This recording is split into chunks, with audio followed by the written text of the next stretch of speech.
BKA Lord Abba, aka Mr. Just the Facts. Y'all see what it is tonight, family. Make sure y'all share the video out.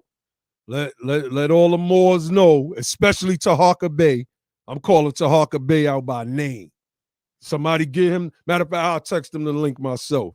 We're gonna be doing a critique tonight on the teachings of Prophet Noble Drew Ali. We've been promising that we were gonna get to this for the longest. It never really fell in place, and a lot of the times is kind of off from our usual programming. So we never got. Even tonight, it feel kind of off, right, on a Friday night doing it. But everybody just said, you know what? Let's get up and go. The brothers have compiled some pretty outstanding research, and they're going to show that some of the things that Prophet Noble Drew Ali said were in fact problematic. Share the video out, fam. Make sure you hit the like button. If you would like to support the channel, use the Cash App, Be the Power. You can use the super chat and the other links, PayPal. You could go through our website, usadof.org. So, some people saying, I have no idea who this gentleman is that we will be discussing tonight. Brother Cato just said that. Peace, Sister Riri, I see you. Bulatani Lulama Bay and Moorish Jedi's in the building. So let's get this thing. Let's get this thing going, fam. Let's shut it off. Let's shut it off. Go ahead, bro. Peace. Good evening, everybody. This is the evening of the critique. So, who is Noble Drew Ali, right? Noble Drew Ali, I would say in short, is the founder of the Moorish Science Temple of America, what some people would call the Moorish movement in the United States. He will be credited as the founder. And basically, he established his organization in the early 1900s. I would say in the 1920s. Some would say 1913. Nevertheless, be that as it may, in the early 1900s, he established the Moorish Temple of Science, ultimately the Moorish Science Temple of America.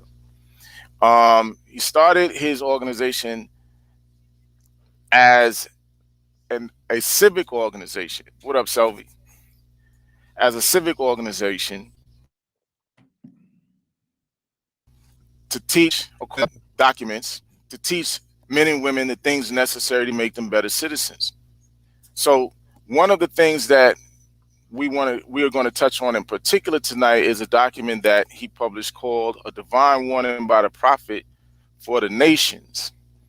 In this particular document, we've come to the conclusion is extremely problematic in the language, it's problematic in the messaging, and it's problematic in terms of what it has caused other Moors to adopt in terms of the way that they interact with their brothers and sisters, mothers, fathers, cousins, aunts, uncles, their family members in the United States, who the people we call are the descendants of free men and women. So, in essence, I believe in particular, that this document is at the root of a lot of why Moors look down upon people who are identified as Black or African American in this country, when in fact these are their actual family members, right? Because a lot of these Moors, their family members identify as Blacks and African Americans, yet they'll look down on them and talk down and basically pretend that they're in some kind of different status, some higher status or classification than these people. So we're going to get into it. I'm going to share the document called A Divine Warning by the Prophet for the Nations, and this is by the man known as Prophet Noble Drew Ali. So let me just share this so everybody can see what we're reading from and then read along. Hold on a second. Let me share the screen. You on mute, Grim. While you doing that, brother, could I say something real quick? Oh Sure. yeah. So here it is. The bottom line is that the brothers that you see on the screen, we were members of this movement, and we espouse these particular teachings, just like all the Moors did, and they're still doing. But Brother Ali basically gonna break this thing down, and this is not coming from people clout chasing. There's no character assassination is going to be attached to this thing. It's just going to be straight up facts, the straight up experience of condition in dealing with this thing. And basically, where we at with this Freedman thing, I mean, this Freedman thing, man, Brother Naheem, it was a long time coming, brother. Really.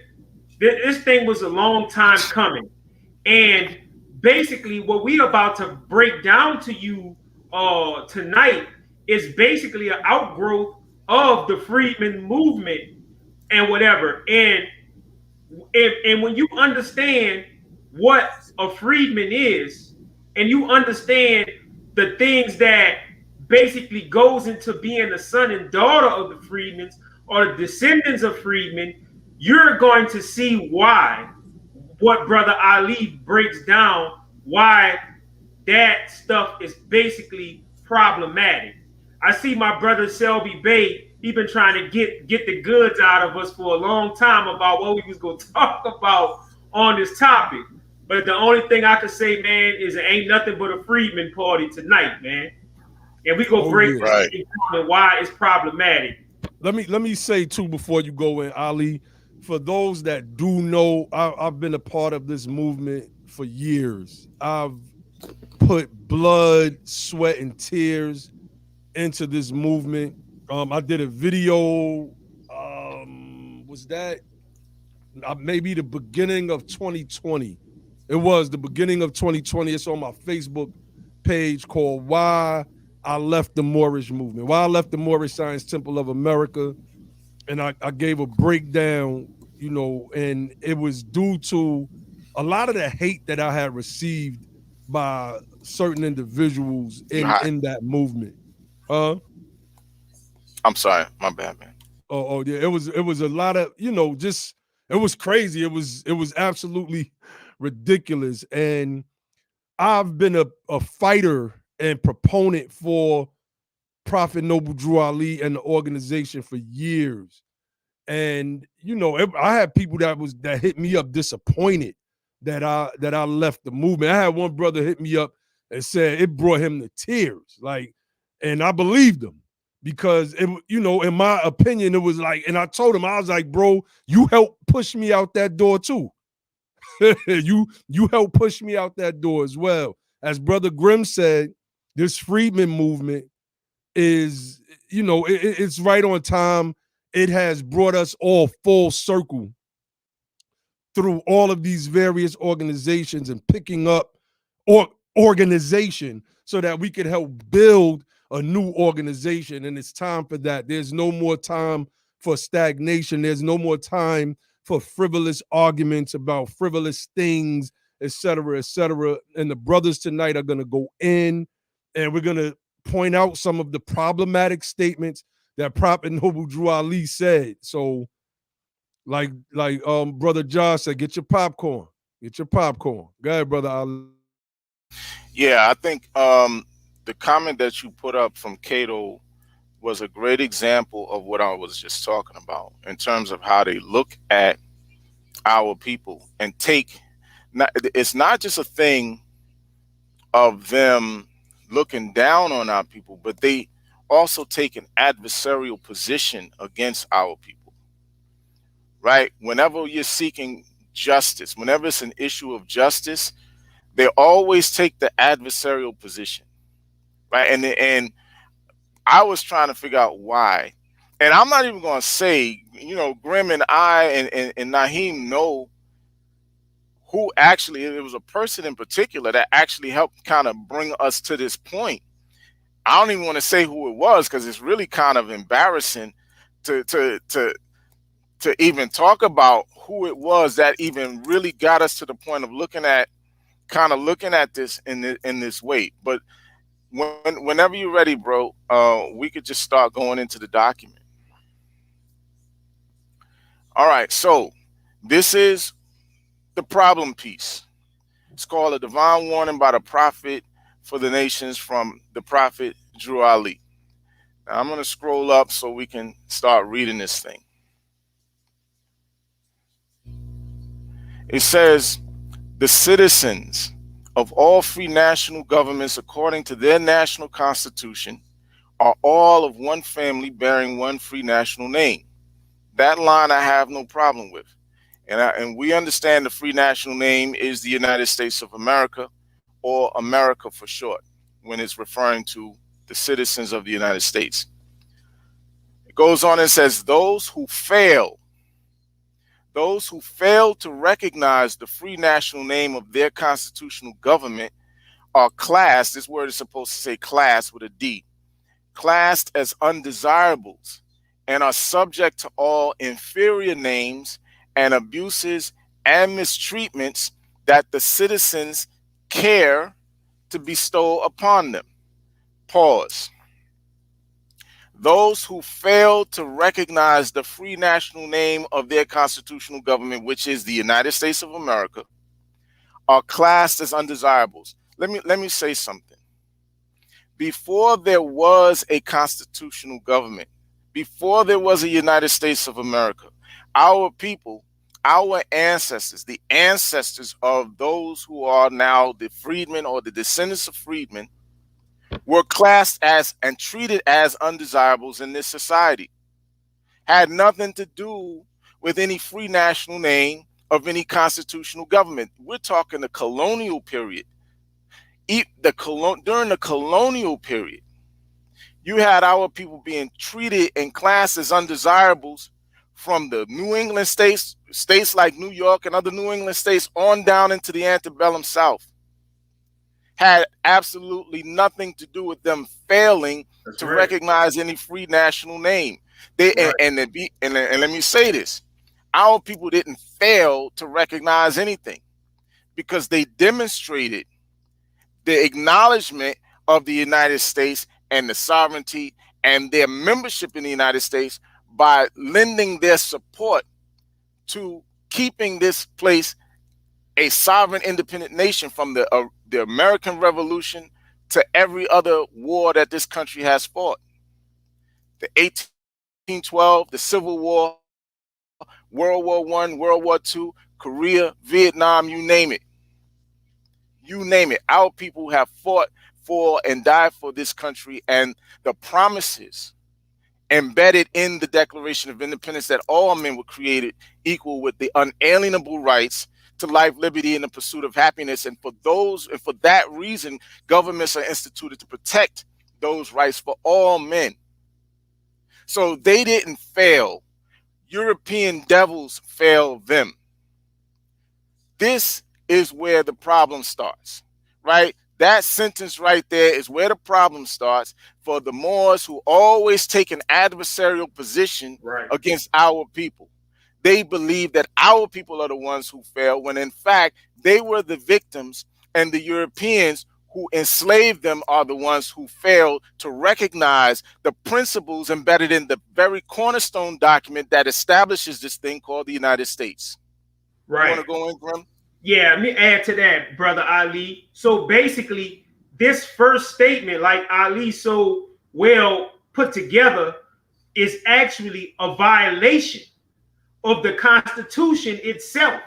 Because if all men are created equal, right, with their rights by their creator, then in other words, that would make it unlawful and unnatural to treat that human being or treat that person as undesirable, or invoke upon them the inferior names and abuses and the mistreatments of the citizens.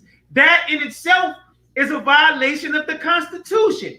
And that's what people like every freedom fighter born amongst the descendants of the people who was brought over here for their humanity, regardless of who they were and where they come from. And that document itself makes null and void this concept that Noble Drew Ali teaches, that if you are called by the names that delude to slavery, so to speak, which for those of you who are not familiar with this particular doctrine, is called Negro, Colored, Black, and Ethiopian. And regardless of whatever name they put on us, you understand what I'm saying? Whatever they say is that does not give the citizens the right to abuse or mention on this statement in itself is untrue and it's unconstitutional for an organization that claims to be teaching Americanism and citizenship. That's all I had to say. That's right. How's my voice? How is my voice? Is it coming through clear? Yeah, yes, Grim was breaking up just a little bit. Just a little. Okay, so yeah, just a little bit. So just to go into what he was just talking about, these inferior names, the names that Moors often are referring to: Negro, Black, Colored, Ethiopian, and then they've included African American, which is something that Noble Drew Ali did not do. That's a new thing that they started doing because they're jealous of the fact that the term African American caught on with our people in a way that the term Moorish American did not. So they tried to attack African American. But Noble Drew Ali never said anything about the term African American. As a fact, he said that our people were the descendants of Africa. And he said there was still much wisdom to be learned amongst the descendants of Africa. So he didn't have a problem necessarily with the term Africa, the way these Moors seem to have a problem with it at this point in time. And so those inferior names like Negro and colored people, these people were calling our people Negroes and Blacks before there was a United States. Understand, the first time that you really see our people being called Black with the English term Black was with the use of the term Blackamoor early before there was a United States. Blackamoor, look that up. Look up the etymology. That goes back to around the 1550s AD. Right. Right. There was no United States. But that's when you really first start seeing our people being called with the English word Black. I'm not even talking about Sudan or Negro, because Negro was before Black. So these are the names that he's talking about. But those are names that we were subjected to. They put that on us. Those English and Spanish and the Latin languages were not the languages of the West Africans who were brought here. So they would not have been calling themselves Negroes, and they would not have been calling themselves Blacks because they were speaking their own languages and dialects over there in West Africa. Those are names that were put on us, but that's not our fault. They put that on us, right? And it had nothing to do with failing to recognize any free national name. So let's go further. He says, and it is a sin for any group of people to violate the national constitutional laws of a free national government and cling to the names and the principles that delude to slavery. First of all, there was nothing delusional about slavery. It was a very real institution.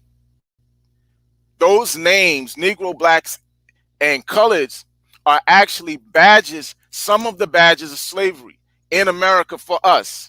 Right, and there's nothing delusional about that. Those names don't delude to slavery. The word delude, if you look up the word delude in the dictionary, what you're going to see is that the word delude means to impose a misleading belief upon someone or to deceive them or fool them.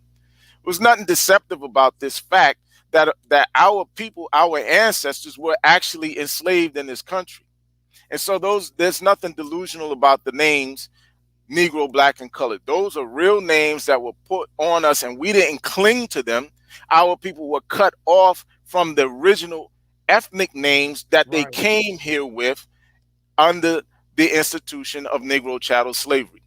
And so he says, you clinging to the names and principles that delude to slavery. What principles were our people clinging to that deludes to slavery? Right. Can I add to that, brother? Go ahead, bro. Yeah. And just a little bit. I want you to keep going in. But that first paragraph, that second paragraph where I want y'all to pay attention to this word sin and sinful that Noble Drew Ali keeps calling, using in this particular document, and maybe other documents that they say was basically penned by him, because this is going to be important to the rest of this show and the critique and the breakdown of this article. Now, keep in mind, and I want everybody out there to listen, and those who basically going to tune in later, that this particular document, regardless of what they say, basically forms the idea of all of the nationality on the nationalistic and the citizenship concepts formed and used by the Moorish Science Temple of America. So keep that in mind. Keep all these things in mind that Ali break down. I don't want him to lose his thought, but pay attention to that word sin and sinful, because we're going to break that down in regards to how it was applied to our people in that document. Exactly. So the principles that our people clung to, and they demonstrated this by their allegiance and their loyalty to this government, even when they didn't necessarily need to do that. But they felt the sense of membership, from people like Crispus Attucks to people like Prince Hall and others, so-called foundational Black Americans, felt a sense of allegiance and loyalty to this government. We had no ties to any West African nation. There was no West African nation that came to claim any of us. They were involved. Many of the people of those nations were involved in the trading of our ancestors to European slavers. Nobody came for us. Nobody set up any set-asides for us in West Africa. No one, right? Any wars that we had to fight on our own. So the principles that our people that our people clung to didn't delude to slavery, but the principles that our people clung to were the principles that had everything to do with the promise of America, that all men were supposed to be created free and equal with the rights to life, liberty, and the pursuit of happiness. Those are the things that they were clinging to. And those are the things that they were trying to show and demonstrate that they understood by way of their actions as members of this society. So let me go further. I, the prophet, was prepared by the great God Allah to warn my people. Understand something. This is a document written in the 1920s, published in the 1920s. I, the prophet, was prepared by the great God Allah to warn my people to repent from their sinful ways and to go back to the state of mind of their forefathers' divine and national principles, that they will be law abiders and receive their divine right as citizens according to the free national constitution that was prepared for all free national beings. They are to claim their own free national name and religion. I'm going to start with that last sentence first and then go back. They are to claim their own free national name, which they never had a problem doing. There is no evidence to show that our people had a problem claiming to be Americans, ever. There's no document that shows that. Our people understood their Americanism. And in terms of religion, him saying they are to claim their own free national name and religion, everybody can practice religion as they choose. As a matter of fact, most of the Black, our brother Logic pulled out a source when we was dealing with some information on a previous episode, that the majority of our people coming out of slavery did not identify as Christians. Only about 15% of them did. So they had their own religion. They had their own religion, and we talked about that. That the fact that our people, many of them, practiced the religion of hoodoo. Many of them did. We talked about this. So they had their own religion. They had a claim to the free national government as American citizens. I don't know what he's talking about, right? If he's talking about me neither. right, I was hoping y'all would. I'm not really sure. Let me jump in, because I think that a delineation needs to be made. Nobody is saying that we don't have a connection to any ancient Moors. Nobody is saying that there was Moors that didn't come over here before Columbus and all of that kind of stuff that they teach. Nobody is going against Runoko Rashidi and Ivan Van Sertima about the history of Moors coming over to the Western Hemisphere, or rather Muslims, black Muslims coming over here to the Western Hemisphere. Nobody is saying that. What we are saying in analyzing this document, you all have to be careful in listening. What we are saying is that Noble Drew Ali and his understanding of nationality and citizenship was an error, and we go prove it by reading his very document. Here we go. Now, we go. Hold on 1 second. See that stuff right there? We ain't doing that today. We not doing that today. Okay, we ain't doing that today. All of that stuff about we were here already, that's irrelevant. The United States is here. This is a country, it's power, it's a country, it's a world power. We are in it. We have citizenship in it. We enjoy the rights, benefits, and even though we are not living in a perfect existence, but the very fact of the existence of the U.S. Constitution that was written and helped ratified by freemen, not freedmen, by freemen, you understand, in this country that are of African descent, give us every right to be here to fight for the things that they are not giving us now. So all of that stuff about Columbus and copper color people, we're not getting into that, man. We go rock with this document and show how Prophet Drew was, because we already debunked that stuff.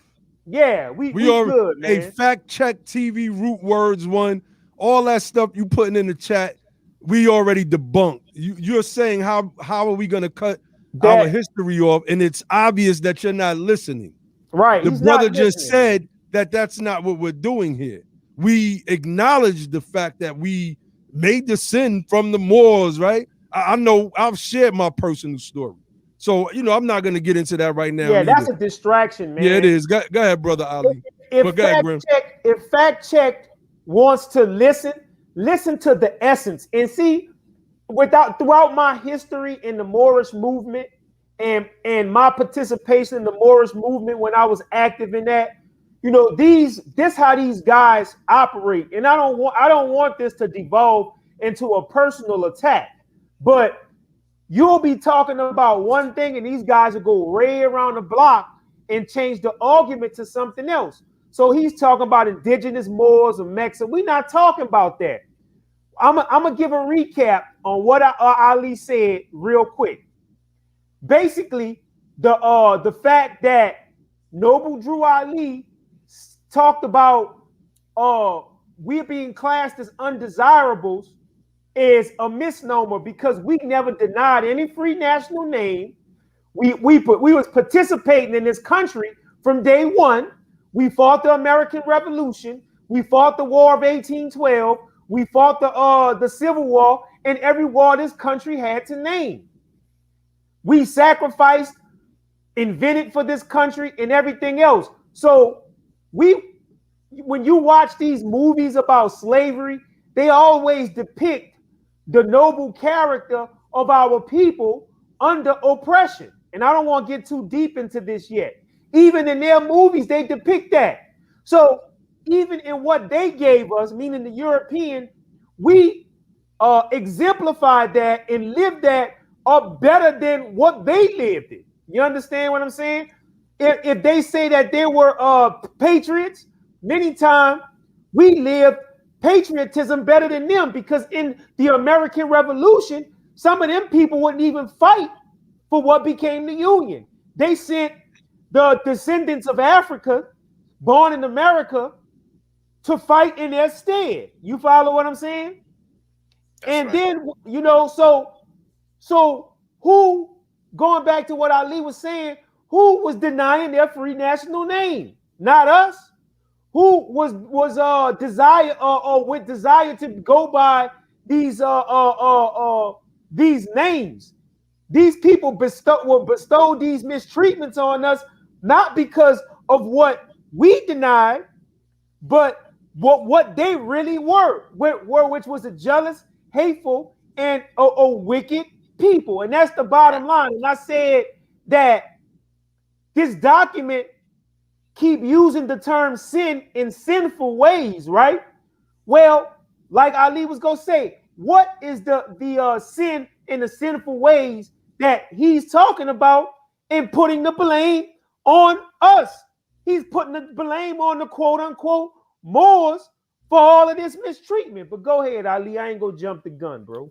Absolutely. That's exactly what we're talking about in essence, is that this document is designed as a victim blaming document.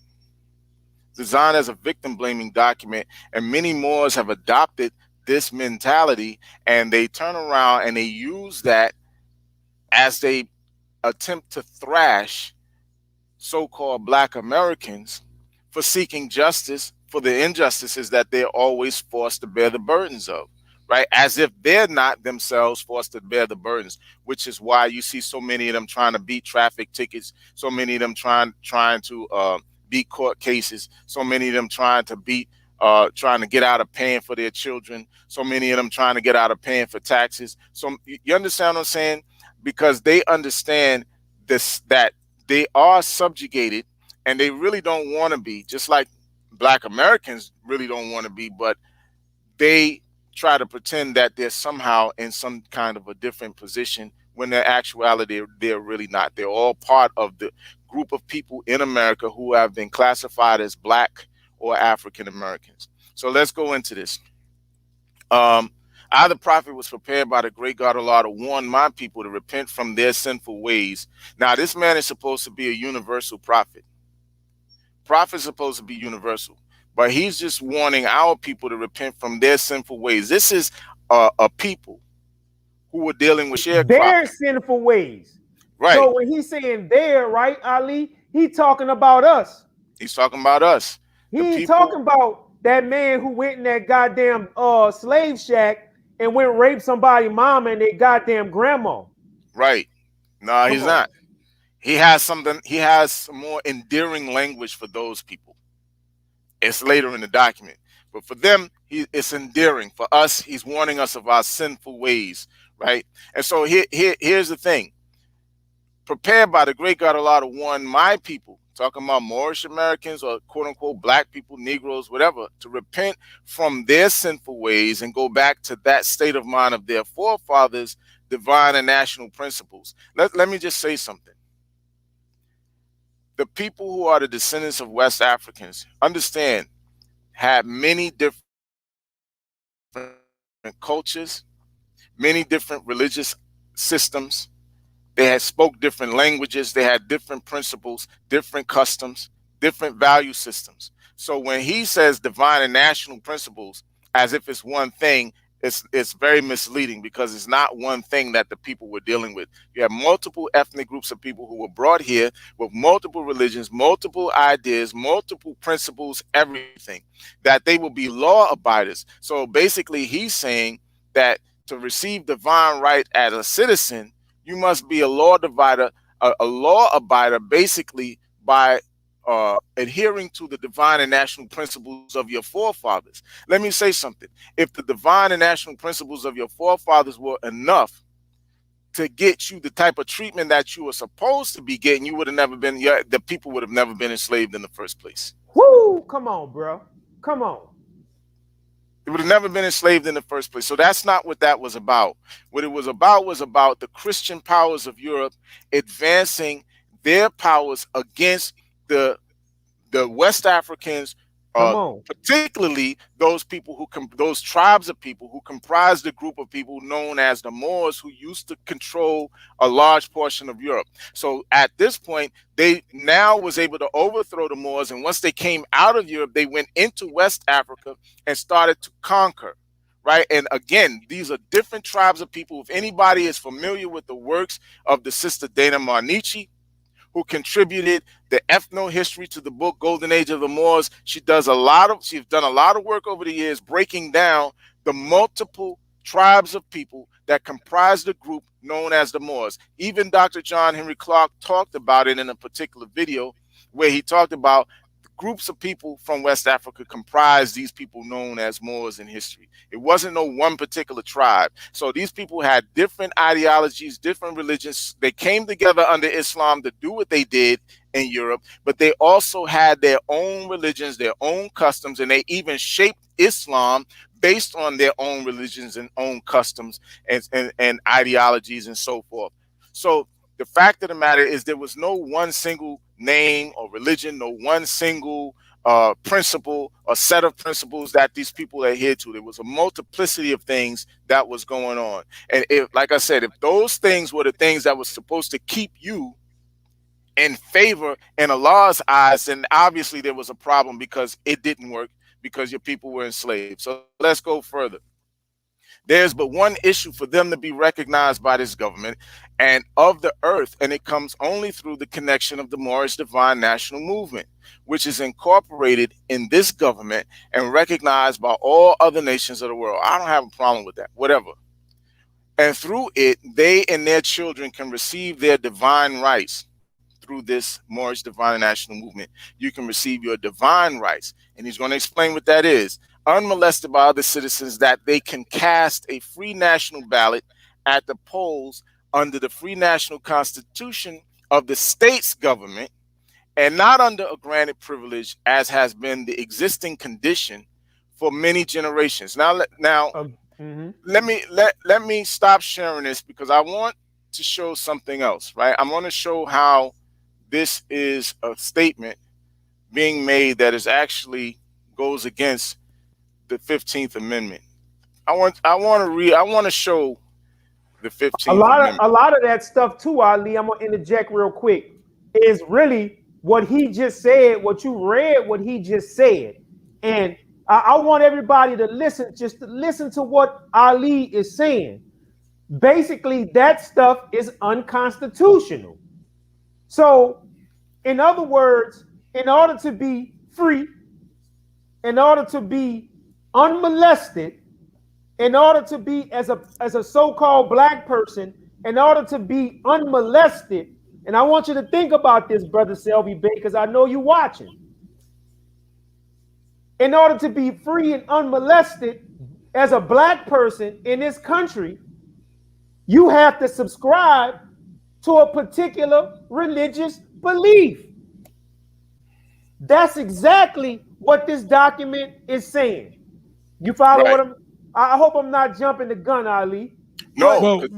Well, let me interject real quick as well. Let me camel back off of what you just said. There was a young brother in St. Louis who was a member of the Moorish Science Temple of America by the name of, I think his name was Jared Ball Bay, if I'm not mistaken. He was murdered by the St. Louis Police Department. Outright murdered. Mansa Ball Bay, excuse me. Mansa Ball Bay. Murdered by the St. Louis Police Department. And, you know, that, if you look at what Brother Ali just broke down, that didn't stop the cops from basically molesting him of, you know what I'm saying, his rights as a citizen. They didn't care. They saw one as they see us all. And I think that that's the problem with the movement, that it took on an elitist attitude where many of them really didn't even have a lot of information, like real factual information. It was all based upon interpretations from their sheiks, or as the teachings say, our sheiks told us so, and thus we know, right? And it goes on to say, man knows nothing by being told, right? And we've done the research over the years to show that many of those interpretations were simply not right and exact. So, you know, for those people that's in the chat right now, and I'm looking at some of it. So can you pull up the fact check TV root words? I think he's pretending like he's with Taj and Yafa Bey, Shem Bey, Dr. Aline Bey. But I don't believe that person really is. Can you pull up this screen share? Because I wanna show something in regards to what he said in that piece. The 15th Amendment says this specifically: the right of the citizens. The right of the citizens of the United States to vote shall not be denied or abridged by the United States or by any state on account of race, color, or previous condition of servitude. I'm gonna stop sharing that. Now, again, what he said was that blacks were only able to vote based on a privilege, a granted privilege. The 15th Amendment says that it says the right of the citizen to vote shall not be molested, right? Abridged, cut off by any other citizen on account of race, or any other state on account of race or previous condition of servitude. Yet, our people during the Reconstruction period and after, leading up to the whole civil rights movement of the 60s, had to continuously deal with the rights of suffrage being cut off by the citizens, by the counties, by the cities, by the states, whether it was through poll taxes, whether it was through literacy tests, whether it was through racial terrorism, whether it was through racial gerrymandering, whatever it was, our people continuously, in spite of what the 15th Amendment said, had to consistently deal with our rights of suffrage being cut off by white devils at the state and local levels of government. So when he says that you can unmolested by other citizens, that you can cast a free national ballot at the polls under the free national constitution of the state's government, it's not true. It was never true.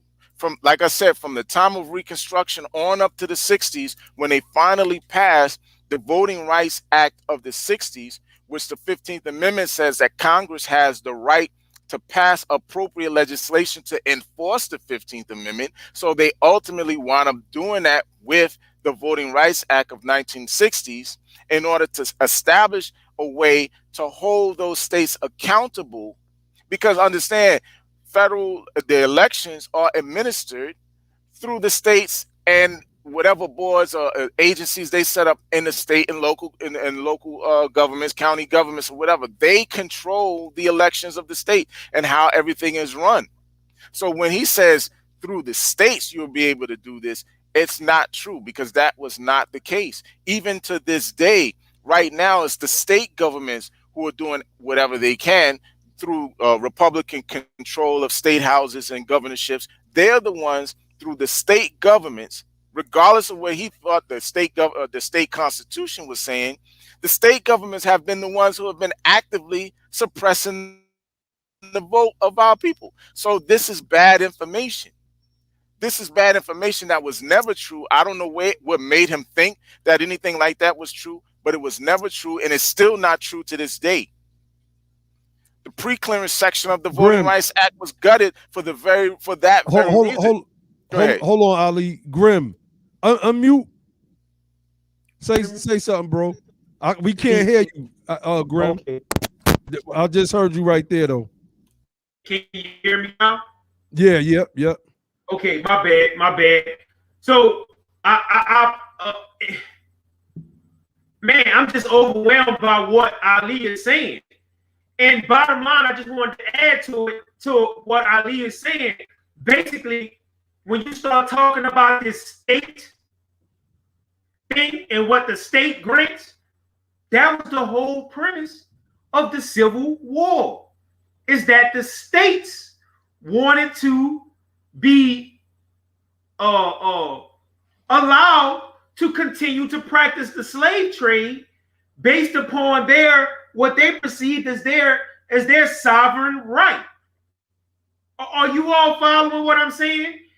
In these whole state right arguments. So basically, Noble Drew Ali and this particular thing about the state and the state rights, what Ali Bey was talking about, what he was talking about, that ties Noble Drew Ali's philosophy, you understand, to the same philosophy of the Confederate politicians and troops who wanted to overthrow the Union, which was states' rights to have slaves. And there's a section of Moorish Americans who tried to push what they called the 13th Amendment with the 20 sections, which is a pro-slavery document brought about by two Moorish Americans who were followers and students of Noble Drew Ali by the name of Timothy Dingle Ale and Richardson Dingle Ale. Y'all follow what I'm saying? And the reason that a lot of Moors, I don't want to jump too far into it because we gonna get into it, but I'm gonna say, the bottom line is that these Moorish Americans, man, adopted pro-Confederate ideology that they call the sovereign citizenship movement. Y'all know what the sovereign citizenship movement is. The bottom line is that when you start talking about states' rights, that's what you're getting into. Because the sovereign citizen people are states' rights because their ideology descend from the Confederates. Go ahead, Ali. Right. So let's go further, right? So just to finish that off, he felt like the previous existing condition for many generations, I don't know what he meant by many generations in the 1920s. The 15th Amendment is not many generations before his birth, but whatever, was some kind of a granted privilege. When in the 15th Amendment it talks about the right of the citizens. It doesn't say the privilege of the citizen. The right of the citizens to vote shall not be cut off by any citizen, any state, based on race or previous condition of servitude. So even though he feels like what he's saying had merit based on the fact of people claiming to be Moors or Moorish Americans, the 15th Amendment says, regardless of what quote unquote racial classification someone puts you on, or whether or not you used to be a slave or descend from former slaves, none of that has any bearing on your right to vote. Now, the only reason that Europeans were able to do it is because they were the lawless people. They were the ones who were committing sins. They were the ones who had no regard for the principles in the Declaration of Independence for all men. They were the problem. They were the ones who needed speaking to, not our people. So let's go further. You who doubt whether I, the prophet, and my principles are right for the redemption of my people, go to those that know law in the city hall and among the officials in your government and ask them under an intelligent tone, and they will be glad to render you a favorable reply, for they are glad to see me bring you out of darkness into light.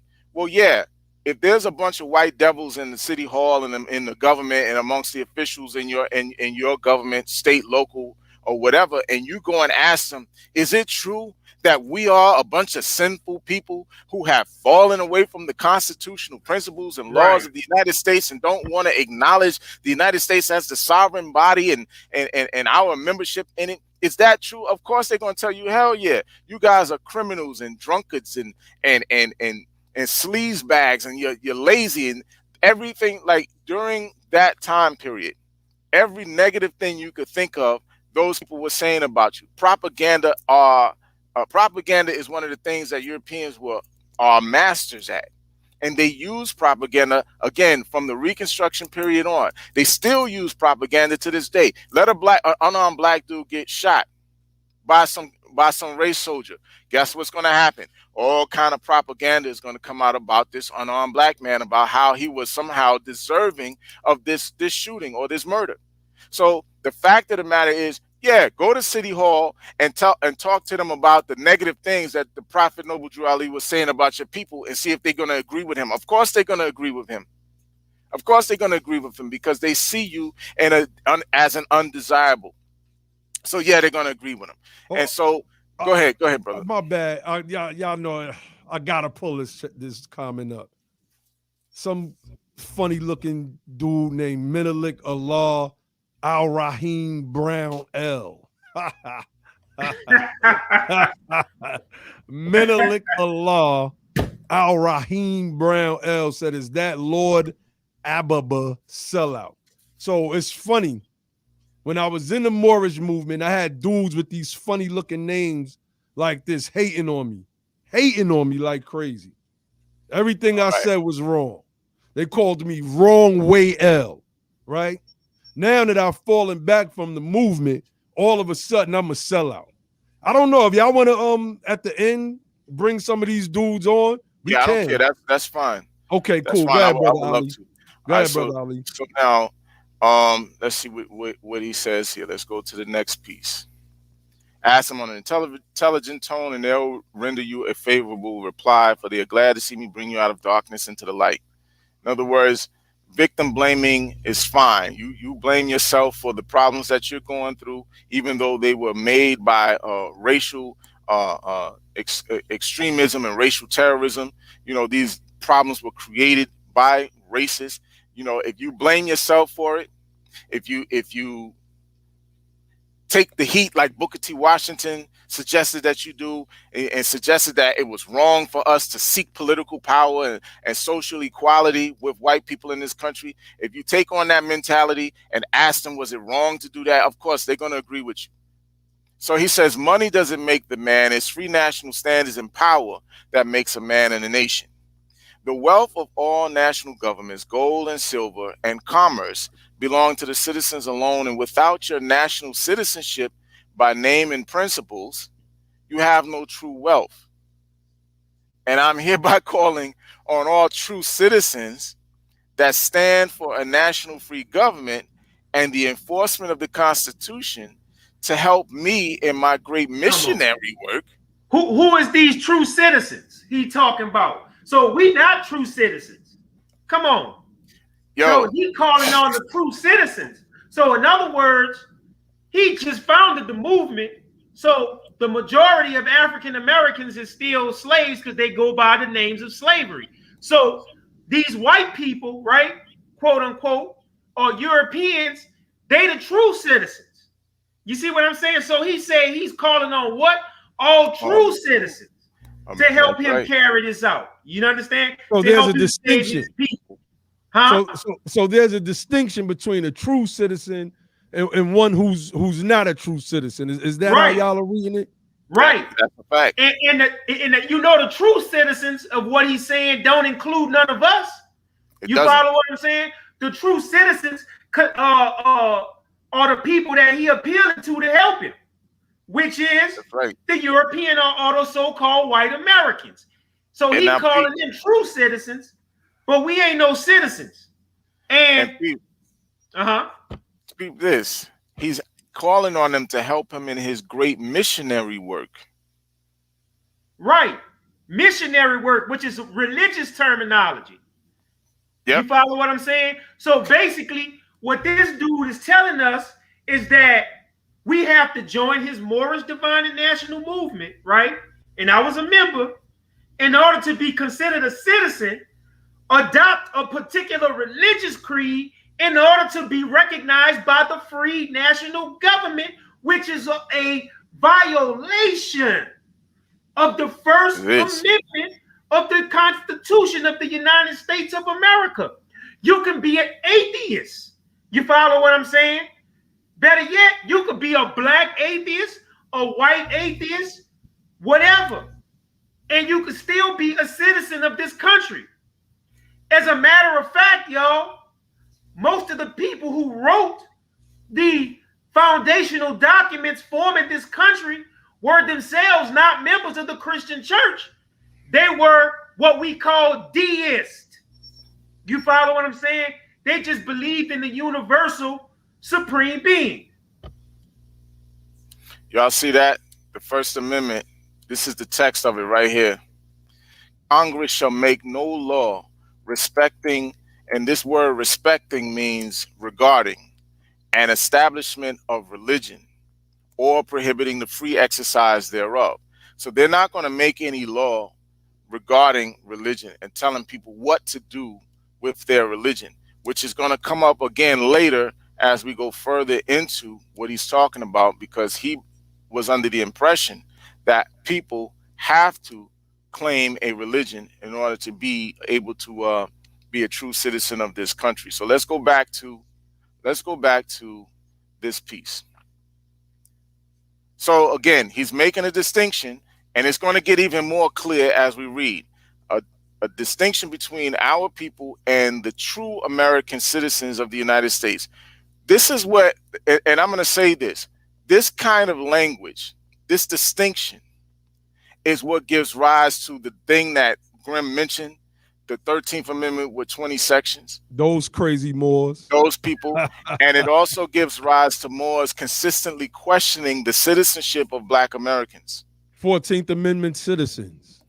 Because they're reading this and they're getting out of it the same thing that anybody else with any sense would get out of it, is that somehow our people are not true American citizens, because he was calling upon all true American citizens to help him in his great missionary work to get to, as he says here, help me save my people who have fallen from the constitutional laws of government.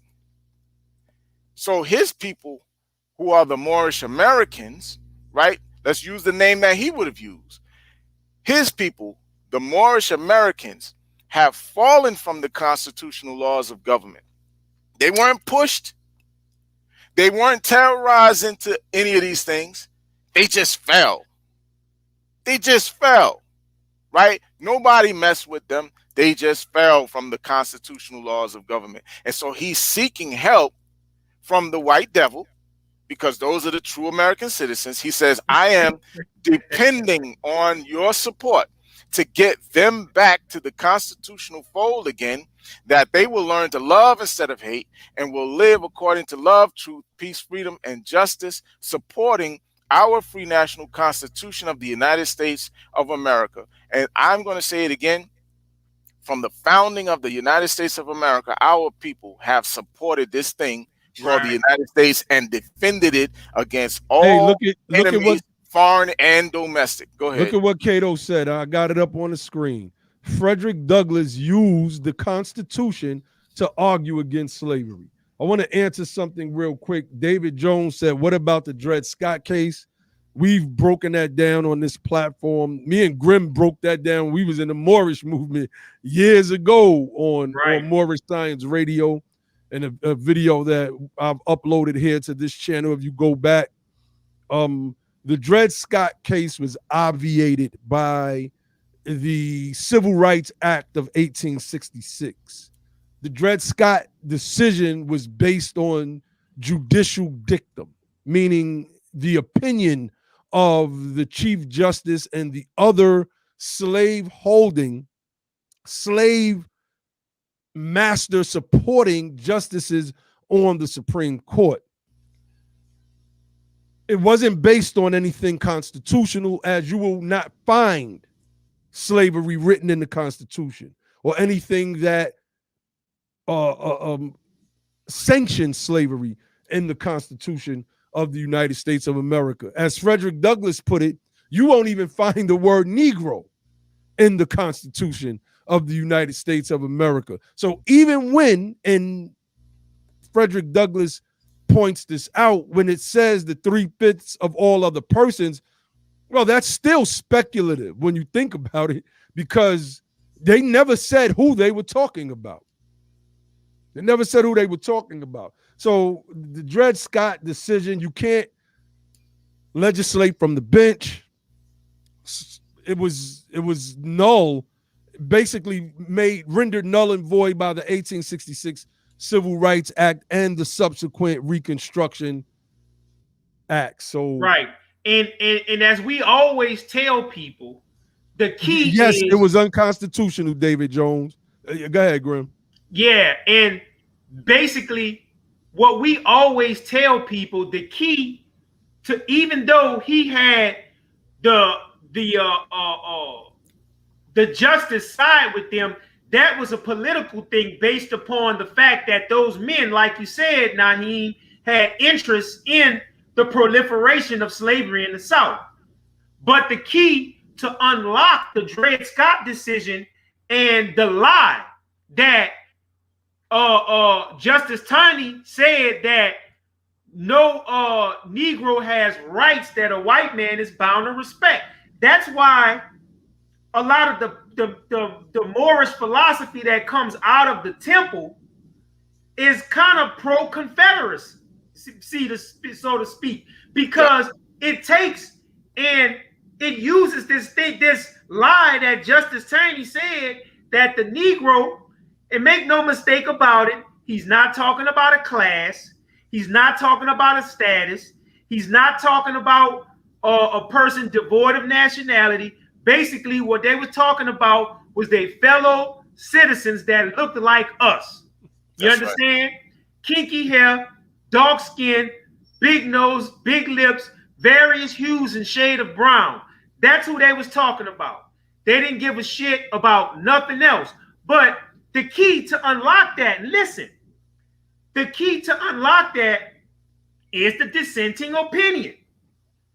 So the basis of the dissenting opinion was that Justice Taney was wrong by saying that a Negro has no rights that a white man is bound to respect, based upon the fact that Justice McLean revealed that the freedmen, you understand, of the what black people, whatever you want to call them, in the inception of the United States of America, there were black people that voted to ratify said Constitution. Am I right or wrong, gentlemen?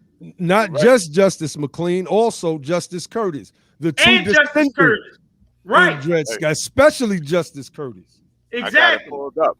I got it pulled up. I got the Abraham Lincoln piece pulled up, speaking about the case.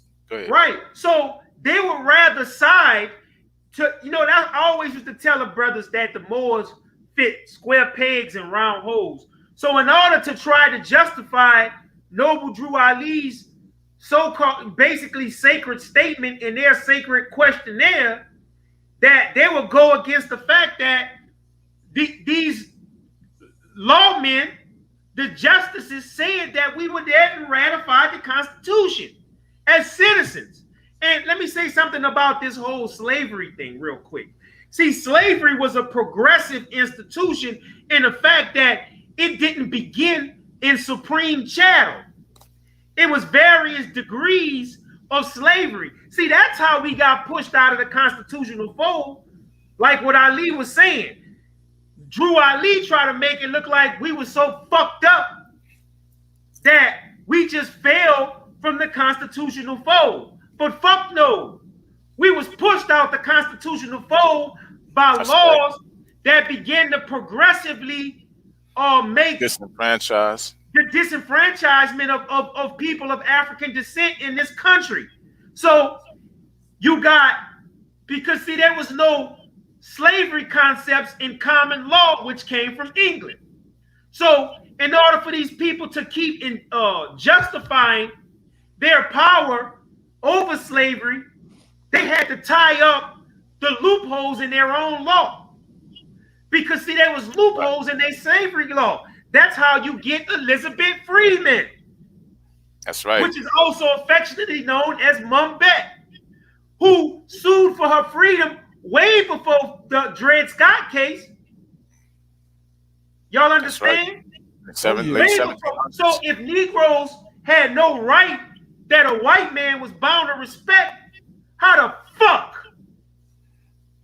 fuck Elizabeth Freeman sued the fucking state and won her fucking freedom? You fucking pricks. That's right. That's right.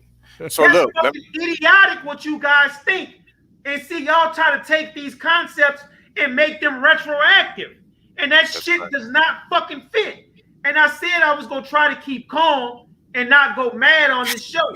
Because it's a lot of idiocy and a lot of blindness revolved in that shit. So the bottom line is that fucking dude, the justice, he lied. That's right. That's a fact. Period. And they still don't get it, Grim. It's a dude, the David Jones dude, after all of that breakdown, which he could have simply. Let's read it. All right, go ahead, Brother Ali. All right, so this is Abraham Lincoln. Let me frame it real quick. Mm-hmm. Real quick, Ali. This is from Abraham Lincoln, y'all. and many Moors in certain fractions, right? They hold Abraham Lincoln in the same esteem that they hold Prophet Noble Drew Ali. In fact, some of them juxtapose him and revere him as a prophet. For those of you who do not know. Wow. Go ahead, Brother Ali. I just wanted to frame that before you got in. And this particular speech is a part of the Lincoln Douglas debates that occurred, and this one was in Illinois. And Moors actually used this to show that our people were members of this society and were not all slaves. So now let's see what he says. This is Lincoln. I've said in substance that the Dred Scott decision was in part based on assumed historical facts, which were not really true. And I ought not to leave the subject without giving some reasons for saying this. I therefore give an instance or two, which I think fully sustain me. Chief Justice Taney, in delivering the opinion of the majority of the court, insists at great length that Negroes were no part of the people who made or for whom was made the Declaration of Independence or the Constitution of the United States. On the contrary, Judge Curtis, in his dissenting opinion, shows that in 5 of the then 13 states, to wit, New Hampshire, Massachusetts, New York, New Jersey, and North Carolina, free Negroes were voters and in proportion to their numbers had the same part in making the Constitution that the white people had. He shows this with so much particularity as to leave no doubt of its truth, and as a sort of conclusion on that point, holds the following language. Quote, this is Judge Curtis now. The Constitution was ordained and established by the people of the United States through the action in each state of those persons who were qualified by its laws to act thereon in behalf of themselves and all other citizens of the state. In some of the states, as we have seen, colored persons were among those qualified by law to act on the subject. These colored persons were not only included in the body of the people of the United States, by whom the Constitution was ordained and established, but in at least 5 of the states, they had the power to act and doubtless did act by their suffrages upon the question of its adoption. Again, Chief Justice Taney says it is difficult at this day to realize the state of public opinion in relation to that unfortunate race which prevailed in the civilized and enlightened portions of the world at the time of the Declaration of Independence and when the Constitution of the United States was framed and adopted.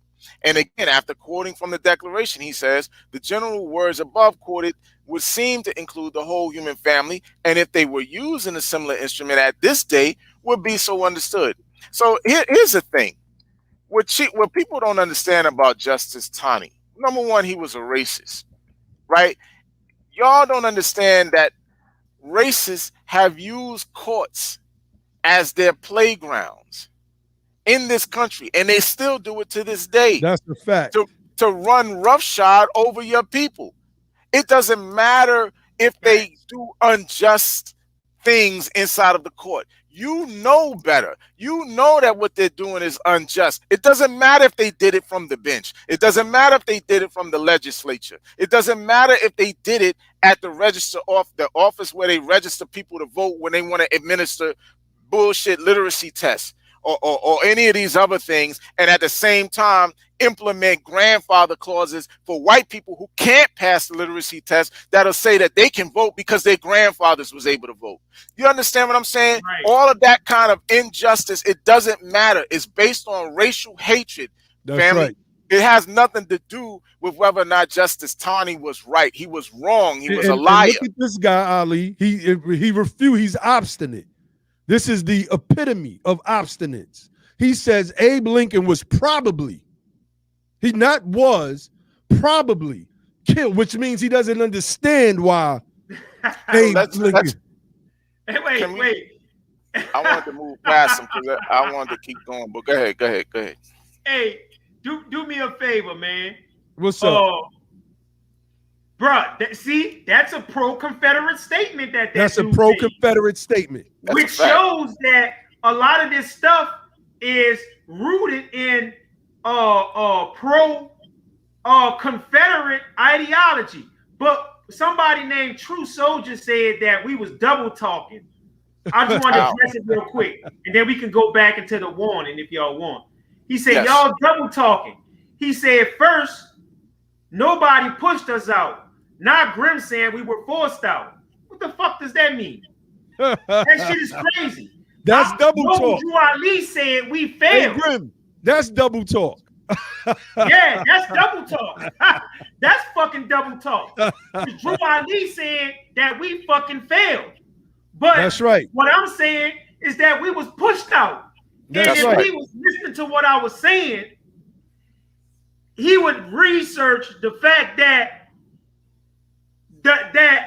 we went from an indentured servitude type system to a system where people can be free to stronger and stronger and stronger down the line chattel laws, which basically caused, Frederick Douglass basically broke that down, like what Cato was saying in his article, where Frederick Douglass used the Constitution of the United States to prove that slavery was fucking illegal.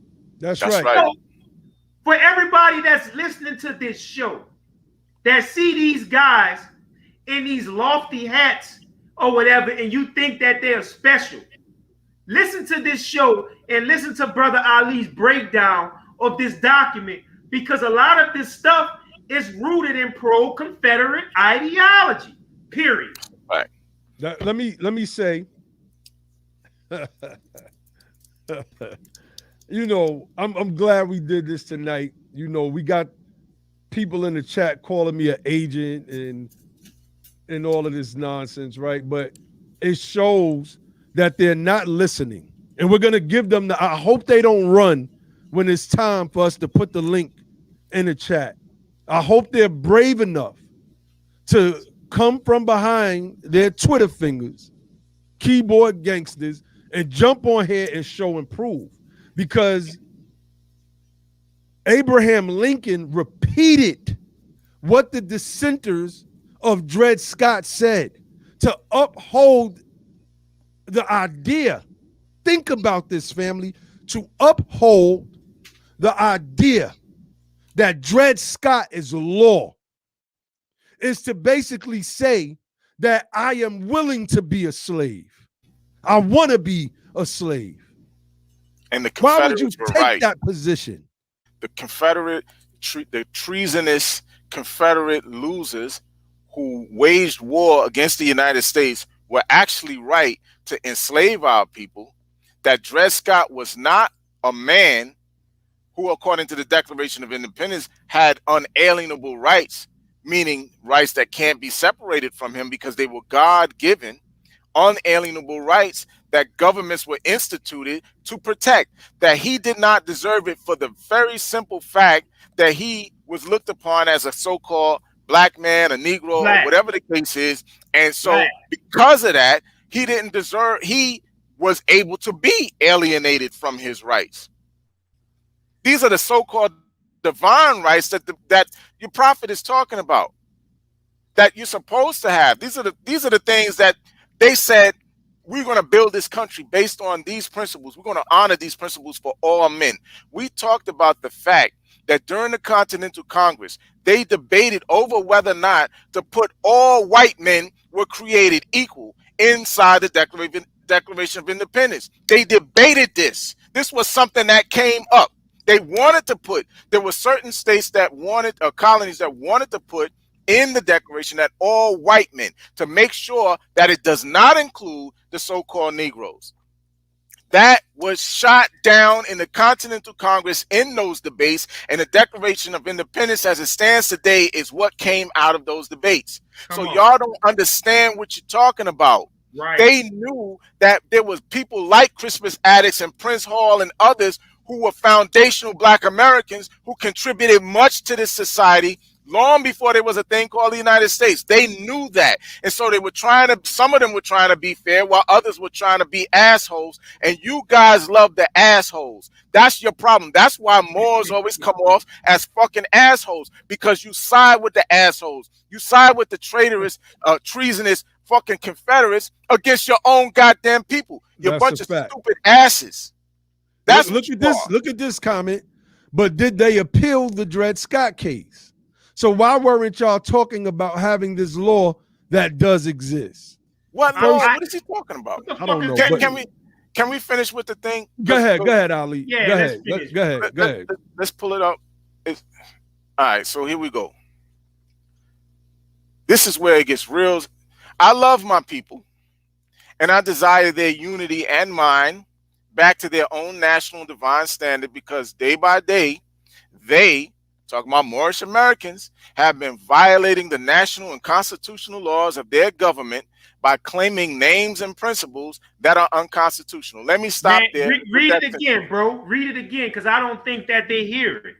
I love my people who are in truth, according to him, Moorish Americans. I love my people, and I desire their unity and mine back to their own national and divine standard, because day by day they have been violating the national and constitutional laws of their government by claiming names and principles that are unconstitutional. Let me say this. Even if they voluntarily claim the name Negro, there was nothing unconstitutional about claiming a name. Self-determination is something that every man and woman has the right to. Every nation has the right to. If you want to call yourself a Negro, you have the right to do that. If you want to identify as a black, you have the right to do that. Do you understand what I'm saying? There is nothing in the Constitution that says you can't call yourself other than whatever's in there. They knew that they were Americans, ultimately from a political perspective. See, this what he's doing. What the problem with what he did was he was mixing social things with political things. And religious things. And religious things. It was a hodgepodge of mess, because that's what he was dealing with. And the people was uneducated to realize that that's what he was doing. Mixing religious stuff with social stuff, with political stuff. Politically, people known as blacks, Negroes, and colors knew that they were Americans. That's why they were trying to vote, because they knew they were members of the body politic. That's why they were trying to engage in civics. That's why they were running for office. When your prophet organized his Moors in the 1920s to vote for people, he names the people that he had them vote for. Every single last one of those people were quote unquote Negro politicians. Negro Christian. And Negro Christian politicians who he claimed was their leaders. Negro Christian Masonic politicians. Come on, bro. Come on, brother. And he claimed that one of them was their faithful leader of the Republican Party. That's right.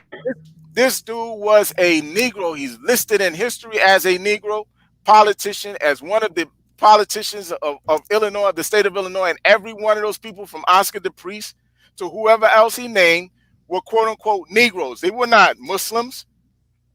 And in terms of him looking for the true American citizens for help, what makes a Muslim think that Christian citizens is going to help him to make his people Muslims? Right. What would make him think that? They don't like Muslims in this country, right? They listen, come on, man. Right. The Muslim is a bad guy. Look at when they wanted to label Barack Obama a bad guy, what do they call him? He's a fucking Muslim. Look at this Muslim. This Muslim. Right. We can't have no Muslim running the country. They don't like Muslims. They went to war against Muslims. They went and took Muslims from West Africa and made them slaves here. Right. See, and man, look. I want to read this statement again, because I like making stuff sink into people's brain and psyche and let them think about the things that they have accepted as truth, right? So I'm gonna read this again, because I want this to stick for all times. He said, I love my people and I desire their unity in mind back to their national and divine standard, because day by day, they have been violating the national and constitutional laws of their government by claiming the names and principles that are unconstitutional. And look, y'all, the reason why all three of us here, was able to adhere to this document, as all like Moorish Americans read this document and thought that this stuff was profound, is because we started studying the Reconstruction era back in, we were still in the Moorish movement. So this freedman thing was only obviously going to happen eventually. But the reason why Moorish Americans can make that statement is that they do not understand the Reconstruction period of our history, which is the Reconstruction is the second founding of America. So basically, we were freed from slavery in 1865. The prophet mentioned this in what, Acts 7, right? So with that being said, how were we violating the national constitutional laws day by day when a war was fought to free the slaves, right? That's right. And a Reconstruction era passed, in which a lot of Moors don't understand, was that a lot of our people were put in power over state governments. That's right. People like PBS Pinchback and Oscar James Dunn were put in positions of governorship. A lot of our people were being put in Congress. There was no Moorish Science Temple to give nobody no nationality cards. So you have Hiram Revels, you have Frederick Douglass being an advisor to Abraham Lincoln. We have people sitting on the freedmen boards. We have people going to Congress, people sitting on state governments, and we were basically the Reconstruction Amendments and the Freedmen Acts and things of that nature that put our people in power in the various states of the South. Are y'all listening? Yes. You follow what I'm saying? So this is we talking about the 1860s, late 1860s, 1870s. Our people were given political power. You follow what I'm saying? The governments were handed back over to the former slaves. There's even a picture out there that we showed on this show, if I'm not mistaken, where they had Hiram Revels sitting in the chair, former slaves sitting in the chair of authority, and it says that they have Jefferson Davis in the back, basically saying, "Lo, the dusky Moor has taken my seat." That's right. You follow what I'm saying?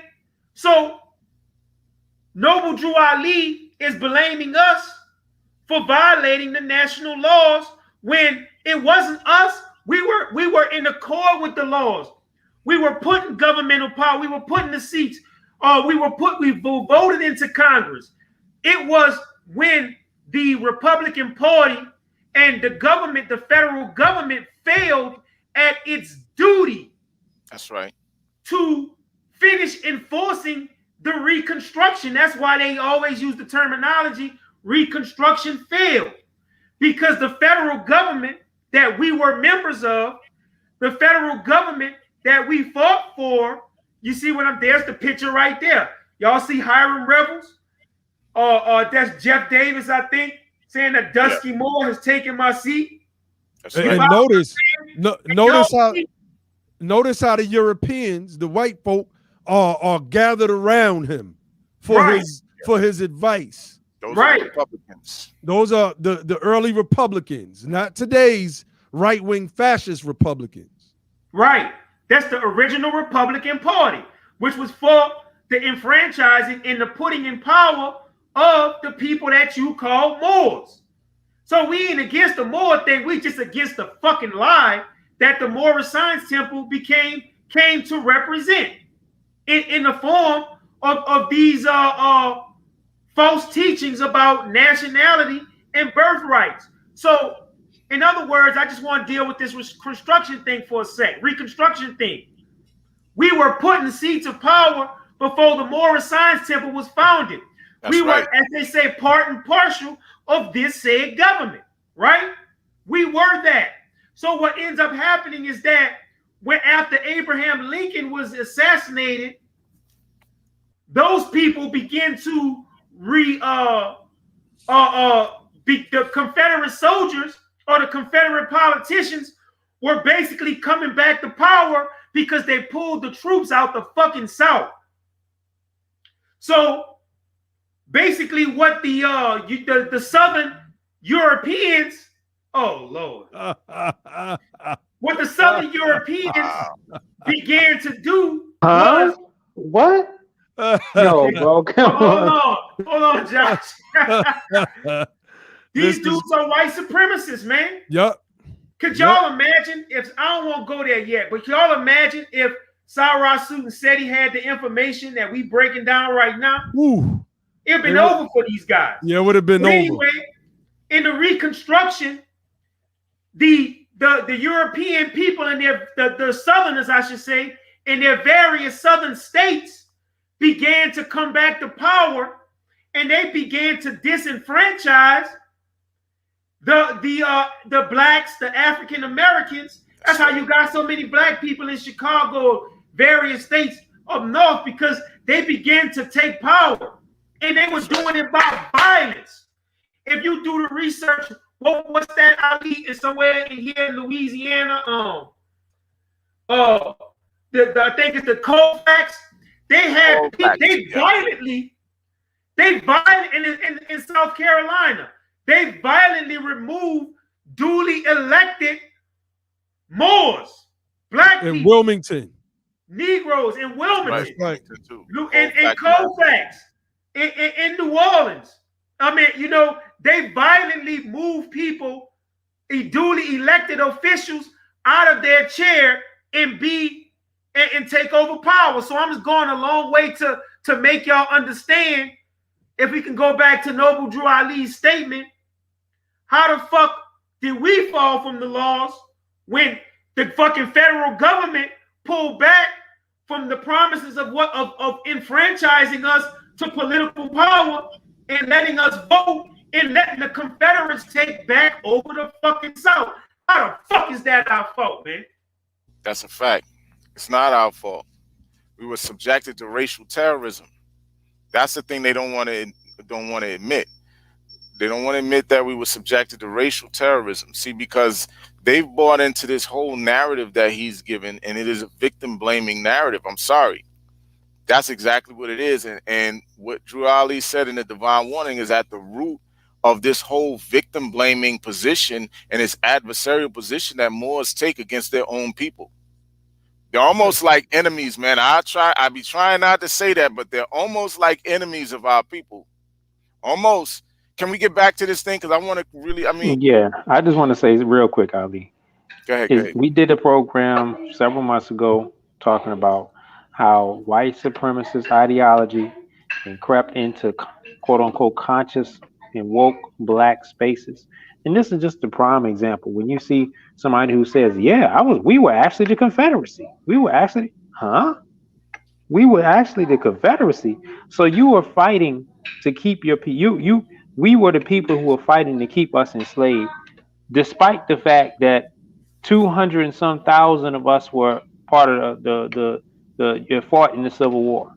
And was 1/3 of that died. Josh, we were wearing fezzes while we was fighting them devils. That's right. we showed that. I'm sorry, Brian. I didn't mean to interrupt. No, go ahead. Woo! Our people, hold on, before y'all finish. I want you to finish, Ali. Our people had fezzes on fighting against the Confederacy, family. They had fezzes on. Man, show the picture if you can, bro. Yeah. They probably go take it and twist it up into some evil, but you got to show it. We was fighting them motherfuckers with fezzes and Union soldiers, Union Army fucking uniforms on. Yep. I'm going to step away. Yep. So while you pulling the picture up, let me know when you got the picture up. I got it up, Ali. This is what we're going to do because we want you to finish. We need you to finish. We definitely need you to finish.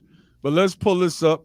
This is a lithograph from the 15th Amendment, and you're going to see that and you can pull it up blacks in the Civil War with fezzes. You see the people behind them that represent what I believe, or what we came to the conclusion was some form of the Odd Fellows back in the days, early Freemasonic-like organization, and then you see the troops behind them waving the American flag. So, you see our sisters being celebrated. I mean, so, and this whole lithograph was designed to show how we were moving in this, basically the emancipation, and what the Europeans did. That's right. What the Europeans did to us and pushing us out. It wasn't that we fell from the here's another image of the brothers. We want to say they Moors. Okay, fine. They're Moors, right? Moorish Americans with fezzes on, going to fight against the Confederacy. So that guy, that brother in the chat that said that that the Moors set up the Confederacy. I mean, dude, come on, you're joking. Go ahead, brother. Sovereign citizen. Go ahead, bro. Come on. So look, all right. So let's get back to reading this. We went through this part where he says they continue to claim names and principles that are unconstitutional. Then he goes on and says, if Italians, Greeks, English, Chinese, Japanese, Turks, and Arabians are forced to, if they're forced to proclaim their free national name and religion before the constitutional government of the United States of America, it is no more than right that the law should be enforced upon all other American citizens alike. Now, this sentence is at the root. This particular sentence is at the root of those people who think, those Moors who have come under the delusion that our people need to naturalize and become citizens of the United States, because this is exactly what he's talking about. That's why your 1320 guys was talking about that. That's why you get other people like Taj Tariq Bey and others who talk about things like people naturalizing. What's the other guy's name? Bratton Bey? Wasn't that's the 1320 guys? So they're getting this directly from Noble Drew Ali in this statement right here. If Italians, Greeks, English, Chinese, Turks, and Arabians are forced to proclaim their free national name and religion before the constitutional government of the United States, it's no more than right that the law should be enforced upon all other American citizens alike. There are like at least 3 problems in this. It might be more. Number one, he doesn't identify those Italians, Greeks, English, Chinese, Japanese, Turks, and Arabians as immigrants or aliens to the United States, which we are not. We are what the Constitution would call natural born.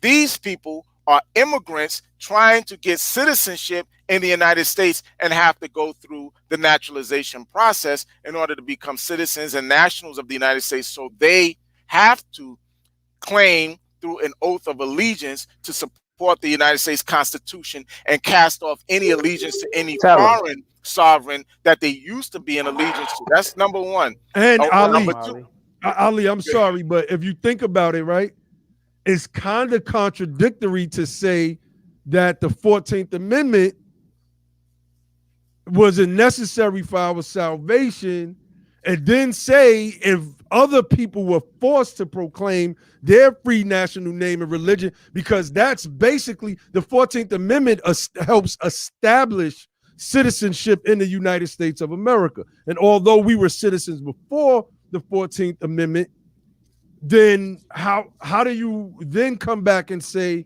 that these people then have to or were forced to proclaim their religion and their nationality in front of this government? To me, it is just a little bit off. But go ahead, brother. It's a lot off. Like I said, the context is off. Those people are immigrants. They're aliens to the United States. We are not. We're foundational. Like the brother Nasheed say, foundational Black Americans. That is the fact. We're foundational, meaning natural born Americans. These Italians and Greeks and English and Chinese and Turks and Japanese that he's talking about are aliens who are seeking citizenship here, who must go through the naturalization process. And that process, they have to proclaim the national name of the United States of America and cast off any allegiance to any foreign sovereignty. Another problem is he says, and religion before the constitutional government of the United States. That is an unconstitutional statement. Again, like Grim said, that goes against the First Amendment. The First Amendment is very, very clear in that it says that Congress will not make any laws respecting or regarding a religion. So there is no way that the United States government and any court that would administer the oath of allegiance or this particular naturalization process would force anybody to claim a religion. That's not constitutional for them to do. So this again is another lie or an untruth. You can call it whatever you want, but it's a lie, it's misdirection, it's false, it's erroneous. There's no constitutional court in this country that's going to force anybody to claim any kind of religion. Yep. That's just not true. It's a violation of the First Amendment. And then he says, it is no more than right that the law should be enforced upon all other American citizens alike. That sounds like somebody who does not understand American citizenship and how citizenship is acquired. That's a fact. He truly believed some kind of way that there was a problem with citizenship and that some kind of way naturalization would fix it. He really believed that. And so that's why you got all of these crackpots running around here now talking about black people have to, or more, even Moors, because mind you, they don't just say black people need to naturalize. Those Moors that promote the whole naturalization process saying that Moors have to naturalize. That everybody, all of us, dark-skinned people phenotypically have to naturalize to become citizens of this government. That's right. What they're saying. So then he says, in all other governments, when a man is born and raised there and asks for his national descent name, and if he fails to give it, he is misused, imprisoned, or exiled. Yep. Listen, man, there are a lot of people in this country who refuse to claim to be Americans. All of those Pan-Africanists, that refuse to claim their Americanism should, according to this, be imprisoned and exiled just for claiming to be Africans and not claiming to be Americans. We go through this fight all the time with the Pan-Africanists and Afrocentrists. We're not Americans, we're Africans. So according to Drew Ali, all of these people should be misused, imprisoned, and exiled. Then let's go further. Any group of people that fail to answer up to the constitutional standards of law by name and principles, because to be a citizen of any government, you must claim your national descent name. First of all, that's a messed up sentence. The sentence structure is bad. It's bad because it's not really a complete thought. But in any case, he says any group of people that fail to answer up to the constitutional standards of law and principles by law, standards of law by name and principles, because to be a citizen of any government, you must claim your national descent name. It's a broken sentence. I hope you guys understand that that's not a complete thought. He started saying something and added the comma and never finished the sentence. Yeah, because it's hodgepodge, man. Hey man, hey, that's Freeman. You know, that's Freeman, and that's Freeman education, right? Exactly. In the early 1900s. Come on, man. And then Josh, he starts the next sentence with because, and they tell you in school, don't start sentences with because, right? They tell you, anyway, because they place their trust upon issue and names formed by their forefathers. What? Can I say something, Ali? Go ahead, brother. So, I mean, if you can go back to that a little bit, I just want to add to what you're saying or make a point to what you're saying about claiming this free national name and all of this stuff and where you come from. And I've talked about it before. There is, and Brother Cato may be aware of this, but where I'm, when you're dealing with Mississippi history, is an area called Natchez, Mississippi, where a man was enslaved by the name of Prince Abdul Rahman. They made a documentary about him called A Prince Among Slaves. Now, this man was from a sovereign nation. He had a sovereign connection to the Empire of Foods of Ceylon, if I'm not mistaken. That's a fact. And on top of that, he was a Muslim. That's a fact. Islamic, right? So I'm not going to talk about the whole story because many people may be familiar with this. But the Muslim brother,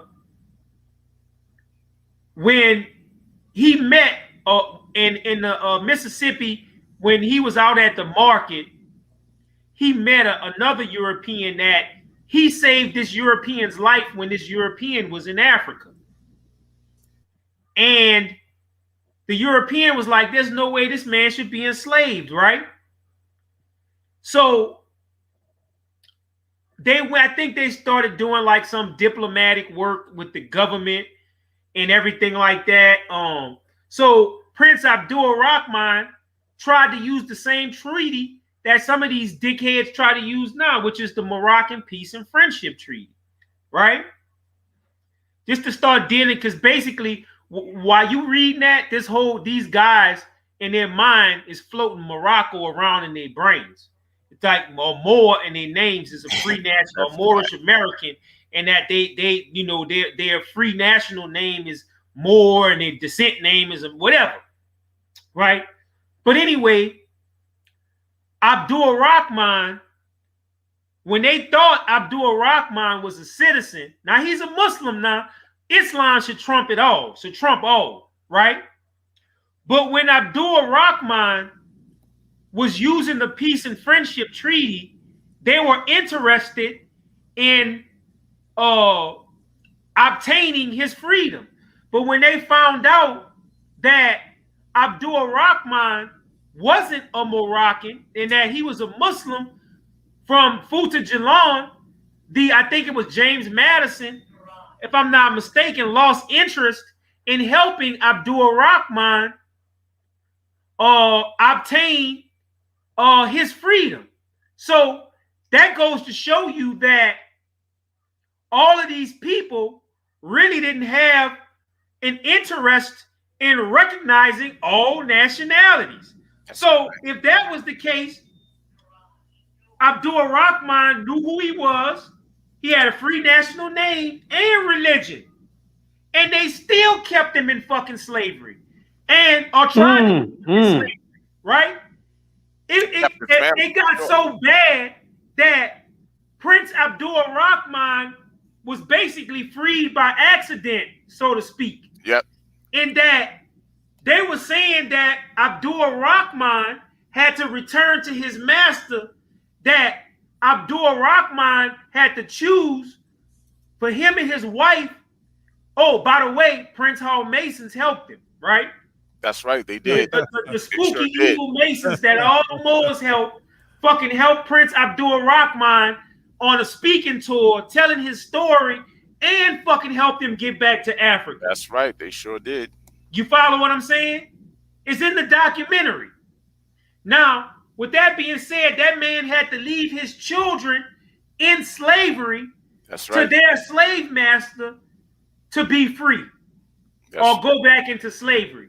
So the fact that he was a descendant of an empire, of a nation, didn't fucking free him from the possibility of being re-enslaved. So what Ali read, where is that? Declaring if you are Arabian or forced to proclaim their nationality and religion before the constitutional government of the United States, it is no more right that the law should be enforced upon all American citizens alike. You know what he's following? That shit is illogical. It doesn't fit in with logic. It doesn't fit in with the historical narrative. Because they was going to put this fucking man back in slavery, and he was a sovereign, because he was a prince, he was a sovereign, and he was a Muslim. Come on, man. Fuck. That's right. That's right. And you see, the reason I got the words United States of America highlighted is because that's the free national name here. That's the free national name, and nobody has ever denied that. Even so-called blacks and Negroes never denied that the United States of America was the free national name of this constitutional government. Okay, so let's go further. Let's go further. Where are we at? Any group of people that fail to answer up to the constitutional standards of law by naming principles, we already covered that broken sentence and how that doesn't really, it's like word salad. It doesn't, the word Negro deludes in the Latin language to the word nigger. I think he might have meant to use another word than delude, but he said deludes. in the Latin language to the word nigger. The same, because remember, I said the word delude means to impose a misleading belief upon. So maybe if we go with the word delude, then he's saying that the word Negro imposed a misleading belief in the Latin language to the word nigger. That doesn't make any sense. Negro and nigger are related terms. There's no delusion about it.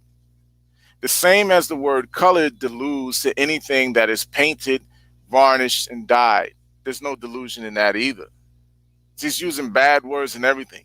And every nation must bear a national descent name of their forefathers, because honoring thy fathers and their mothers, your days will be lengthened upon this earth. Now, national descent name of your forefathers, right? Every nation must bear a national descent name. Let me say this. As citizens of the United States, so-called white people are classified as white in their census records. And their days have been pretty decent here, right? Their days haven't been shortened by their use of the term white as opposed to Englishman or Irishman or Italian or German. I've been waiting for my turn to make that exact point right there. That exact point right there. That's it right there. That's it. That's a fact. And so, you know, these people use the term white and as a racial term to encompass all of their various ethnic groups from Europe and other places.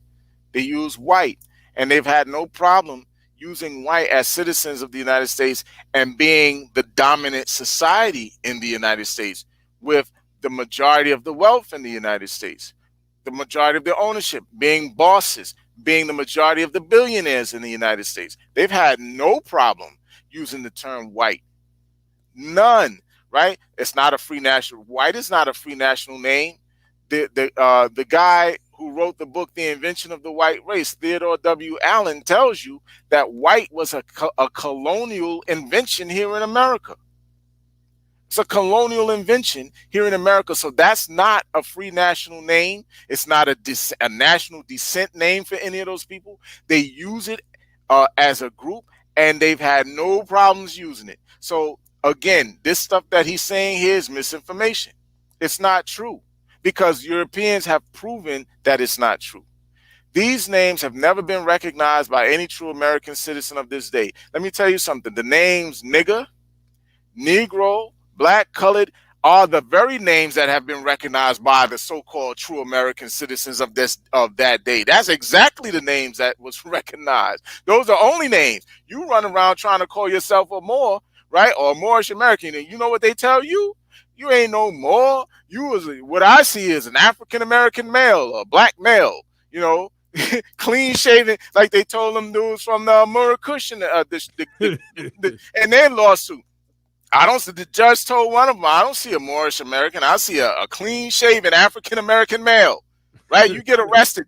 What they going to say about you when you get arrested? Arrested an African American male. When they racially profiling somebody, black male, African American male, 5'9", 5'10", blah, blah, blah.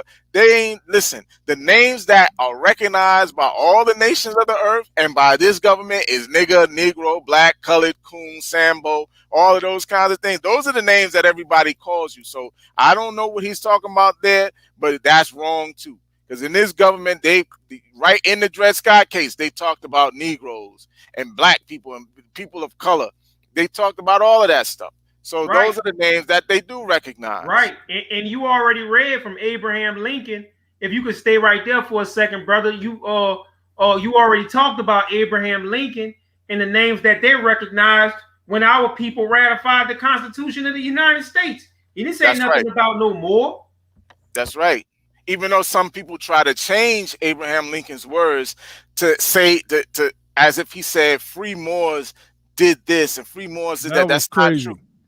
He said Negroes, free Negroes. The term that they was using. And you got some Moors that's running with that. Like, you know, that's supposed to be sharp and smart and intellect. I remember when I first seen that, the first thing I did was did a Google keyword search, and I had to show other Moors that's not what it says. The word is Negro. Somebody put Moor there. Right, and you could clearly see on the piece that they're reading from that someone scratched out the word Negro and wrote more on top of it. That's like dumb. Like, why would you even use that? The 14th and 15th Amendments brought the North and South in unit. Fine. Placing the Southerners who were at that time without power with the constitutional body of power. So the people, the 14th and 15th Amendment didn't give us power, but it gave them traitors and devils power. Think about that, right?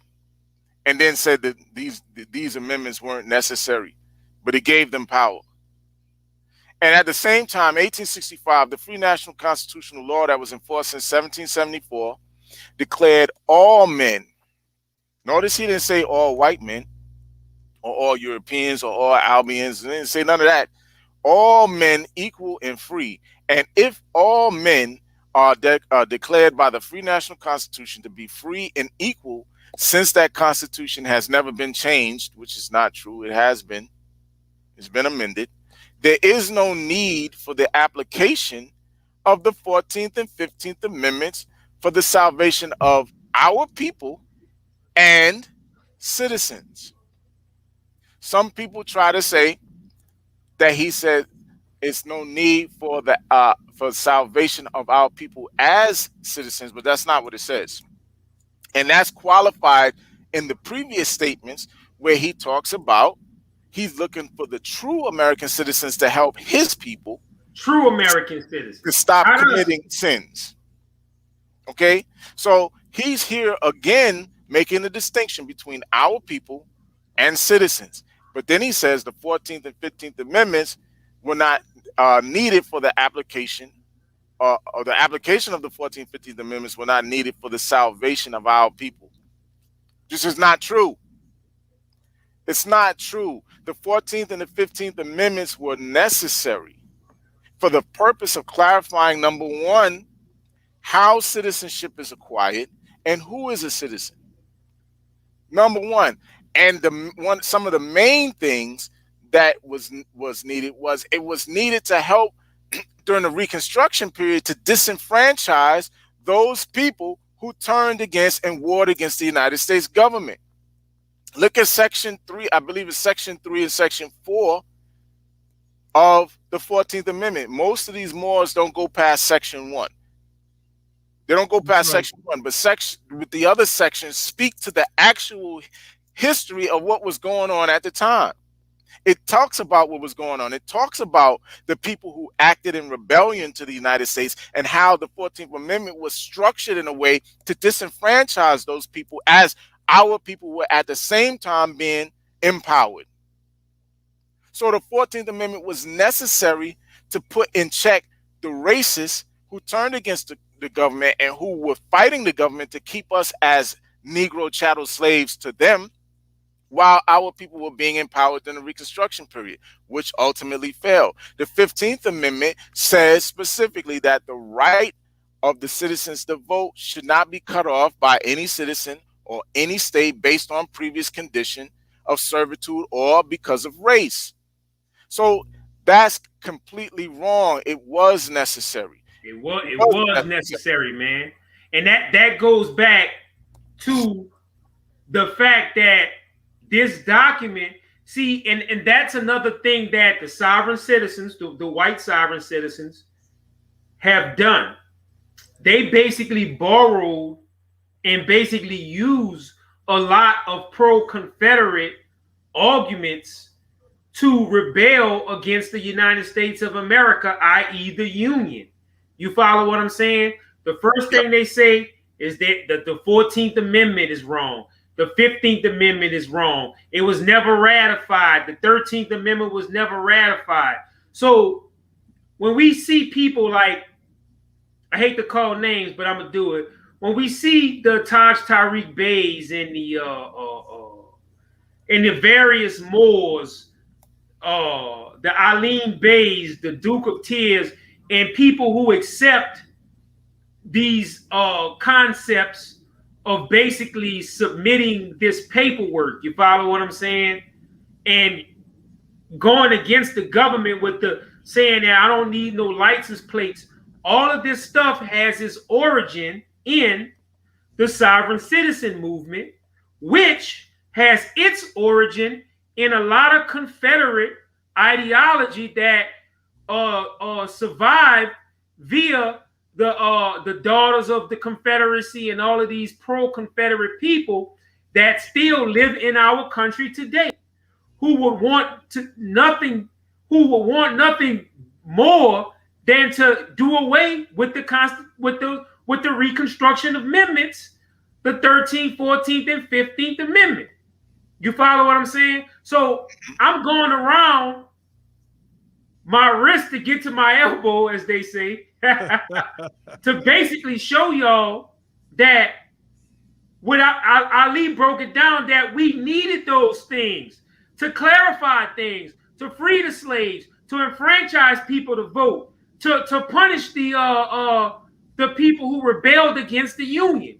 We needed those things, so we can't say those things are not necessary for the salvation of our people, because this is the very thing that they violated. There's a book that I always talk about that you all should get and buy, and if you're truthful, it would change your perspective. It's called The Betrayal of the Negro, and it talks about how what's his name? The president after and that was in the 1877 compromise. That's why they call it the 1877 compromise. Rutherford Hayes. Rutherford B. Hayes. Rutherford Hayes, yeah. Yeah, Rutherford B. Hayes. So Rutherford B. Hayes basically put the authority back in these southern states, said, oh yeah, he was going around on his speaking tour, right? Saying, you guys going to be sure. I can count on you guys to carry out the 13th, 14th, and 15th Amendment. They was like, sure, okay, bye. You guys are good. We pulling out. I would like nothing better to have our national brotherhood back, blah, blah, blah. Those people, knowing that they weren't going to adhere to the 13th, 14th, and 15th Amendment, that's why a lot of people left Mississippi, Alabama, Louisiana, in different states, and moved to places like Chicago, New York, so on and so forth, because the Confederates came back to power and disenfranchised people from that stuff. But that stuff was the very protection of the citizenship, and it's still used today. And that's just right. Because somebody said this dumb shit in 1928, you think all of the fucking cases that's been based upon the 13th, 14th, and 15th Amendment gonna be fucking thrown out? You know how much chaos that shit would cause just because some dumbass dude say that shit's not needed? Man, think about that shit. It's insanity. Mm-hmm. If you have to amend the Constitution, that's a really big change. That means also is that you're not secure enough with the idea of federal legislation, some type of act of Congress even being enough to pass it that would do the job. So you got to go ahead and amend the whole Constitution, which requires a large portion of Congress to vote in favor of. Obviously it was needed. Obviously, when Andrew Johnson vetoes the Civil Rights Act of 1866, that's right. You need something pretty strong. And obviously, if you're gonna free these people and then you're gonna have to come back and behind that and litigate whether they're citizens or not. Obviously, you need something that guarantees the right to citizenship. You need something that's going to explicitly, lock us in. You're going to need something that's going to explicitly guarantee the right to vote. When you got people that are lynching, that were killing, to make sure that we didn't vote. Don't mind me, y'all. I'm talking to y'all's favorite Moorish American that were implementing all of these Jim Crow laws, that were implementing loitering laws, that were implementing pig laws, all kinds of things that they were doing to subjugate our people. Go ahead, Josh. Nah, you got, I mean, when you say this is not necessary, you got to ask yourself, I always ask myself, who's in favor of this and who is not in favor of this?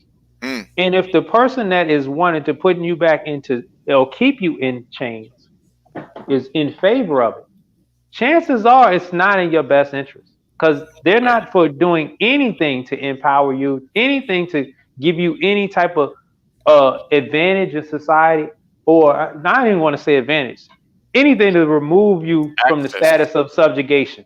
Yeah, they want to return you to subjugation. They want you to maintain the subjugation. They don't want you to elevate to just get some basic rights of citizenship like they get.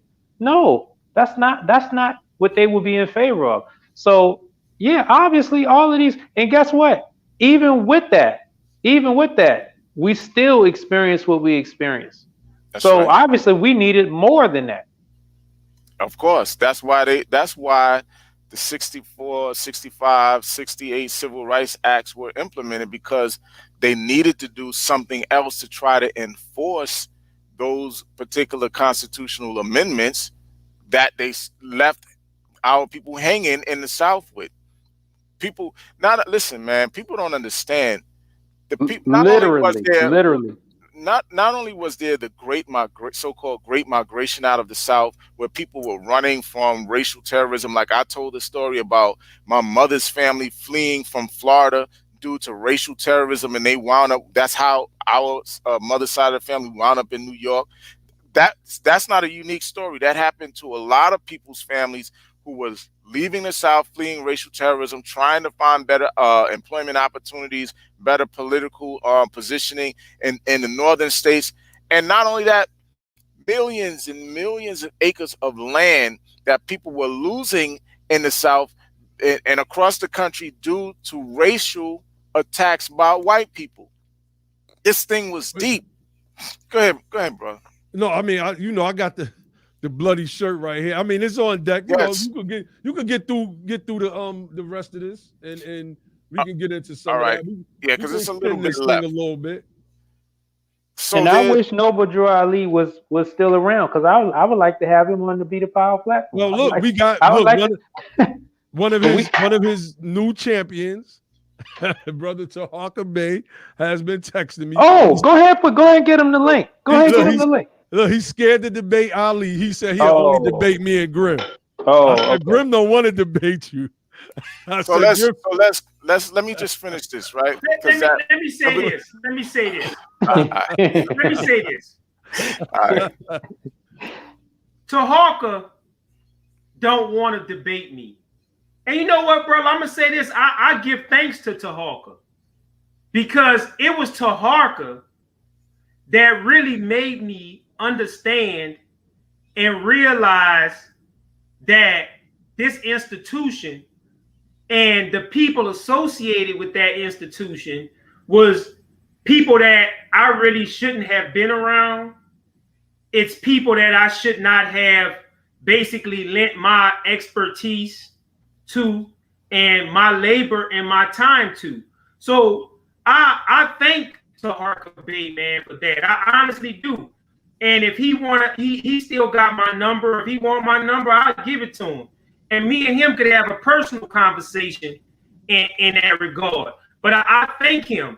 But I'm also going to say this. His form of debate is something that his audience will want to see, which is lies, slandering, chopping, misusing the words, take a clip, add another clip. See, that's what these guys will call a debate. And and all of them do that. It's not just him. All of them do that. The guys in the inbox was doing the same thing. Here we're breaking down a document, providing information, providing references on that, providing references on that on our behalf, right? So they'll say you're an asshole, you're fake, you're a sellout, you're an agent, you're a Mason, you're this, you're a betrayer. Instead of dealing with the fact that I got one question. Where do you have to proclaim your religion before the government? Where you do that at? Where they say that in the law? Find it. Show it and not to only me. that, Grim, I skipped over something. In 1924, man, I skipped over something important. When he talks about these Asians coming into the country to proclaim their free national name and religion. During the time that he was making these statements, there was something called the Immigration Act of 1924, which is also known as the Asian Exclusion Act. Now, this man named Chinese and Japanese people when at the time those particular people were being excluded. Look it up. The Immigration Act of 1924, also known as the Asian Exclusion Act. And National Origins Act. It says it was an act, a United States federal law that prevented immigration from Asia, set quotas on the number of immigrants from the Eastern Hemisphere, and provided funding and an enforcement mechanism to carry out the long-standing ban on other immigrants. So the fact of the matter is he's talking about a bunch of people who were limited in terms of them even coming here. And the fact of the matter is they were considered undesirables themselves because they didn't want those people here really in large numbers, other than to be another form of a labor class, which they were using some of them to help build the railroads and stuff. Build the railroads, that's right. So they really didn't want those people here either. And he's naming them as if those are the desirable people. Now, I know that, you know, Asians became what they call the model minorities over time, but that was over time. That wasn't immediate. It was not immediate. And yeah, so that was after the civil rights movement of the 60s. So let's go further, because so there isn't but one supreme issue for my people to use to redeem that which was lost, and that is through the above statements. Then the lion and the lamb can lie down together in yonder hills. Why do we want to lie down together? We don't need to lie down together. We need justice. We need justice, economic and political justice. That's what we need. We don't need to lie down with them. And neither will be harmed. Go ahead. No, go ahead. I'm sorry. And neither will be harmed because love, truth, peace, freedom, and justice will be reigning in this land. In those days, the United States, this is for all of the sovereign citizens who claim to be followers of Noble Drew Ali, that says the United States is not a country and not a government, and it's nothing but a corporation. This is what Drew Ali says. In those days, the United States will be one of the greatest civilized and prosperous governments of the world, right? So he's disagreeing with you, Sav Sits. But if the above principles are not carried out by the citizens and my people in this government, the worst is yet to come, because the great God of the universe is not pleased with the works that are being performed in North America by my people. They're not. The great God is not mad at this European devil, but he's mad at our people, right, who are subjects to public subjugation, racial terrorism, racial gerrymandering, prison gerrymandering, racial housing covenants, you name it. And some of those racial housing covenants actually included people calling themselves Asiatics and Moors. Right. At the same time that this man was preaching this stuff. We can pull him up from the 1920s. We don't want Moors and Asiatics in these houses. The covenant, right? They was naming Moors in the housing covenant. That's right. They didn't want in the neighborhood. You couldn't buy property. You know. That's right. So the bottom line of it is this, man. To basically follow up. Well, I wanted to say this first about that lion and the lamb thing. You know, he got that from this Ellis Hollis book that, you know, a lot of the Moorish information that he got come up out of that book as well in regards to some of that's where he get the from the depiction of the lion and the lamb in the actual book. But that's neither here or there. But the bottom line is this, that what you just said about the whole thing is victim blaming. It is. And he basically blamed our people for all of this. Where was it? I think you passed it up. No, you keep reading, Grim, because he's going to tell you all of the things that the sins and everything that our people are doing is going to cause. Read the rest of it. So he says, and neither will be harmed because of love, true peace, freedom, and justice will be reigning in the land, in this land. In those days, the United States will be one of the greatest civilized and prosperous governments of the world.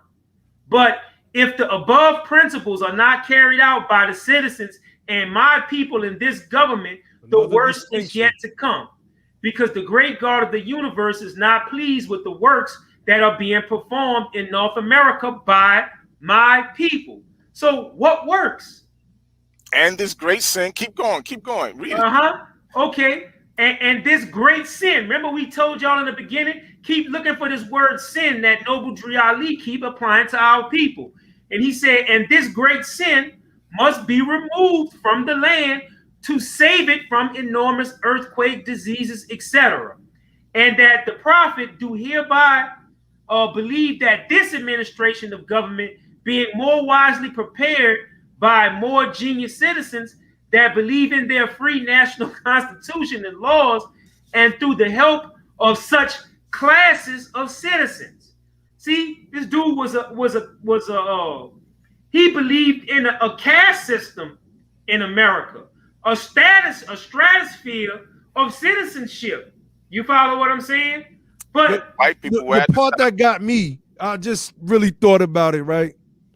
The part that got me, when he says that we're gonna cause earthquakes and diseases. No, not that one. Not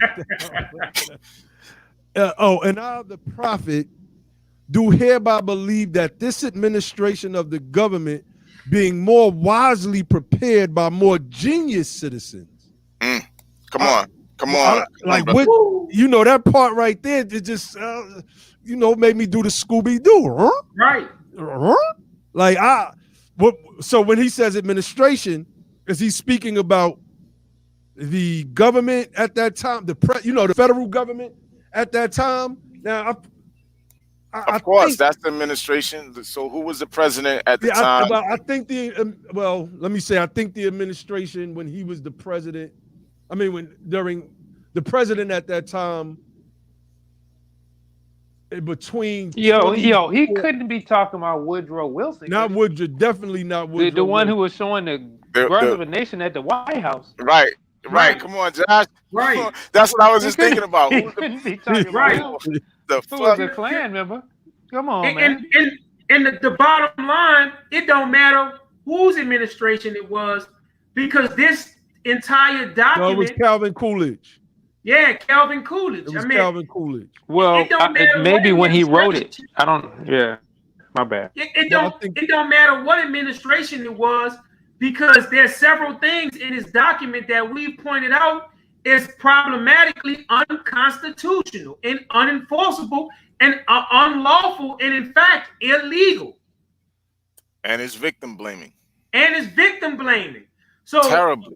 So somebody said in the inbox saying that we weren't honoring our mothers and forefathers.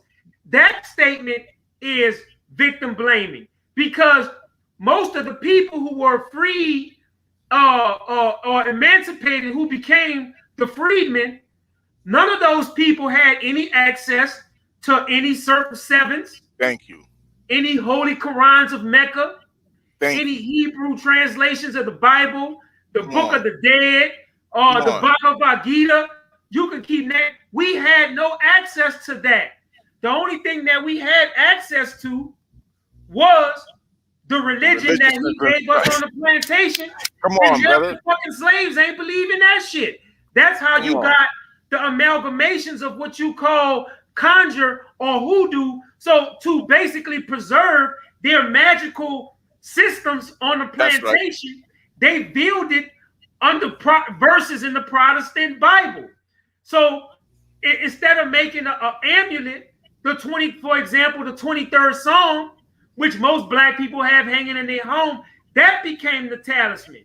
So they started using certain verses from Moses in the Bible, and they started using certain things in Catholic parts of the country. They hid African symbolism behind the saints, and they transformed their pharmacopoeia from African to American. So half the people ain't believing that. So what the fuck is this shit that they didn't honor the divine creeds of their forefathers. Because if you talking about Africa, half of them don't even remember that shit. Come on, brother. It wasn't like in the Bible where Israel had a succession of Israelite prophets. According to y'all, we ain't know shit until Noble Drew Ali came. So how the fuck can you blame everybody before Noble Drew Ali in America for not claiming their divine forefather? It ain't like motherfuckers just came over here and just say, man, fuck Allah. Right. Or Right. fuck the Quran. Motherfuckers beat. They was robbed. You motherfuckers never saw Roots? Come on, brother. You follow what the dude was a Muslim, as y'all the terminology that y'all use. That's right. You follow what I'm saying? He was beat out of that. That's right. And our people in the form of conjure and hoodoo, we had to teach our people things in secret. But the majority of that shit was beat. So how the fuck were we not honoring our creeds and shit? To see it's victim blaming. So how we was not honoring the shit and the shit was beat out of us, stolen, raped. You follow what I'm saying? Tahaka said y'all cherry picking. No, we're not. Hey, we read the whole fucking document. We're gonna, we're going through it line by line. Line by line. Cherry picking. We have been on here for like over 2 hours already. Over 2 hours. Go ahead, Ali. So again, he done already classified white people as being more genius citizens, right? So we're going to keep going. And the constitutional laws, and through the help of such class of citizens, I, the prophet, truly believe that my people will find the true and divine way of their forefathers and learn to stop. See, first of all, this is another thing. It presupposes, just like a lot of black immigrants do now, particularly ones of the African continent, that we don't have culture and customs of our very own that were developed right here in this country. Nobody respects us and our shit. Everybody feels like in order for us to be legitimate, we got to somehow be connected to some shit from the African continent or from the ancient land of Canaan from 3,000 years ago, or whatever the hell these people are talking about. The fact of the matter is everybody have the right to do what they need to do for their own selves. Our people have our own culture that was developed right here.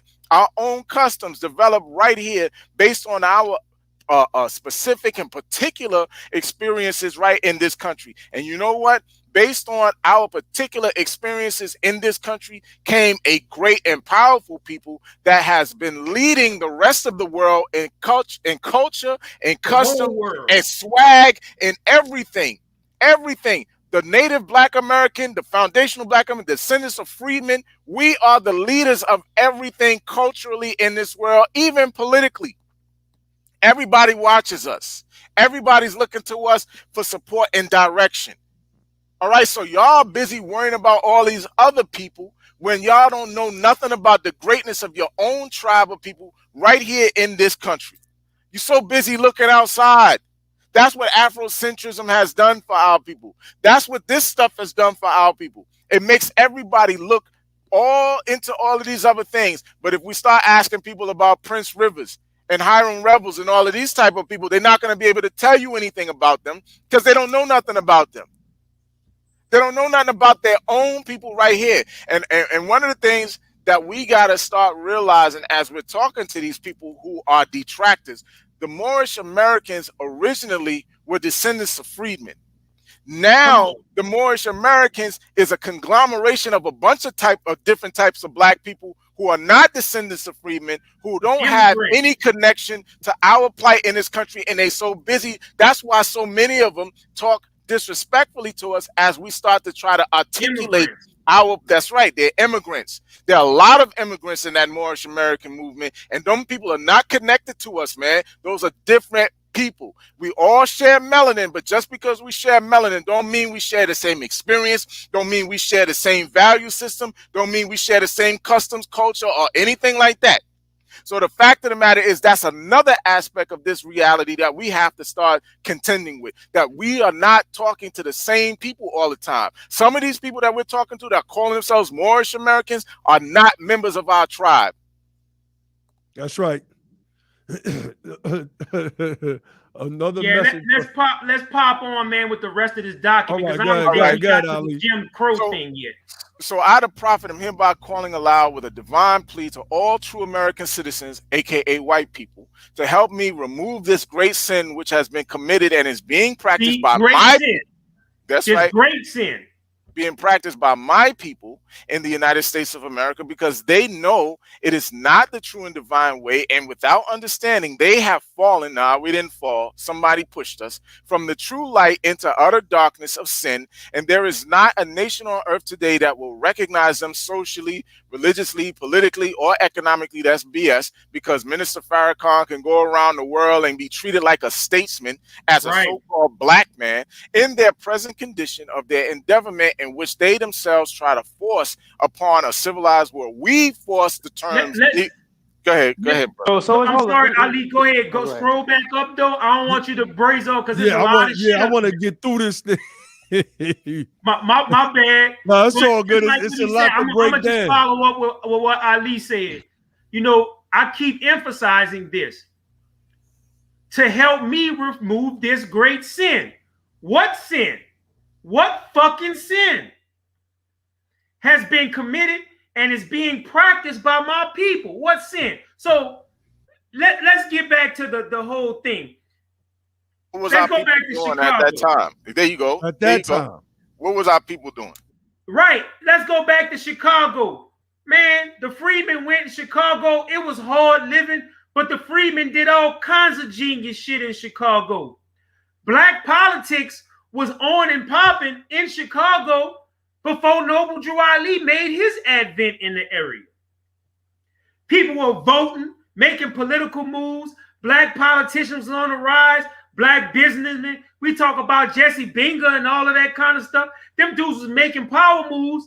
Yeah, they courted the prophet for that. But fuck, politicians and people working for politicians court all kinds of organizations, even today. You follow what I'm saying? So what great sin? So when you talk about this great sin, if it's being that they denied their nationality, how come it's a sin if nobody knew? Think about this. If nobody before Noble Drew Ali knew they was Moorish Americans, how were the people in sin? You follow what I'm saying? If the sin is nationality and the sin is not honoring your divine forefathers, how the fuck they go honor their divine forefathers and shit, and nobody knew until Drew came, according to them. But the bottom line, people did know shit about the Moors and stuff like that. But according to them, if Drew brought this divine revelation, how the fuck you go punish everybody else before Drew's advent and say that they are sinners? The shit is really fucking victim blaming. And that's why I wanted everybody to keep listening about this sin and who he's saying is committing this sin, right? So the European ain't sin when he did all that. So if Allah is God, right? And adherence to Allah is the first tenet of Islam. And a man beat you in pain, beat all your ancestors in pain to make you forget Allah, not mention him, not the fact that Allah ain't come to do shit for you, but that's another story. So if Allah, if your children lost remembrance of Allah and didn't worship him, how the fuck is that a sin if they didn't know because it was taken to them because their forefathers was broken? If their nationality was whipped out of there, broke from them, according to you all about their nationality, how the fuck is it our fucking sin, man? And that's the part that I want you all to understand, that we didn't do nothing wrong. You follow what I'm saying? That's right. Yeah, I want to say just two things real quick. It's either one or two things that stuck out for me. When he said it was when he keeps saying my people and the things done by my people, one or two things. Either his people are the Europeans or there was some freedmen Ku Klux Klan terrorizing somewhere. I don't know, but I don't remember either But one of see, those.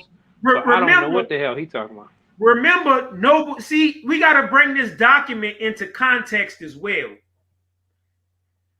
Noble Drew Ali was not only courting black politicians, but he said the Europeans are what? Helping me. Why not you?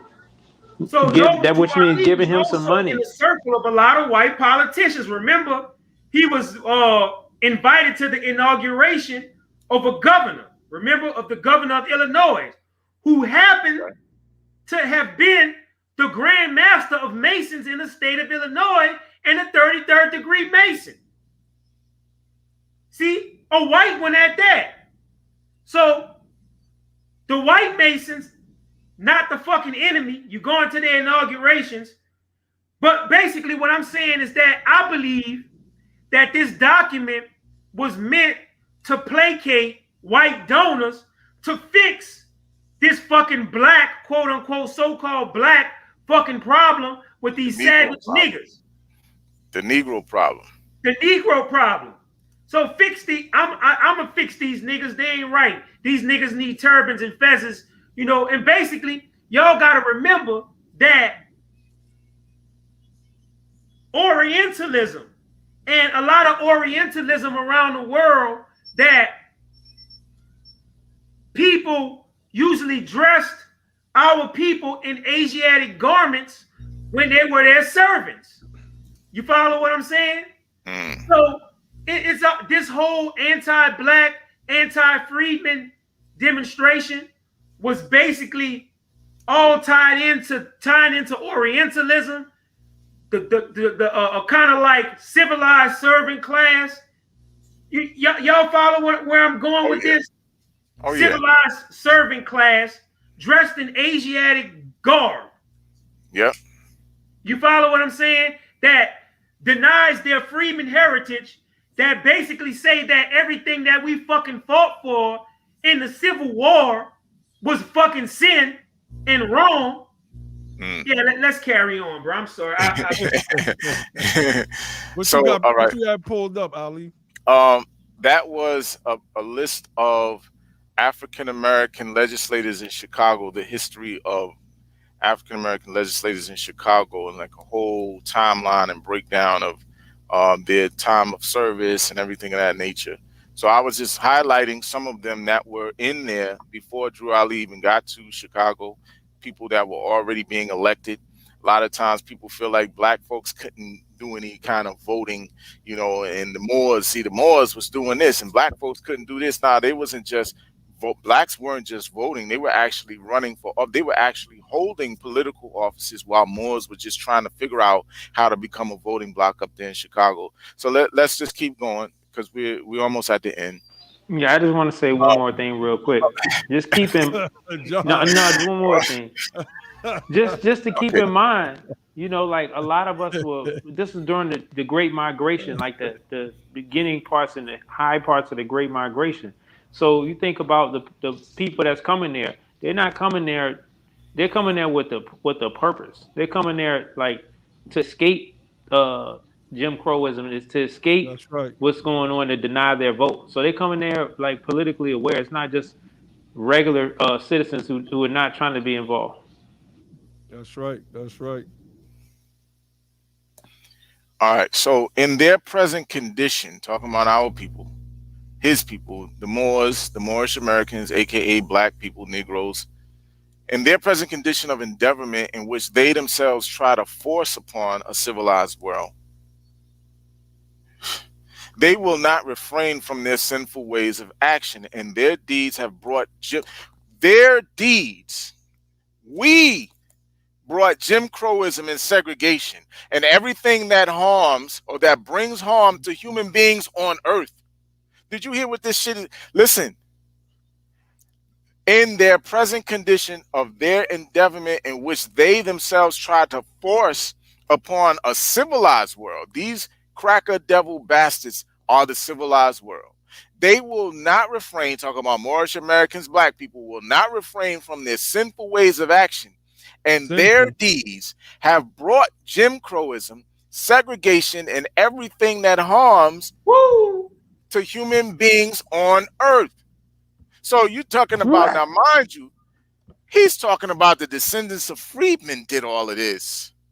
That next sentence is here. Damning, though. That next sentence is and damning. Okay, let's go to the next one. And they fought the Southerner for all these great misuses, but I have traveled in the South and I have examined conditions there, and it is the works of my people continuously practicing the things which bring dishonor and disgrace and disrespect to any nation that lives the life. And I am hereby calling on all true American citizens, aka white people, for moral support and finance to help me in my great missionary work to bring my people out of darkness into the marvelous light. Man, I can kick myself. Man, go ahead, brother. Myself in the ass, man. But I didn't know no better.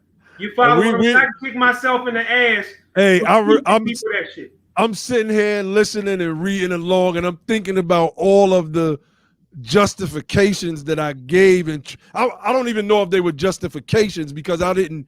You try to justify something when you know it's not right and exact. So I'm using the wrong term. Read some of the bloody shirt of what happened during Reconstruction or during the fucking Jim Crow period when that shit kicks in, because he's saying that we caused Jim Crow. Our ancestors caused it. Let me say this. See, the problem is, I'm gonna go back to repeat myself, that Moors adhere to this stuff, and we all adhere to this stuff because we never understood the freedmen history.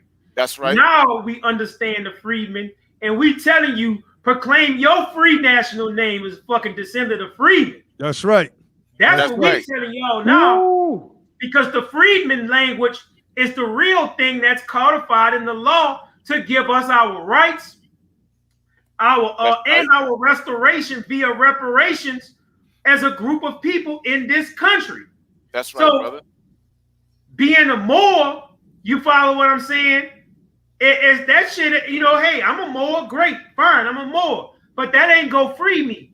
It's the understanding of what actually took place in the Reconstruction and how our people were disfranchised in Reconstruction that's really the key to solving all of this. The true adherence to the Reconstruction amendments is what's going to say. And the bottom line is that the Moors can say this because, number one, they don't understand what the Reconstruction is or was, and they don't understand what Jim Crowism is.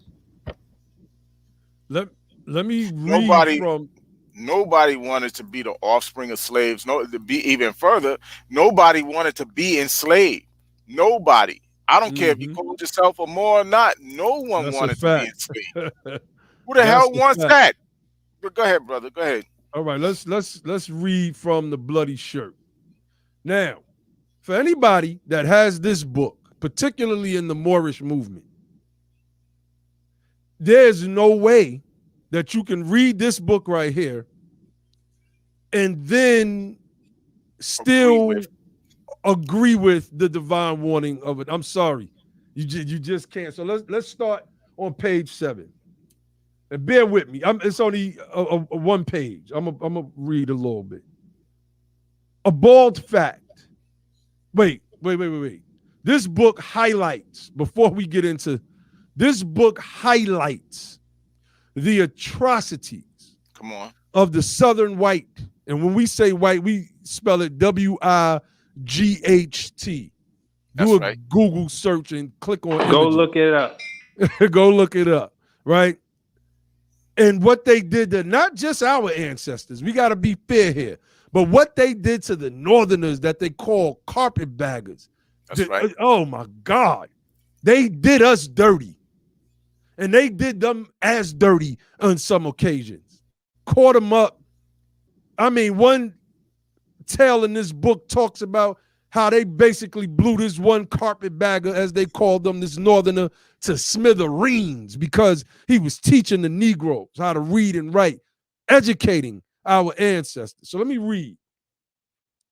Everybody get this book, The Bloody Shirt. We're going to do book club. This was supposed to be our first book club book, but that Charles Blow strategy kicked in, and we couldn't pass that up. Okay, a bald fact: more than 3,000 freedmen and their white Republican allies were murdered in the campaign of terrorist violence that overthrew the only representatively elected governments the southern states would know for 100 years to come.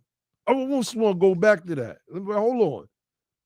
More than 3,000 freedmen and their white Republican allies were murdered by the Southerners. So y'all know I love Prophet Noble Drew Ali. Y'all know that. But what he says here doesn't comport with the history at all. It goes on. Southern states were known for, among the dead were more than 60 state senators. Imagine Kamala Harris and Cory Booker, even the black ones on the Republican side, Tim Scott and Burgess Owens. Just think of any senators that are, let's just say, Democrats, which was yesterday's Republicans, murdered, right? Well, no, this one says state senators, excuse me. More than 60 state senators, judges, legislators, sheriffs, constables, mayors. They were murdering mayors, county commissioners, and other office holders whose only crime was to have been elected. How do you think the people that just got out of slavery feel? Just trying to be average, normal citizens, knowing that the racists just murdered the mayor, murdered the sheriff, the person that's supposed to be the highest lawman in the land. The actions of our own people? Nah. I'm sorry. Nah. Look at, I'm sorry. Go ahead, brother. It says they were lynched by bands of disguised men, Klansmen, who dragged them from cabins by night or were fired on from ambushes on lonely roadsides or lured into a barroom by a false friend, and on a prearranged signal shot so many times that the corpse was nothing but shreds, or pulled off a train in broad daylight by a body of heavily armed men resembling nothing so much as a Confederate cavalry company, and forced to kneel in their stubble of an October field and shot in the head over and over again at point blank. This is what get the bloody shirt. Y'all heard us on the Be the Power platform speak about this book so many times. So saturated is our collective memory with Gone with the Wind, stock characters of thieving carpetbaggers, ignorant Negroes, and low scallywags that it comes as a shock, not so much to discover that there were men and women of courage, idealism, rectitude, and vision who risked everything to try to build a new society of equality and justice on the ruins of the Civil War, who fought to give a lasting meaning to the sacrifices of that terrible struggle, who gave their fortunes, careers, happiness, and lives to make real the simple and long-delayed American promise that all men were created equal. It comes as a shock not so much to be confronted by their idealism and courage and uprightness as by the realization that convinced up to the very last that they would succeed. I might as well read this. Confident in the rightness of their cause, backed by the military might of the United States government. Imagine thinking the military is on your side.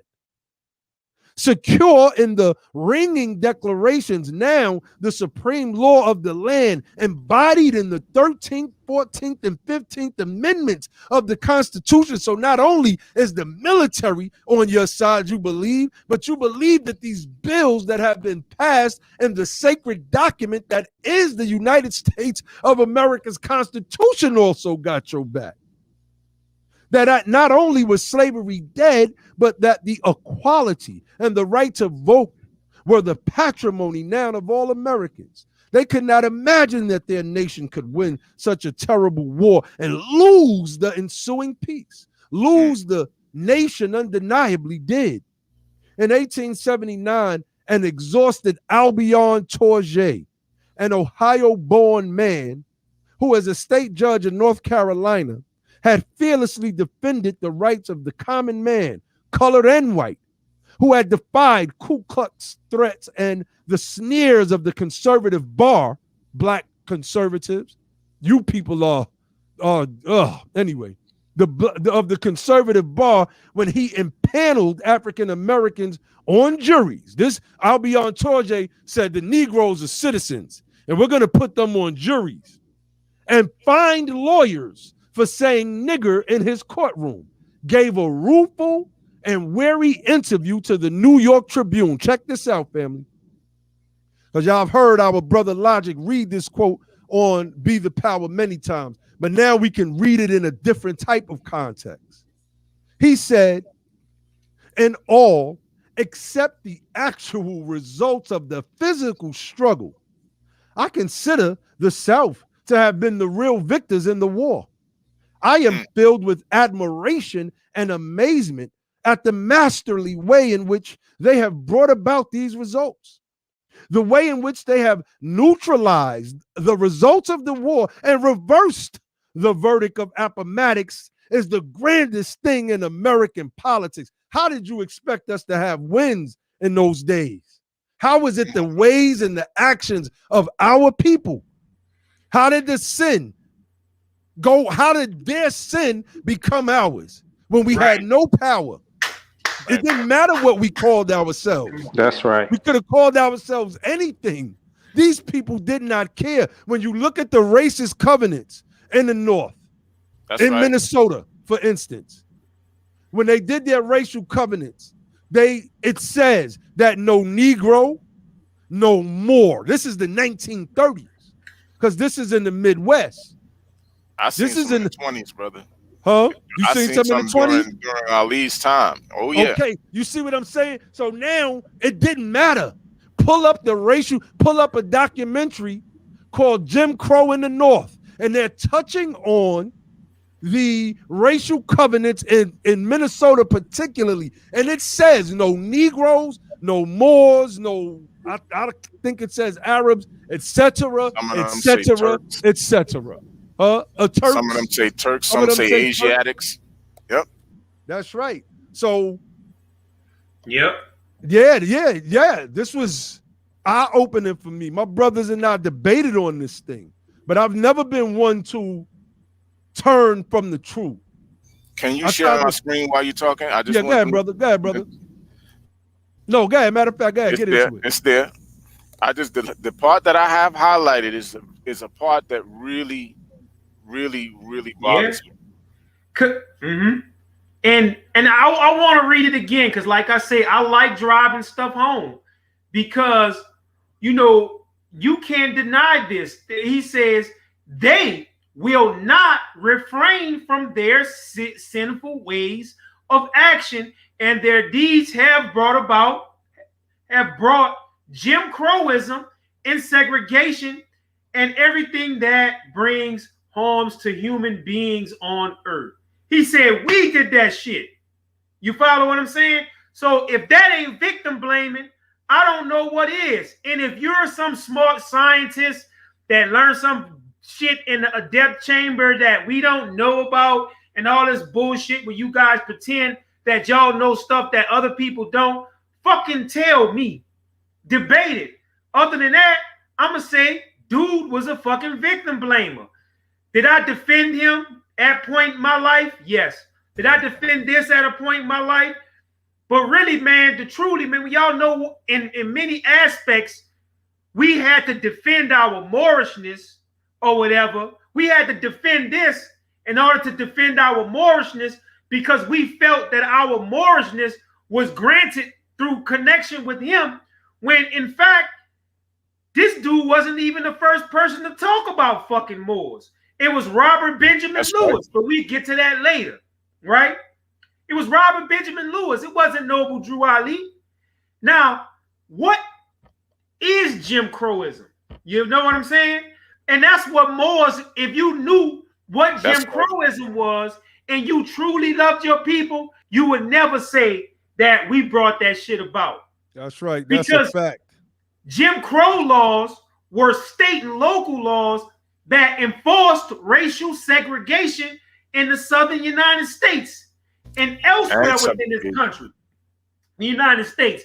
These laws were enacted in the late 19th and early 20th century by white Southern Democrats that dominated state legislatures to disenfranchise and remove political and economic gains. Y'all listening to me? That's right, brother.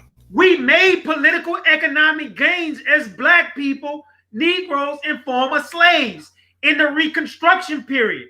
So Jim Crowism was made to disenfranchise and remove the political gains. That's why they went in the state houses. All these riots and massacres and stuff that happened during the Reconstruction period, that was to remove black people from the fold of government. That's right. And all of this stuff was enforced all the way after the prophet died, all the way really to 1965 in the South.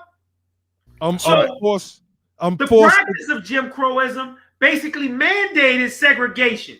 Ain't no more say, hey, we need to be segregated from y'all. You follow what I'm saying? Oh, it was the fucking Southerners who descended from the Confederate States of America. And that shit began in the 1870s. That's right. And then in 1896, matter of fact, right down the fucking block where I lived at, fucking Plessy Ferguson reinforced the separate but equal. That's so right. How the fuck we did that? And Homer Plessy sued because this shit was unconstitutional. That's right. That's right. So how the fuck we started this shit? And you got Plessy Ferguson suing these motherfuckers because he's saying that the separate but equal doctrine was fucking illegal for African Americans. That's right. Public education. You follow what I'm saying? So that legal principle of separate but equal was extended to public facilities, transportation, because while you couldn't drink out of certain water fountains, we had to drink out of rusty ass moldy water fountains. We caused that shit. You follow what I'm saying? That shit was caused by the Confederates who took over. That's right. And the only thing was mandated in their state constitutions for separate public schools, separate public places, separate transportation, segregation of restrooms, restaurants, drinking fountains between fucking what y'all call Asiatics and Europeans. What our people was doing leading up to the Jim Crow period was trying to attain political and economic power in this country. If that's what caused Jim Crowism, then so be it. So what you're saying is the fact that black people were looking for upward mobility coming out of slavery. These were people who were emancipated into poverty, homelessness, and terrorism. These people were looking for their place in this American society after contributing so much for centuries. And because they were looking for their place in society, in this government, as members of this economy, they're looking for places, they're acquiring land that was ultimately stolen back from them. 90% of the land that blacks had acquired from after slavery was stolen from them. Millions and millions of acres of land stolen from our people. They didn't do that to themselves. This is not some imagined thing that people are just concocting in their brains. White people are actually racist. I don't know why you guys don't want to admit that, but it's true. It's true. And see, the problem is that, and this is where Elijah Muhammad beat them. Yep.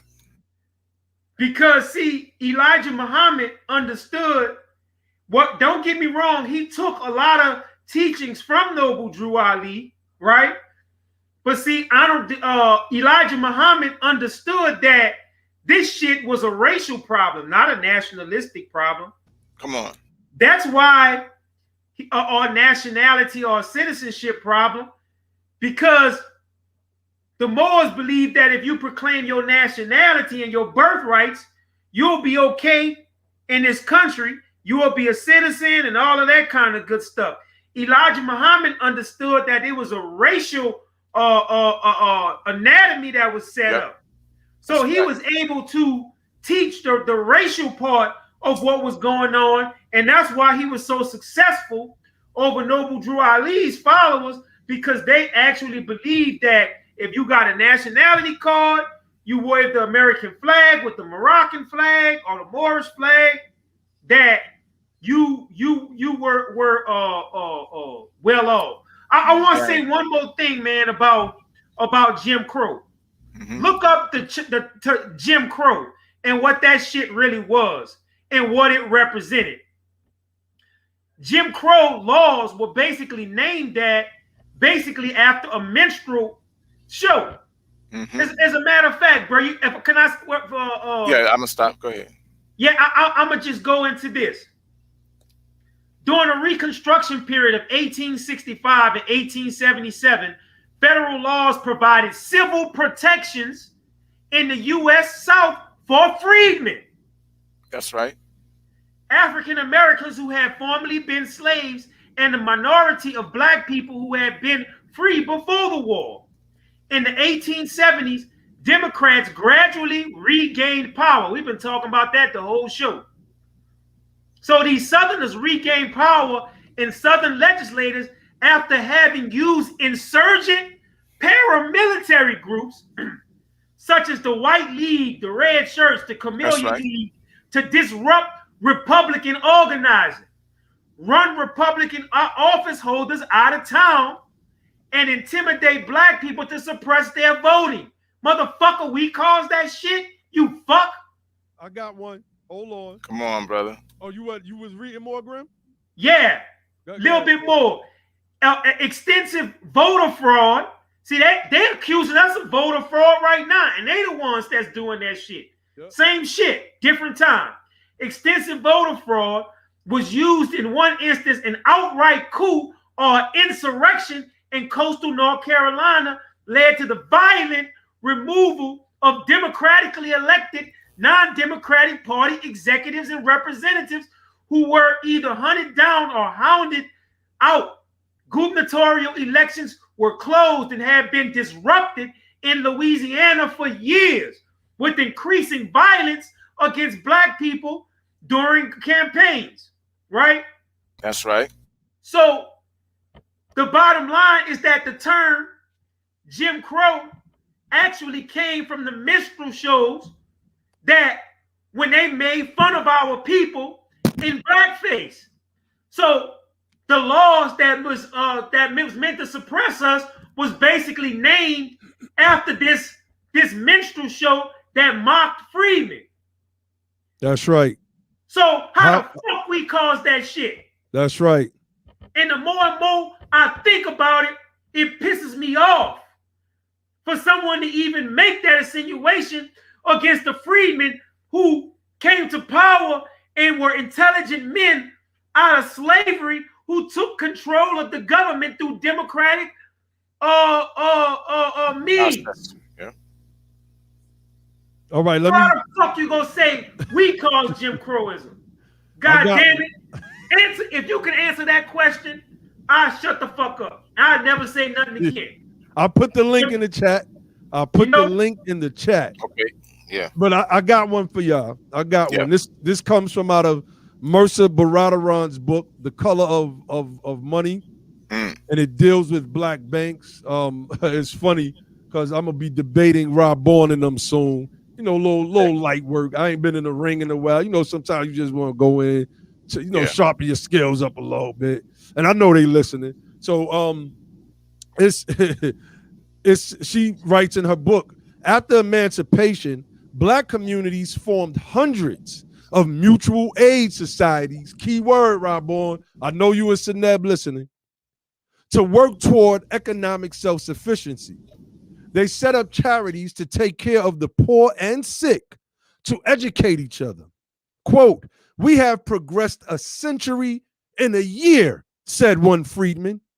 During the first year of freedom in 1866, a Negro convention held in Greene County, North Carolina, suggested that blacks could raise their economic status by creating joint stock companies and patronizing black businesses. Let's go back over this one more again. We have progressed a century in a year. What were we doing that was so sinful? Come on. What were we doing? Wow, this was in 1866. So this is this is the time period leading up to when Jim Crow starts in the 1870s. That's right.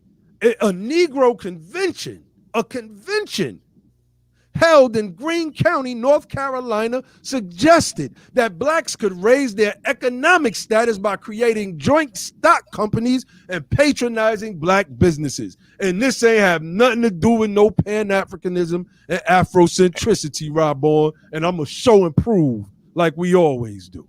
So I just wanted to bring that up. Well, this is what we were doing. I could pull up some more. I could pull up some more stuff y'all already know. Listen, this stuff is the part of history that many people were not concerned with, right? It's very well documented stuff by actual scholars and historians. We're not making this stuff up. Noble Drew Ali didn't know what he was talking about. And that divine warning shows that he didn't know what he was talking about in many instances. It's just a fact, right? Now, on certain other things, he has some points, some valid points. But this divine warning, he's all wrong, guys. I don't care if you don't like it. You could call me an agent. I don't give a goddamn what you call me. But the fact of the matter is we went through that thing line for line, and the history doesn't bear out, man. Ain't no cherry picking. Ain't no cherry picking. He just didn't know what he was talking about, and he has some type of Confederate leanings. That's the truth. Just like a lot of Moors today have Confederate leanings. Now, that's why they side with Justice Taney all of the time. They side with Justice Taney over their own brother, Dred Scott. That's right. Terrible. Terrible. And they dismiss Chief Justice, Justice Curtis. You bring up Justice Curtis' dissent. They say, well, the dissent is not law. I'm like, well, do you want it to be law? Let me real quick, one more thing. I gotta run through this real quick. I'm gonna go scroll back up and show y'all the name of the author. Matter of fact, let me put the link in the chat. Y'all know how we do, because we gotta show this, because I used to say I haven't found anything that Prophet Noble Drew Ali was wrong about yet. I would always say yet. Always. And you can go back years and you'll hear me saying that. And he was just simply wrong about this. And it is what it is. The pariah states acceded with remarkable results. Quote, you never saw a people more excited on the subject of politics than are the Negroes of the South, one planner observed. They are perfectly wild. Blacks enrolled in organizations such as the Union League, which encouraged political education through speeches and debates. Come on now. They petitioned local authorities. They attended Republican rallies and conventions. They voted and ran for office, even in the face of violent opposition from resentful whites. Fearless. Who were fearless. These are our ancestors. I ain't got to look to Africa. We was right here. Fearless. Who, it says, from resentful whites who were appalled by the prospect of blacks, including former slaves, taking part in governance. Between 1870 and 1877, I believe these are called the golden years, 16 blacks were elected to Congress, 18 to positions as state lieutenant governors, treasurers, secretaries of state, or superintendents of education, and at least 600 to state legislators. 600 to state legislators. Blacks never had decisive control over any state government, not even in Mississippi or South Carolina, where they constituted a majority of voters. But for a short period, they wielded sufficient power in substantial parts of the South, y'all, to insist on the establishment of public education, laws relatively favorable to workers, debtors, and tenants, and prohibitions against various sorts of racial discrimination. Drew Ali was wrong in the divine warning, family. Y'all hearing it from my mouth as a defender of Prophet Noble Drew Ali and the movement itself for the past, 10 years now. He was wrong in the divine warning. Indeed. Can you share my screen real quick, bro?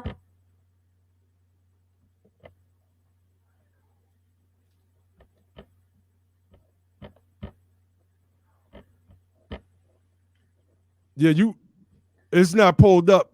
It's not pulled up? Yeah.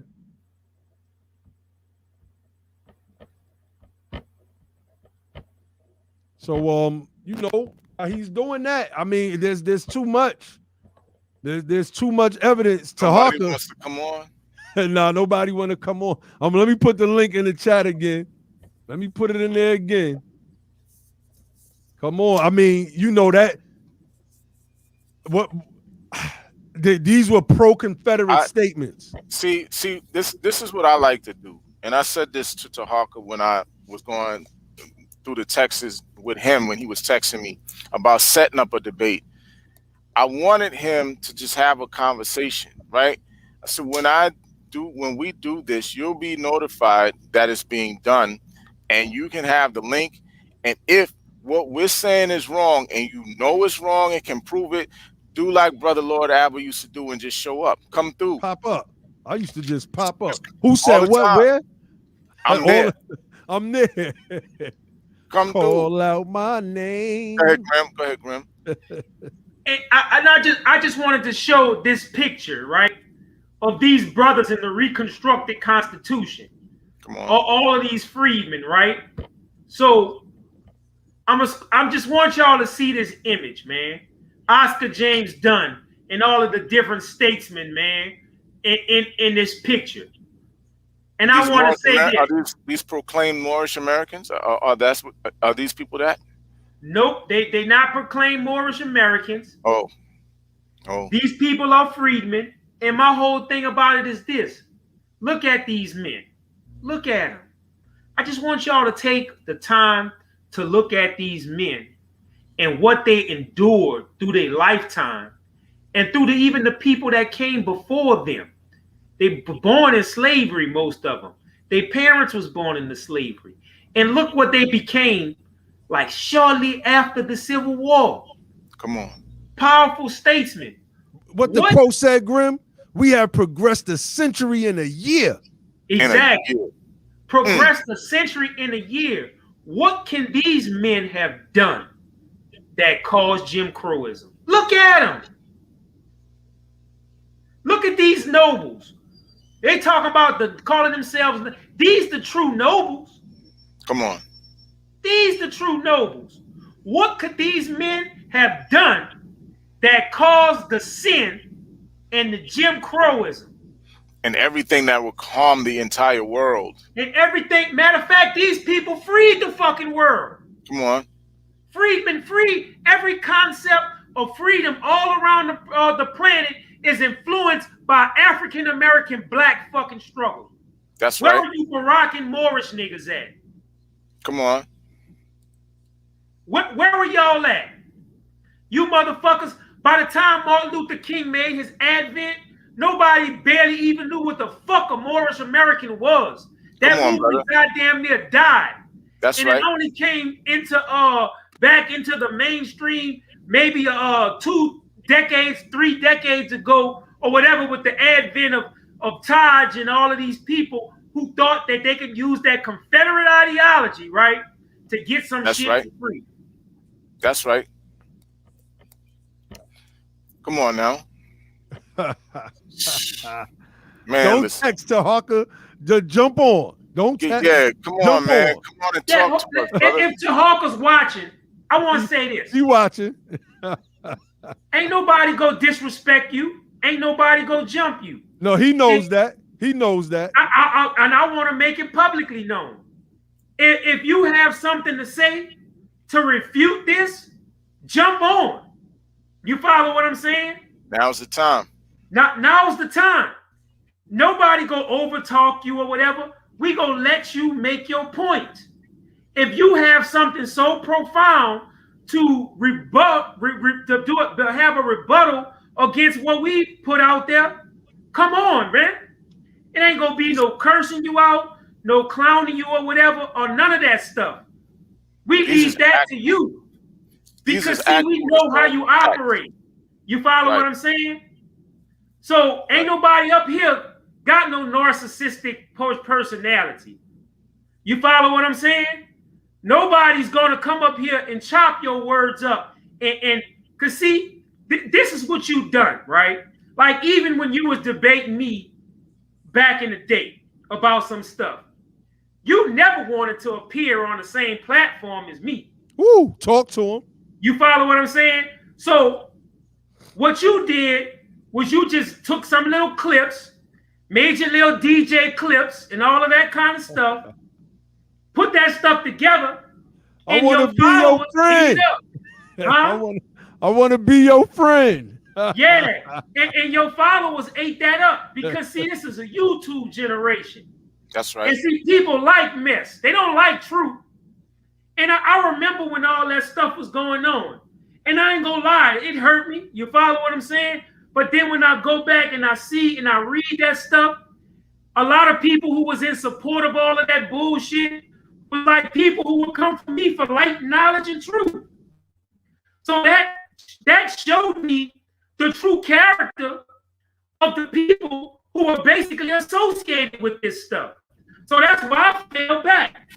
And I thank you for liberating me from that stuff by showing me wicked character and what it's all about. So, I mean, and if you're a man, a true man, and a true defender, come on. Bro, we just and got break it down. We just got don't character assassinate. Don't lie. That's right. Just come on. That's all.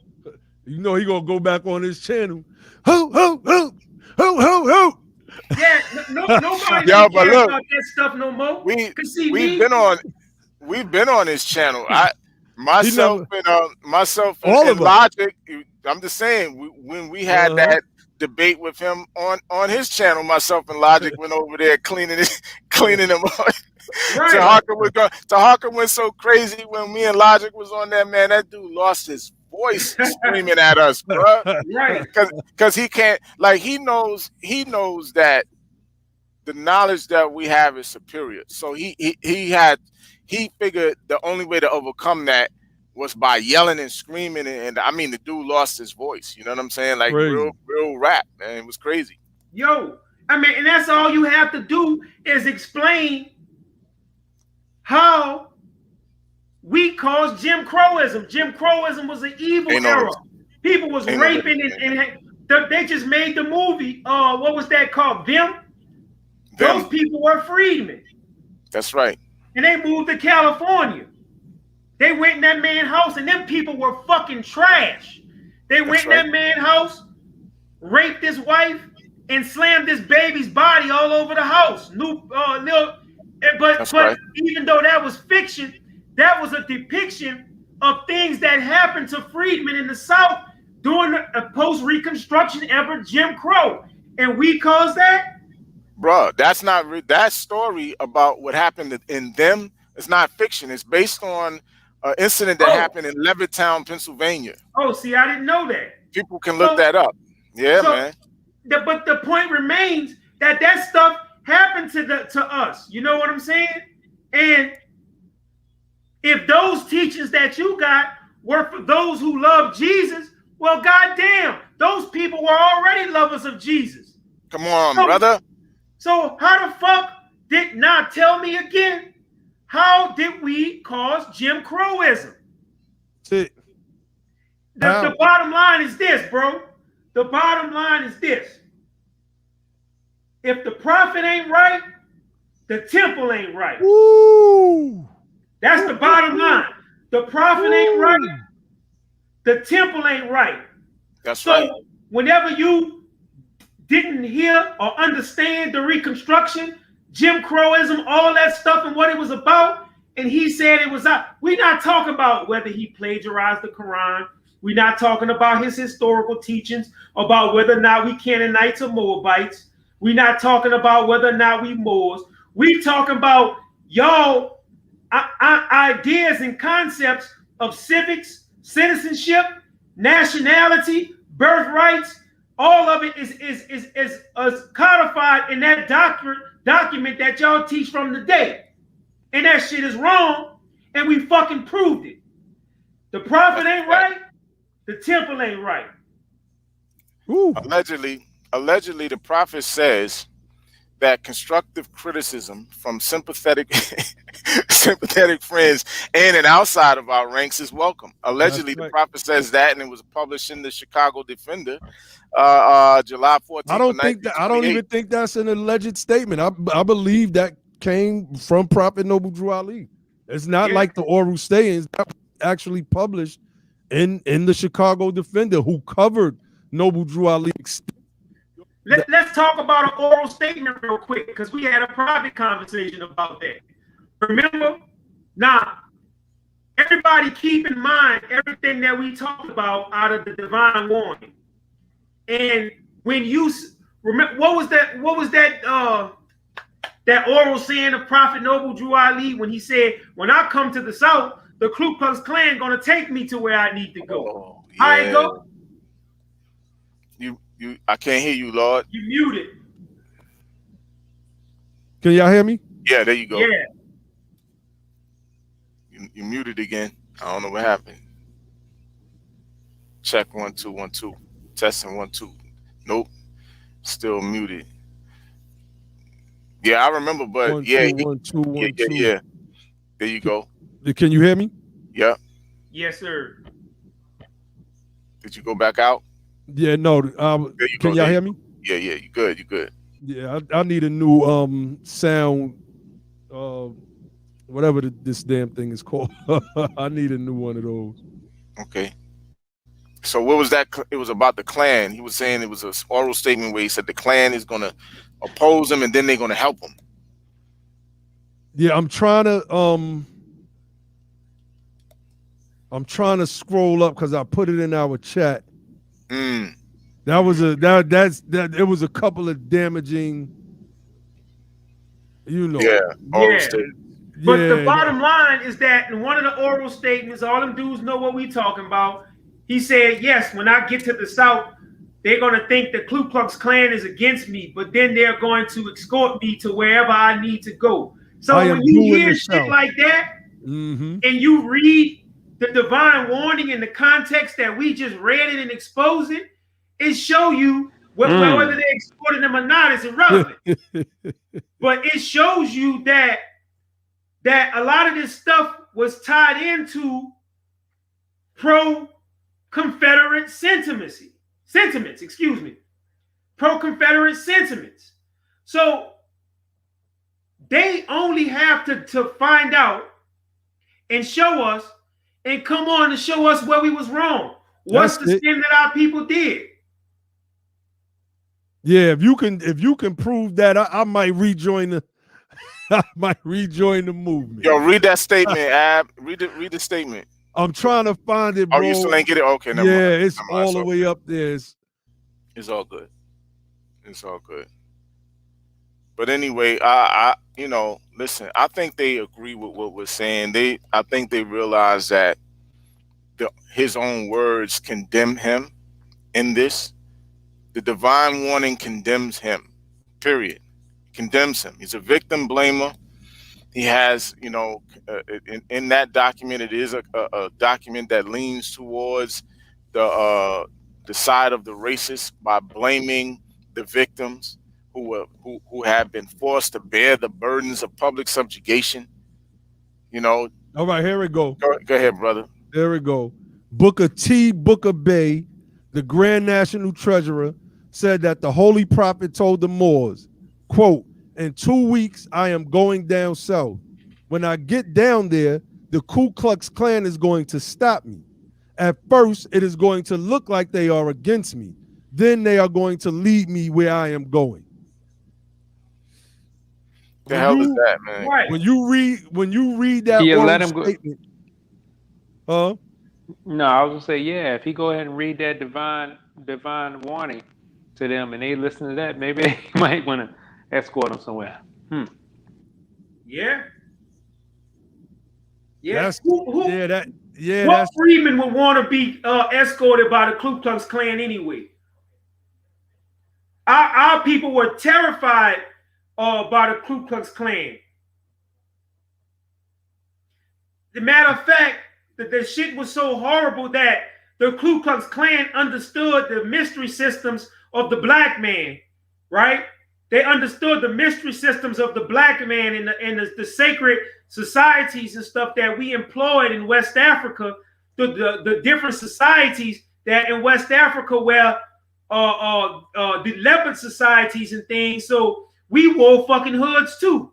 So they knew that those type of justice committees and shit put fear in some of the people in Africa. So they fucking took and employed our mythos against us in the form of these brotherhoods, and they fucking started wearing hoods and shit.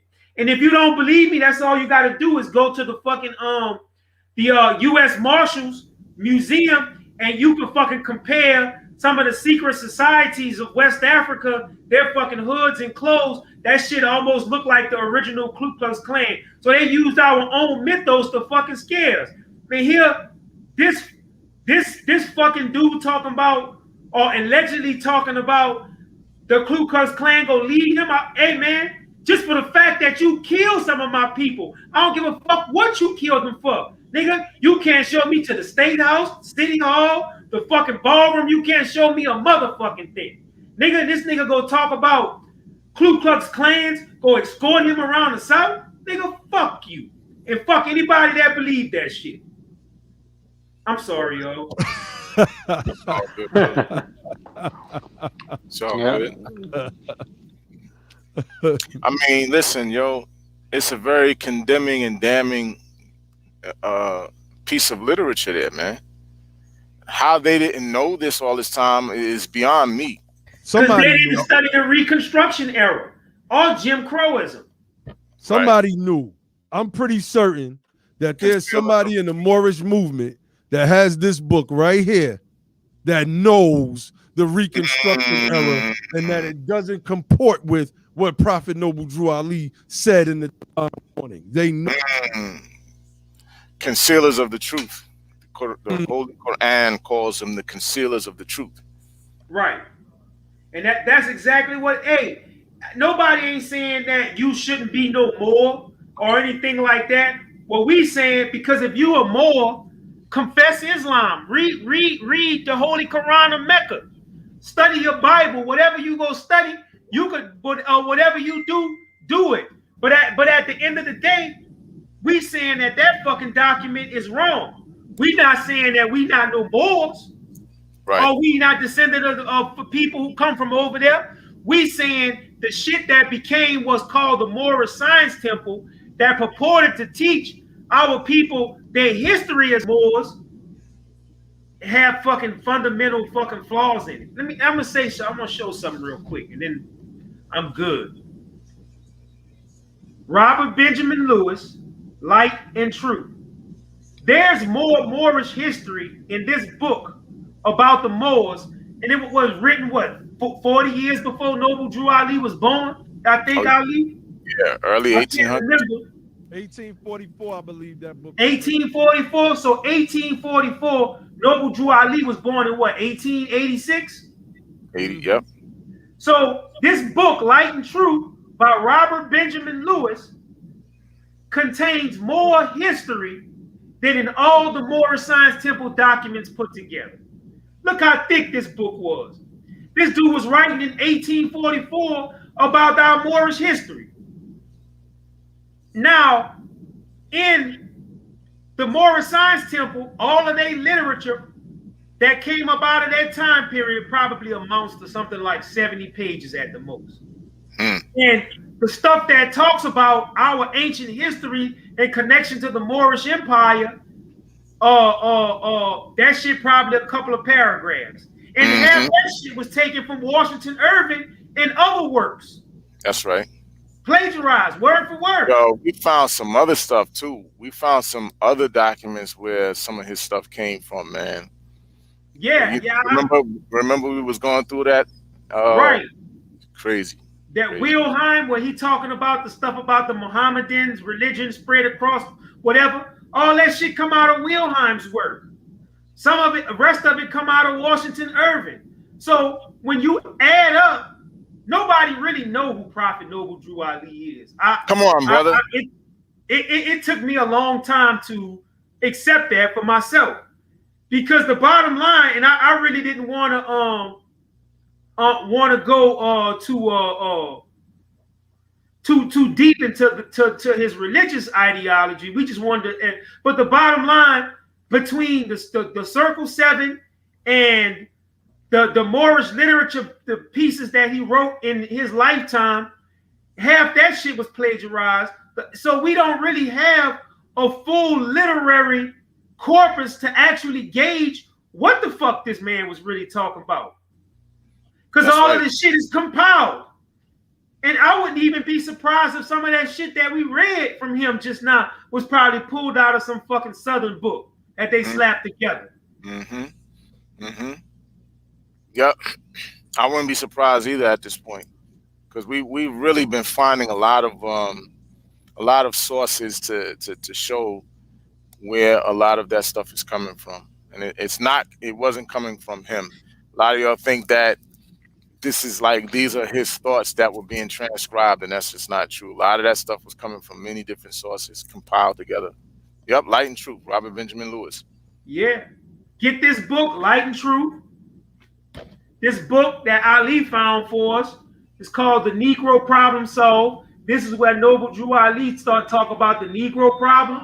This book was written by a white Christian abolitionist, but it got some interesting things in it, breaking down the Canaanite and Moabite history and our connection to it.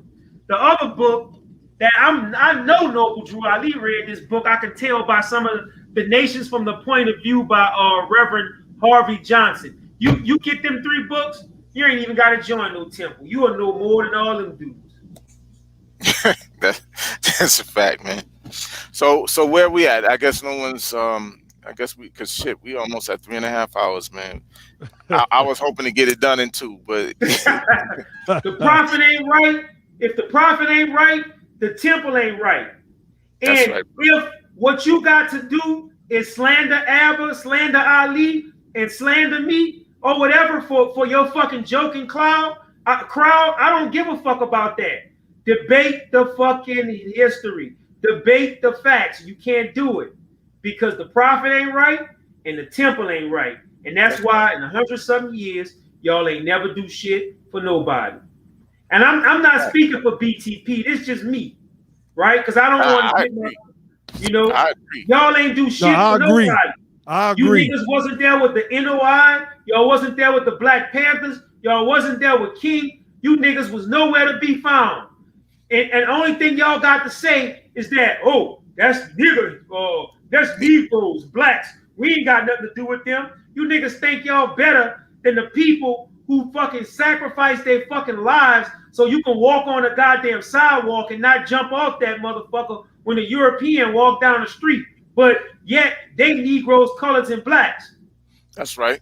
You say they don't have citizenry. Now the people you call Negro, colors, and blacks hold all the fucking elected positions in the fucking highest positions in the land, in the House, some people in the fucking Senate, and you niggas still running around talking about people need a nationality card to be somebody.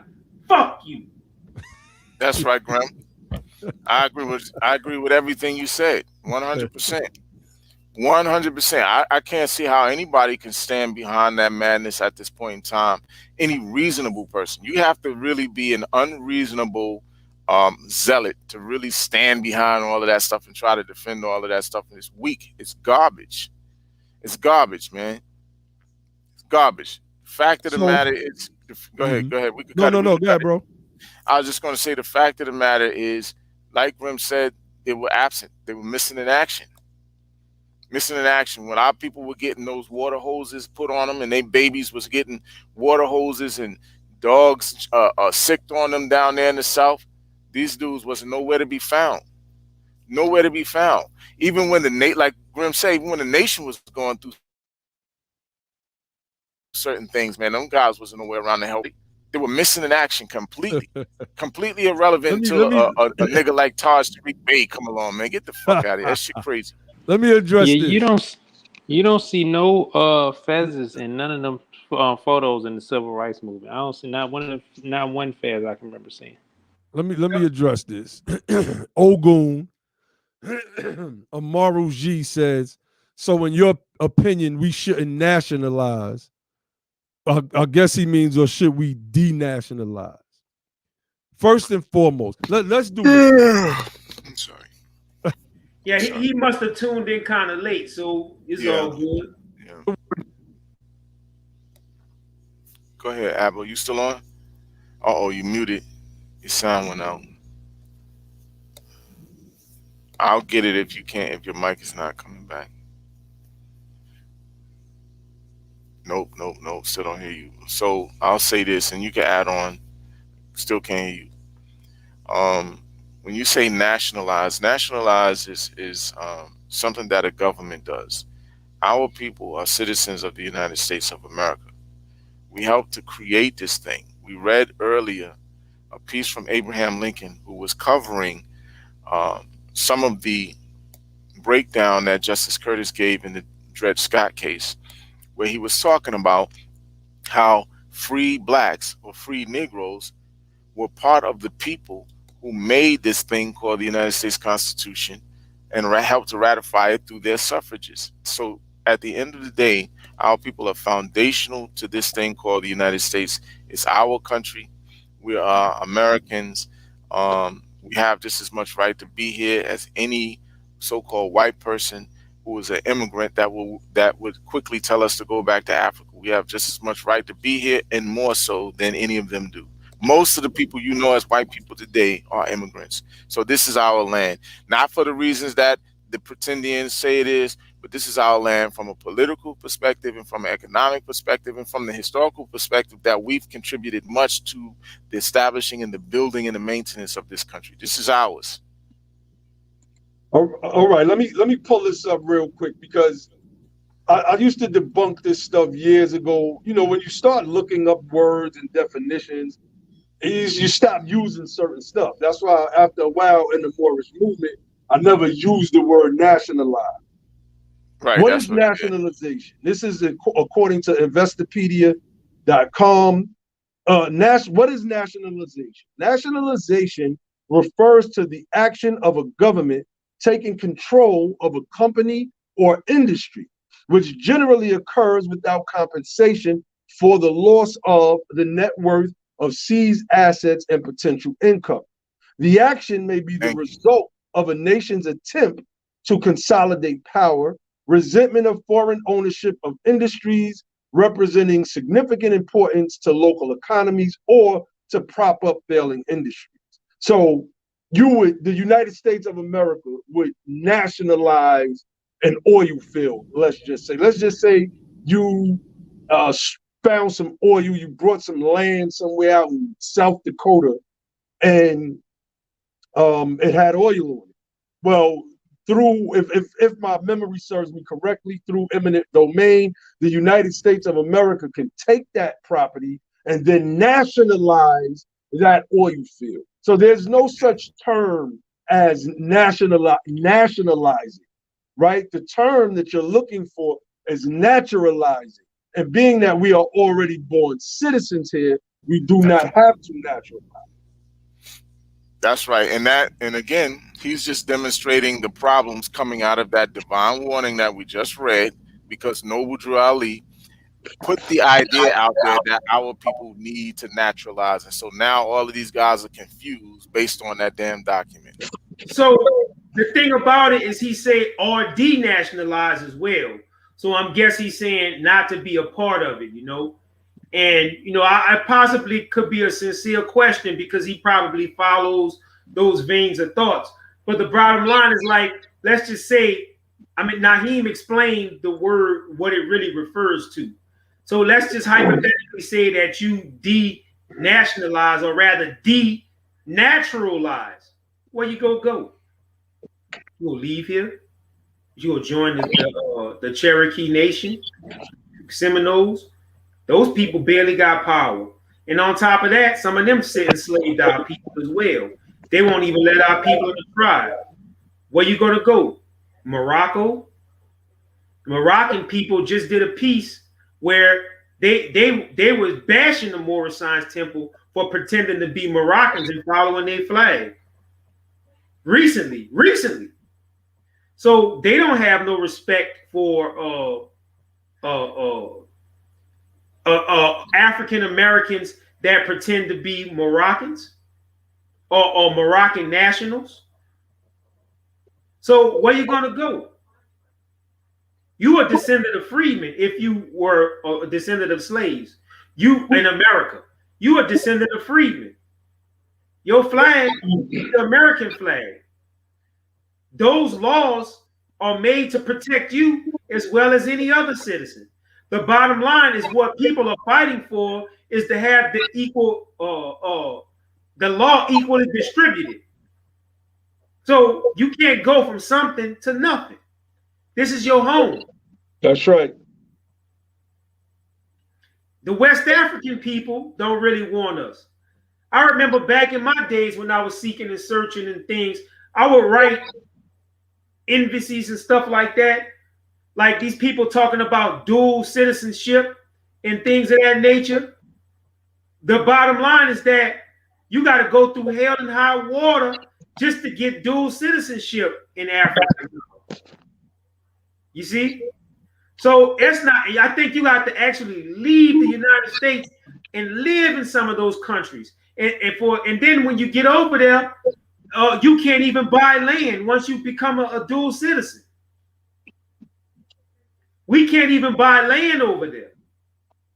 So this your home, man. We got to make this thing right. And you talking about the esoteric science of this thing? The esoteric science of this thing is that this thing will be turned over to us once again anyway. That's what all the fight's about.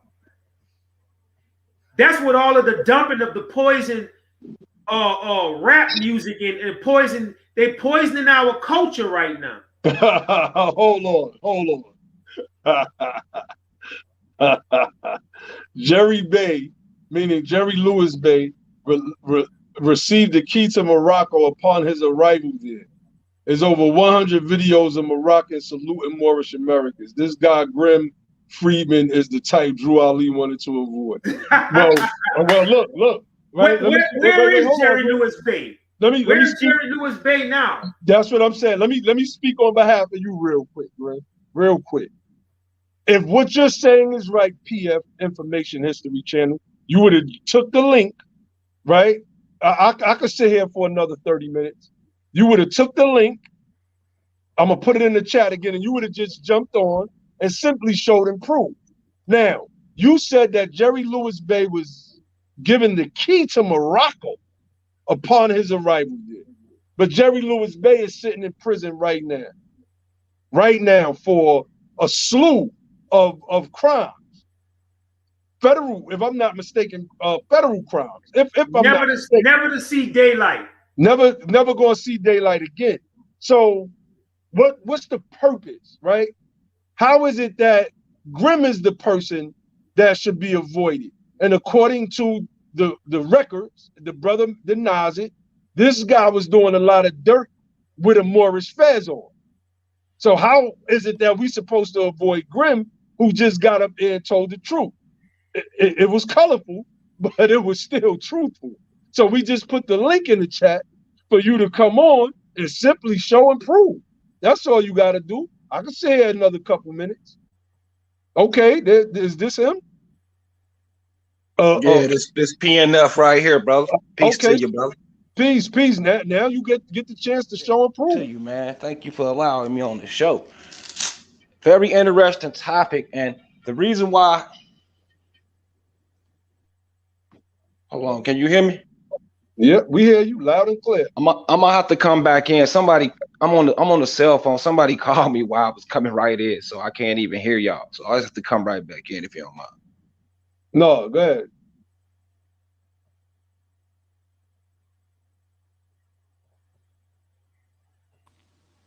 Can y'all hear?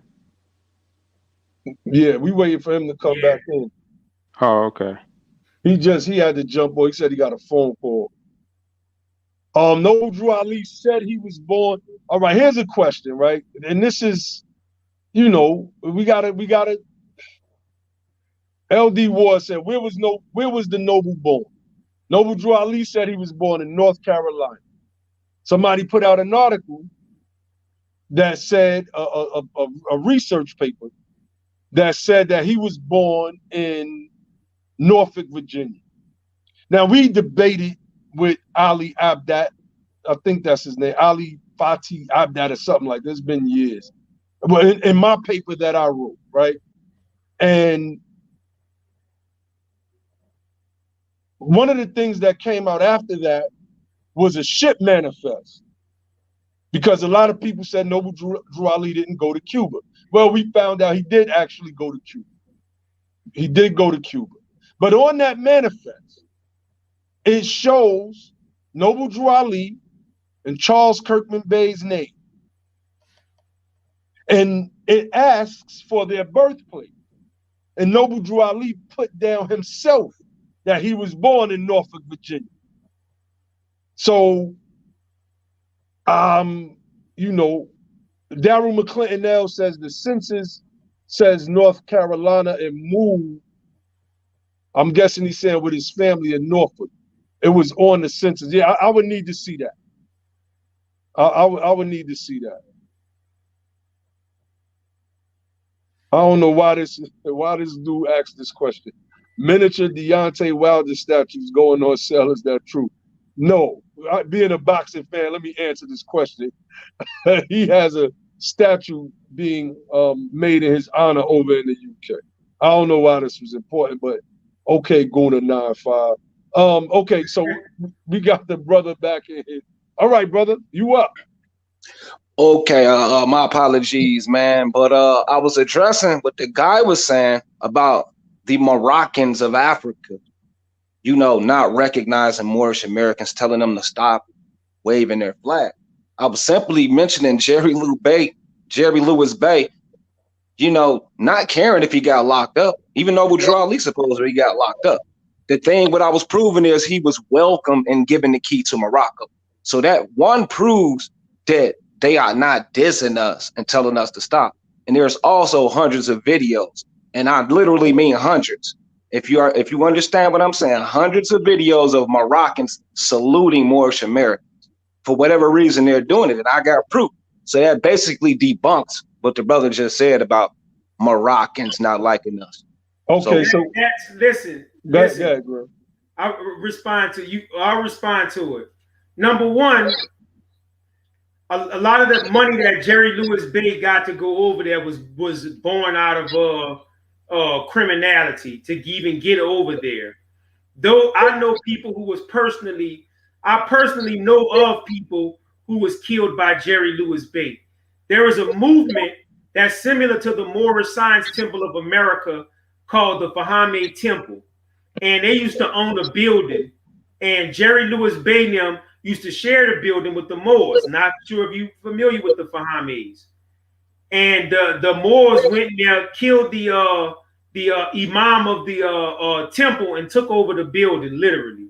Now, I'm just saying that to prove his criminality. They killed the dude right on the steps of Fahame Temple, took over the building, and was having Moorish meetings there ever since. Historical fact.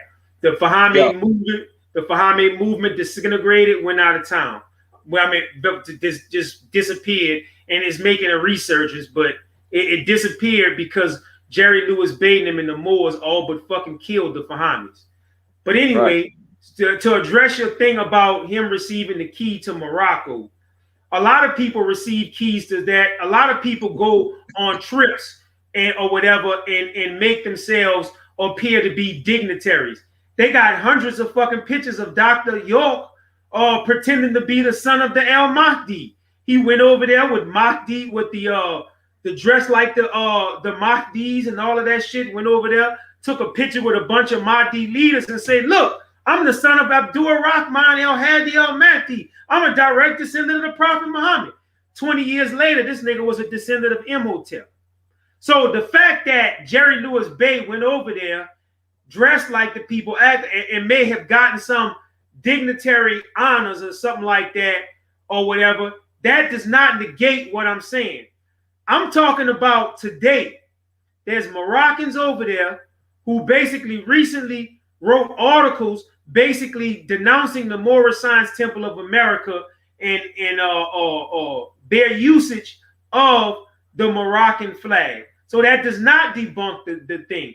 And if Jerry Lewis Bey was this important dignitary that he was supposed to be, and you mentioned Drew Ali, if both of these dudes was who they say they would be, Drew Ali would have never died of tuberculosis. He would have never been arrested. Jerry Lewis Bey would have never been arrested with no international intervention whatsoever on the part of the Moroccan government. So here's the dilemma, brother. Y'all can't see like how, you know, when people make facts, y'all make insulting narcissistic statement like this was the brother Noble Drew Ali wouldn't avoid. Knowing what I know now, back in the day, that would have hurt my feelings because I was a follower. But now that doesn't hurt my feelings because there is nothing that Noble Drew Ali can actually give me. He can't give me his Circle 7 because I have the Aquarian Gospel. He can't give me my Moorish history because I have Ivan Van Sertima, Ranoko Rashidi, and even way before those guys, like I showed you before, I have Robert Benjamin Lewis. He can't give me Islam because I have the Holy Quran of Mecca. There is no history, no documentation whatsoever that ever shows him interpreting the Great Quran. I got my own Bible, so I'm good with that. And I don't have to lie to say I'm descendants of this one and that one because I'm fine with being descendants of the freedmen who actually do shit that I can actually see in recent history. My great grandmother, freedman. You understand what I'm saying? So the bottom line is this. Can you tell me how our people caused Jim Crowism? That's the answer. And how is this sin, our people sin? If you can give me a logical answer with that, then you got me. All right. You said a whole lot there. So, well, forget everything else I said. Forget everything else. Just focus on the question. Just answer this question. The question is this. Right. How did our people cause the sin of Jim Crowism? And how is this sin our people's fault?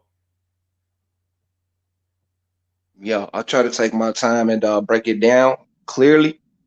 My point was proven that they was received by Morocco. However they was received, That's the point I proved. And to answer your question, somebody got the echo. To answer your question, what you just asked me, how are our people responsible for the sin of Jim Crow? The Confederate War, the Confederate States ceded in 1861, and the popular Southerner named P.G.T. Beauregard, who seized Fort Sumter, he started the Civil War, and he was a Confederate general, and they call him the Black Creole or the Black Frenchman, and he's from St. Bernard Parish, Congo Square, Louisiana. You can look it up. And well, once the I'm almost done. I'm almost done. I was finna answer the question. I promise you. You went on here to say something for like 5 straight minutes, on and on. It ain't even 1 minute for me. But I'm trying to get them historicity so they can put 2 and 2 together on what I'm about to prove. After the lost cause, I mean not the lost cause, but after the Civil War, 1865, something called Reconstruction era came about. And the sole purpose of Reconstruction era was for white supremacists to subdue and subjugate and enslave the Black Confederates, so-called Black Confederates.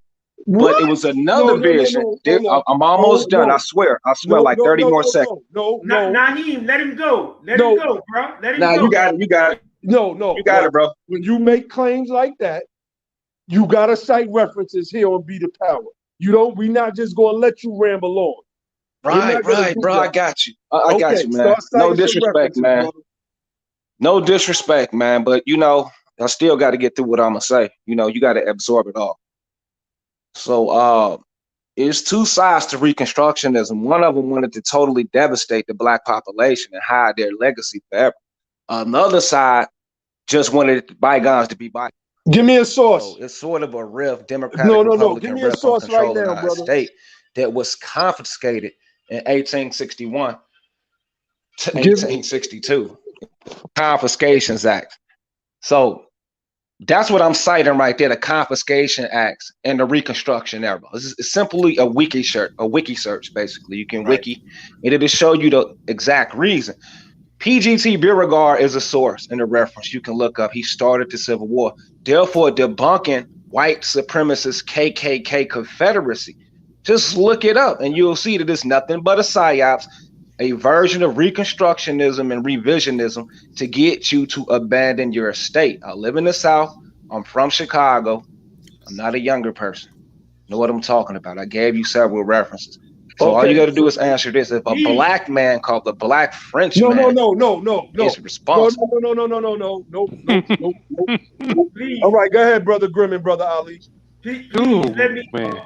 No, yeah. Oh, he jumped off. He's a coward. Come on. Hey, look. This dude jumped off. He wanted y'all go ahead and let me say. First of all, I'm a descendant of Congo Square. Now, here's That's the why thing. I was laughing. Congo Square in St. Bernard Parish. He said Congo Square in St. Bernard Parish, which shows me he don't know what he's talking about. Because St. Bernard Parish and Congo Square is probably separated by about 20 to 30 miles. Matter of fact, Congo Square is in the area of one of the oldest parts of the actual city itself.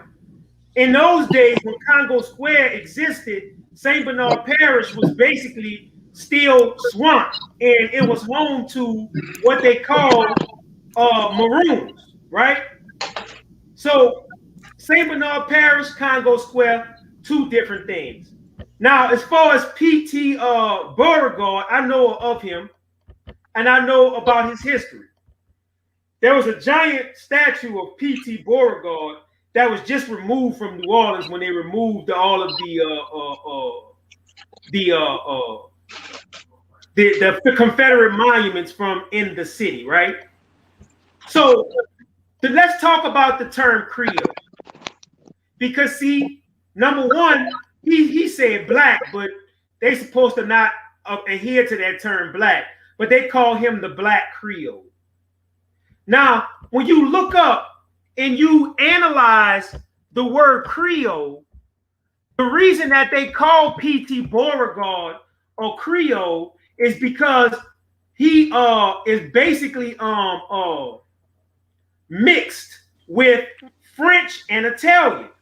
So the term Creole could be used for anybody, black or white, that trace their history to the ancestral, to trace their ancestry to Louisiana's colonial period. So Creole itself does not designate the fact that General P.T. Beauregard was black. And if you look up, I'm gonna go ahead and screen share something real quick because I'm well familiar with this history because it's my history. I live in fucking the areas that he's mentioned, right? That's I got right. Maroon ancestors, lived in St. Bernard Parish. I mean, two different places. So let me share something real quick about P.T. Beauregard. And then I want Ali to bring up something because I think I know where he want to go. So Classes in session, family. P.T. Beauregard, I don't know if my screen share is up yet. So this is P.T. Beauregard. He said a man was a Creole black general, right? This is the quote unquote black man that he was just talking about. See? Yeah, this is the black man that he was talking about. And like I said, Creole designated his colonial Louisiana heritage being a mixed, I think it was Italian or French and something like that. So they didn't call him the black Creole. What they did, they called him the little Creole. I'm well familiar with this stuff. But if the Confederacy was black and it was a psyop, Ali, could you go into the Constitution of the Confederacy? All right, hold on. Let's see. So Ali, go read it. The Confederacy was basically founded to keep black people as slaves. And Noble Drew Ali taught that we was Canaanites, correct? Moabites, Canaanites. And specifically in these people's philosophy and in their constitution, they specifically said to keep the Canaanites or the descendants of Canaan as slaves. That's right. Now, if these people were black Moors and the Confederates was black and they were Moors and Moors are Canaanites and Moabites, why the fuck would these people put enslaving Canaanites in their fucking constitution? And their whole justification of the enslavement of our people was basically fucking biblical. And they used the biblical justification of the fact that cursed be Canaan, a slave is slave he be, to keep an entire group of people in fucking bondage. So if these people were Moors who are descendants of Canaan, right? Why the fuck would they fight a war to keep themselves or Canaanites in slavery? This shit is just senseless, man. And this Moorish stuff via this divine warning and all of this stuff that came after that is poison to the ideas and the concepts of our people. And like Josh said, that is based, how you say it, Josh? That invaded black spaces? Yeah, white supremacist ideas invading black spaces. Invading black spaces. And that's what so here, P.T. Beauregard right here, and this man talk about he was the little black. Where's the fucking black? Why would the fuck this man be black? And the Confederacy of the United States wanted to perpetuate slavery against blacks. Y'all want to bring him back in? Let me say this. I don't. Yeah, let me just say this. You can bring him on because I wouldn't mind saying this to him. Oh no, he jumped off. The fact of the matter is he didn't answer your question, right? So we're talking about this man and this white man from Louisiana, and he's trying to say that he was a black Creole or whatever. The fact of the matter is you asked him a specific question. You asked him, how did our people cause Jim Crowism? And he did not answer that question. Didn't answer the question. How did our people, and see, this man says this, and I want to read it again. He says, talking about the Moors or Moorish Americans, African Americans, blacks, Negroes, whatever you want to call us, they will not refrain from their sinful ways of action, and their deeds have brought Jim Crowism, segregation, and everything that brings harm to human beings on earth. That's a hell of a statement. That is a hell of a statement. And when you look at the time frame of when Jim Crowism starts, there is nothing between the time that Reconstruction starts to the time that Jim Crow starts that you can look at and point to and say, during this period, this is specifically what black people did to cause or bring about Jim Crowism and everything that brings harm to human beings on earth. There's not a goddamn thing that you can look at and point to show and prove that black people did something that brings harm to human beings on earth. Knock it the fuck off. Right. Y'all remember what we used to say to justify that stuff? We used to say stuff like, yeah, you know, black people was in the juke joints and stuff, but white people had their juke joints. Why they wasn't? I used to say it. Right. We used to say black people had these little juke joints and this shit. You could say the freedmen had moonshine. Well, shit, the Europeans had moonshine, but why they wasn't in slavery right next to us?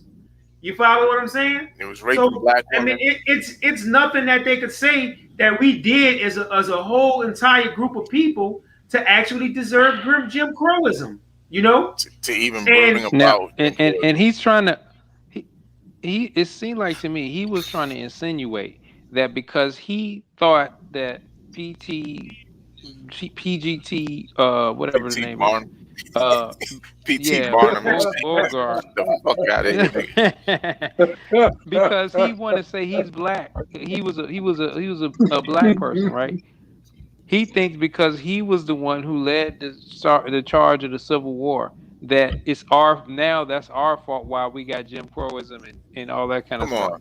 What kind of sense does that make, bro? What kind of sense does that make? Like he represent all of us. Even if he was, he represent all of us, you know, and we get punished because he was the one. Now it don't matter about all the crackers that was fighting the Civil War and shooting guns and doing all that, but it matters about just because they can pick one of us. Go ahead. All right, now look, peep this, right? Peep this. He sat here and listened to this whole live stream. I want you all to understand the psychology of this type of thinking. And one of the things that we have eloquently done and Grim and Ali have been on this. They've been waiting to do this for a long time. They told me you might want to sit this one out because they knew they was going to go in. But boy, I'm not disagreeing with nothing that's true. So this brother comes on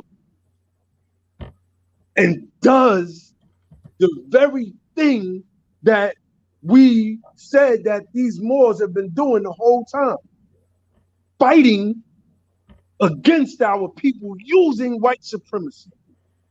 This dude just came on and basically said that the Civil War was a psyop operation, that the Confederacy basically was just led by these black men.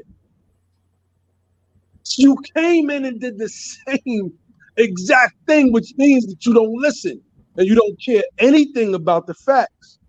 And you didn't answer the question at all. You didn't answer the question. He couldn't show what we did during this time that brought about Jim Crowism. And I would like for anybody to just simply come on and show and prove.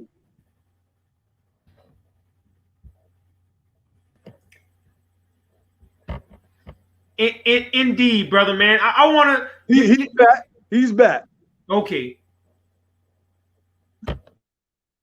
I think he back. Yeah, y'all. I'm in here. I'm a guest, man. So I'm not gonna get rowdy on y'all show. So I hope it's mutual.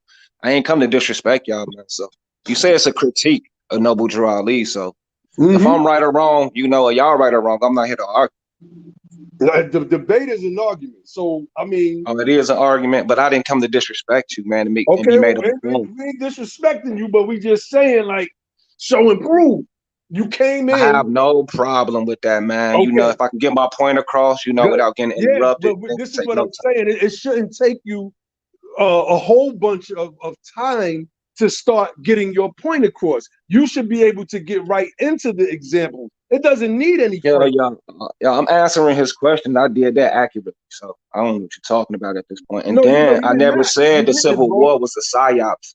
I never said the Civil War was a psyops. You said that.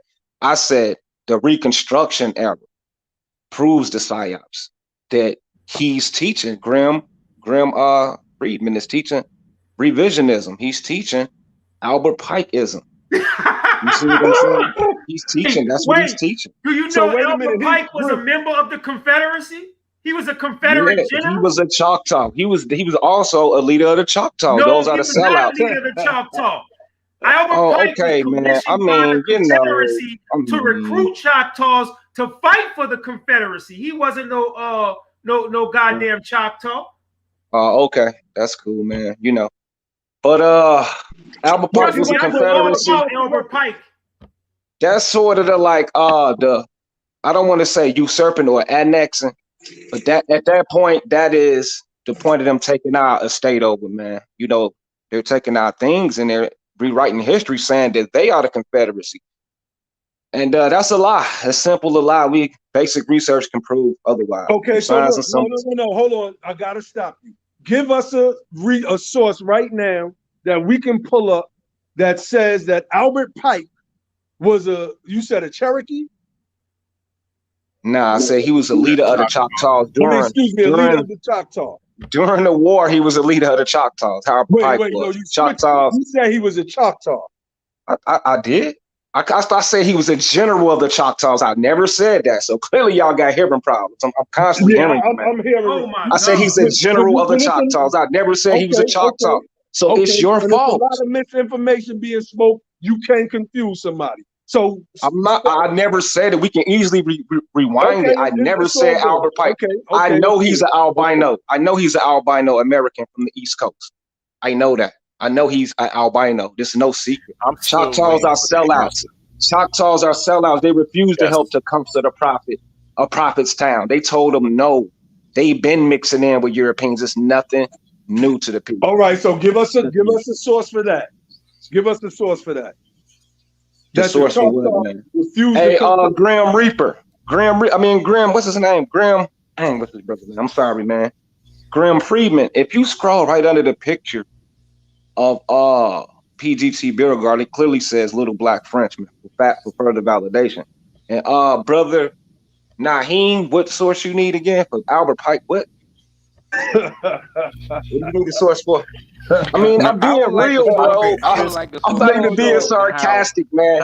How we were the leaders of the Confederacy. That's what I want. Who is we? We were the ones. We is different nations here, brother. Just take a time to think about this for a second. Well, you said black. You said black. So that's what you said. You confusing us with all of this stuff you making up, and you still dodge the question. I'm using the terminology of modern era, man. You know, no man is a black, nobody is a color. Listen. You still dodge the initial question. You still dodge it. Show us, forget all of that. Show us what our people did that brought about Jim Crowism. That's all you have to do. That's what the prophet said. He says, their sinful ways of action and their deeds have brought Jim Crowism, segregation, and everything that brings harm to human beings on earth. I need an answer to. I don't care about the Choctaw, because every time we bring somebody on, we get off into all of these other things. I want to stick to the point. And then, bro, like this. I just want to answer. P.G. Beauregard, bro, was not a black man. Period. I mean, I'm a guess, and y'all gonna hide the whole show, bro. It's really, I'm really finna get out of here. PGT Beauregard fought for black civil rights. This dude fought to he fought for black civil rights. I'm sorry, say again. I didn't hear you. He said that white man fought for black civil rights, so therefore he's black. I mean, no, that man fought to uphold the Confederacy. The Constitution of the Confederacy believed in the perpetual slavery of our people. Oh man, I wanted to talk. I don't know why he hung up, because the bottom line is this: he hung up wasn't none of our people. That don't know what he's talking about. That's why he wasn't a freedman. He wasn't any of that stuff. Now, he pointed out under the picture Little Black Creole. But like when you read the man's history, the man is just a compilation of different of different European stocks. Now, maybe like after the war, he may have gotten some civil rights things or whatever in regards to black rights. But this man fought for a Southern Confederacy that was there to perpetuate slavery of our people under the Constitution. That's right.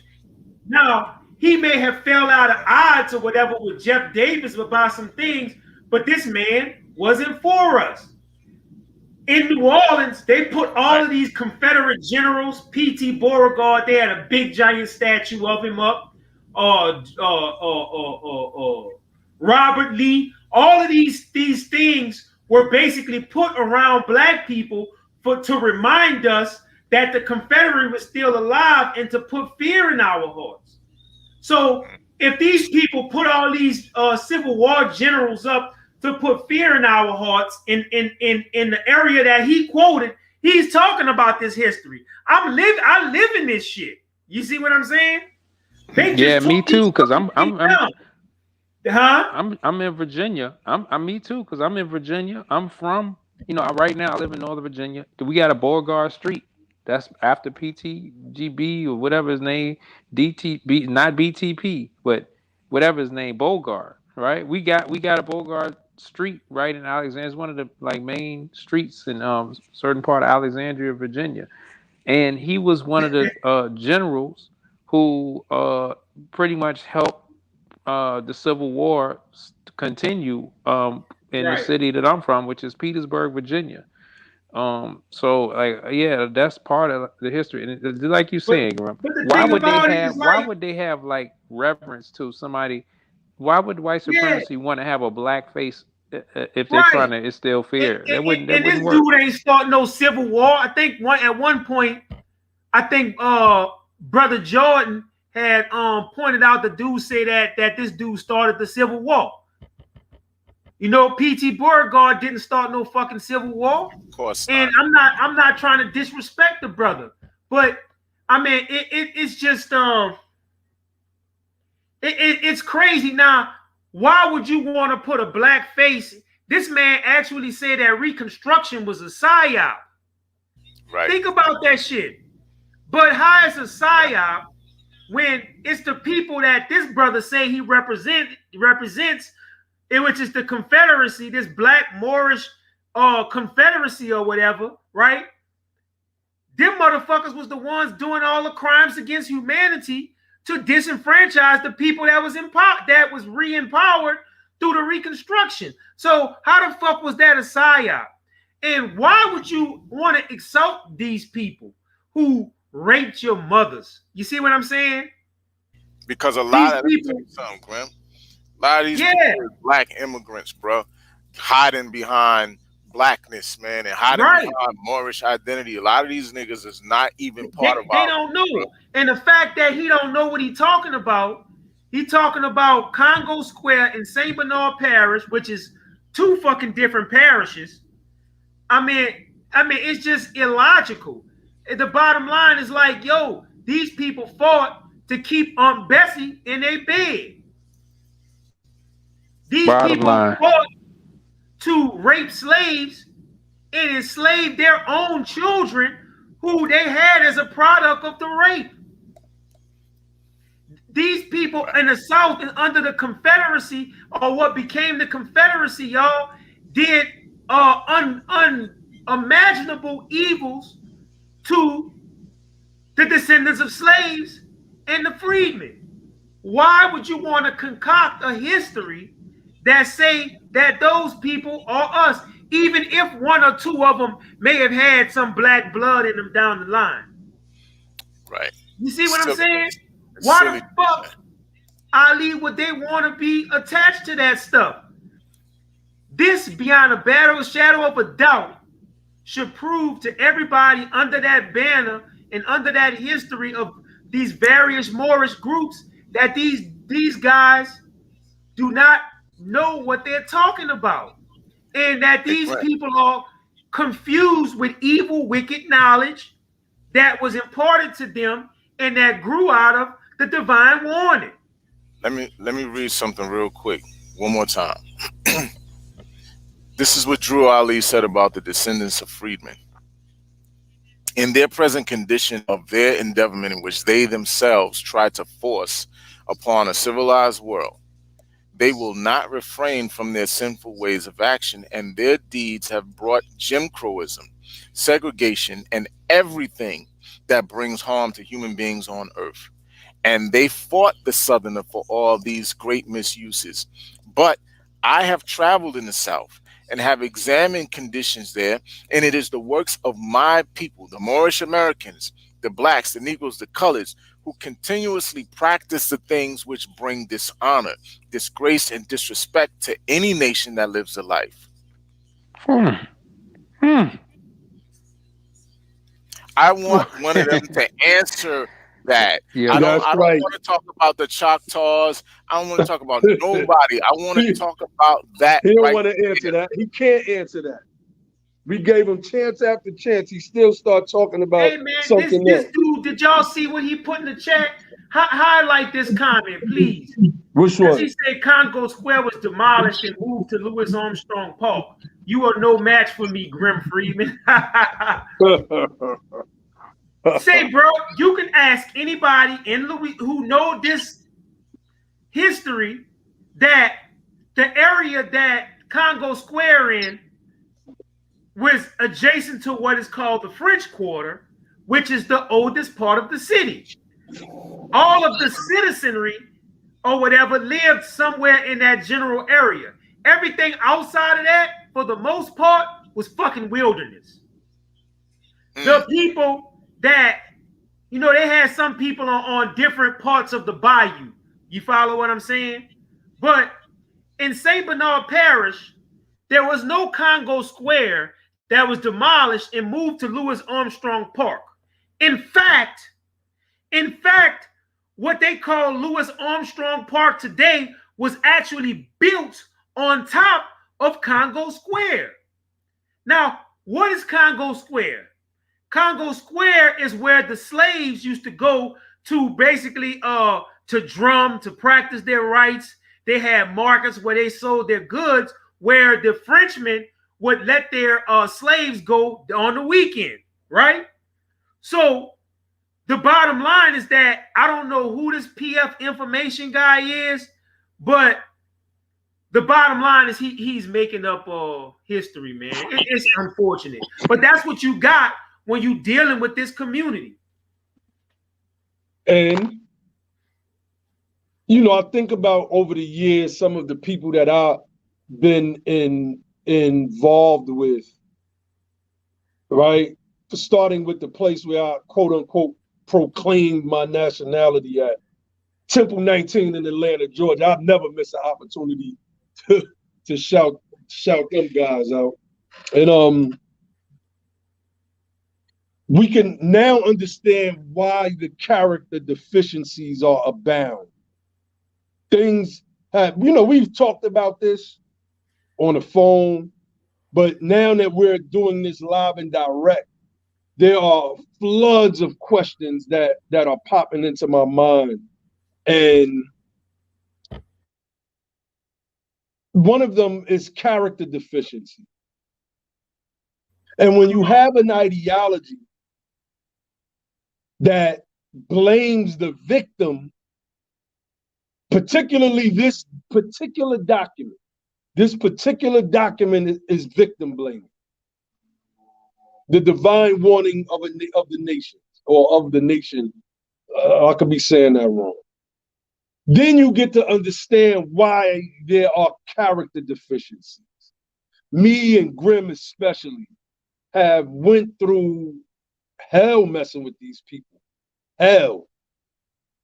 I'm talking about all types of slander, lies. I had a brother that gave me credentials and then told people he didn't give me credentials. Then when I started sharing the credentials, he said, no, they were temporary. And the word temporary was nowhere on the credentials. It had an expiration date on it. I think 5 years from the date of or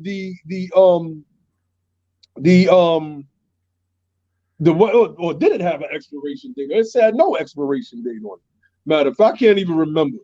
But what he said wasn't true, that I gave him temporary credentials. And it wasn't true. And I'm talking about I faced some of the greatest slander and backbiting. People called me agents and a whole bunch of other stuff.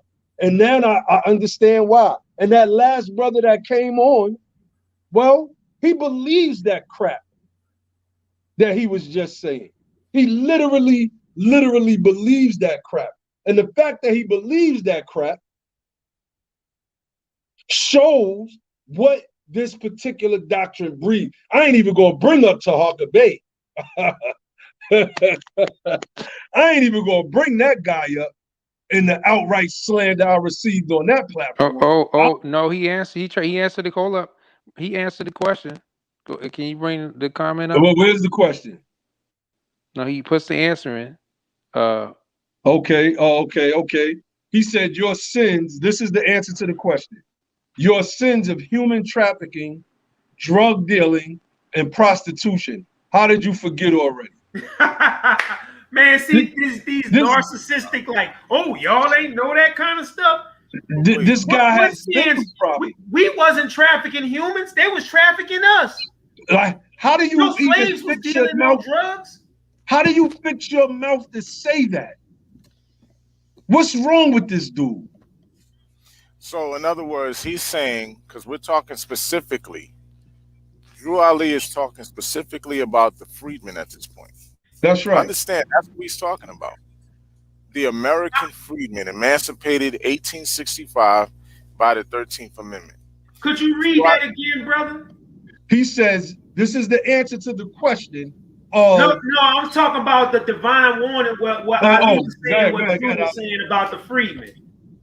In their present condition of their endeavorment, in which they themselves try to force upon a civilized world, they will not refrain from their sinful ways of action, and their deeds have brought about Jim Crowism, segregation, and everything that brings harm to human beings on earth. And they fought the Southerners. Go ahead. No, so he called these Southerners, right, civilized. Mm-hmm. Goddamn rapists of our grandmothers. They violated our bloodlines. Yep. You know, they hung our fathers, our great-grandfathers, great-grandmothers. Anybody who stood against their tyranny, who was in this flesh, they ripped the flesh off their backs with whips and chains and burned them alive and sung songs around the fire while they killed them. This dude called them civilized. Go ahead, Ali. Look, wait, he was castrating folks. Wait, this guy is off his. We don't even need to pull no more. I'm just gonna read what I have up. This guy says there is no brother on earth fit to be a slave. European did not put me or mine in slavery. Bondage was something different. Man, go, bro. All right, this dude block this dude. Yeah, he's just trolling. He's just trolling. Get out of here, dude. Just block his ass. Yeah. Let's put this clown in timeout, man. But see, that's the thing. That's the kind of ideology. See, he's proving what we are saying, and that this divine warning gave birth to a lot of the thinking of these various different types of groups of Moors, from the MSTA to the Taj Tariq Bays to the CM Bays, and the bottom line is that this idea, man, listen to what that dude said to the freedmen. I'm sorry, Ali, I hate to do this, bro. Read it again, because people need to hear what Noble Drew Ali said about the freedmen and what they was trying to do in the Reconstruction period.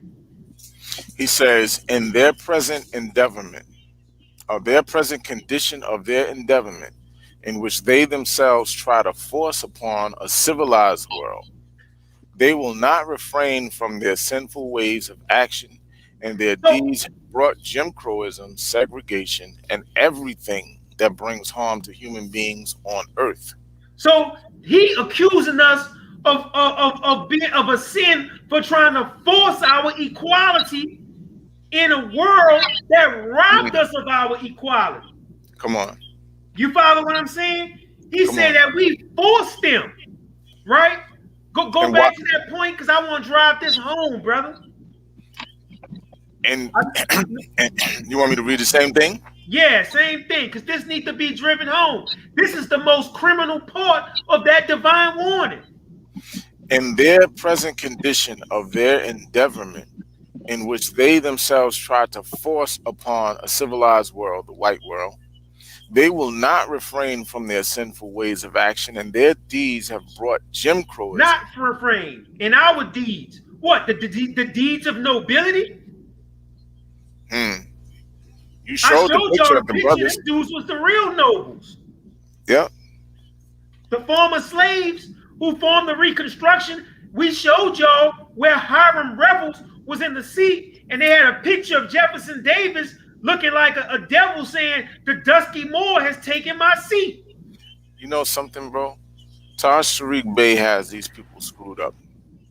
Because the reason that he keeps trying to fight against Reconstruction history is because Taj Tariq Bey has made these people think that the term Reconstruction means the reconstruction of American history. It's almost like Reconstruction for them is synonymous with revisionist. He even said it because he used both of the words interchangeably when he was on. And I caught that. And he's talking about the revisionist history, Reconstruction revisionist history. That comes from Taj Tariq Bey. And he's made these people think that Reconstruction is synonymous with revisionist. And that's just not the case at all.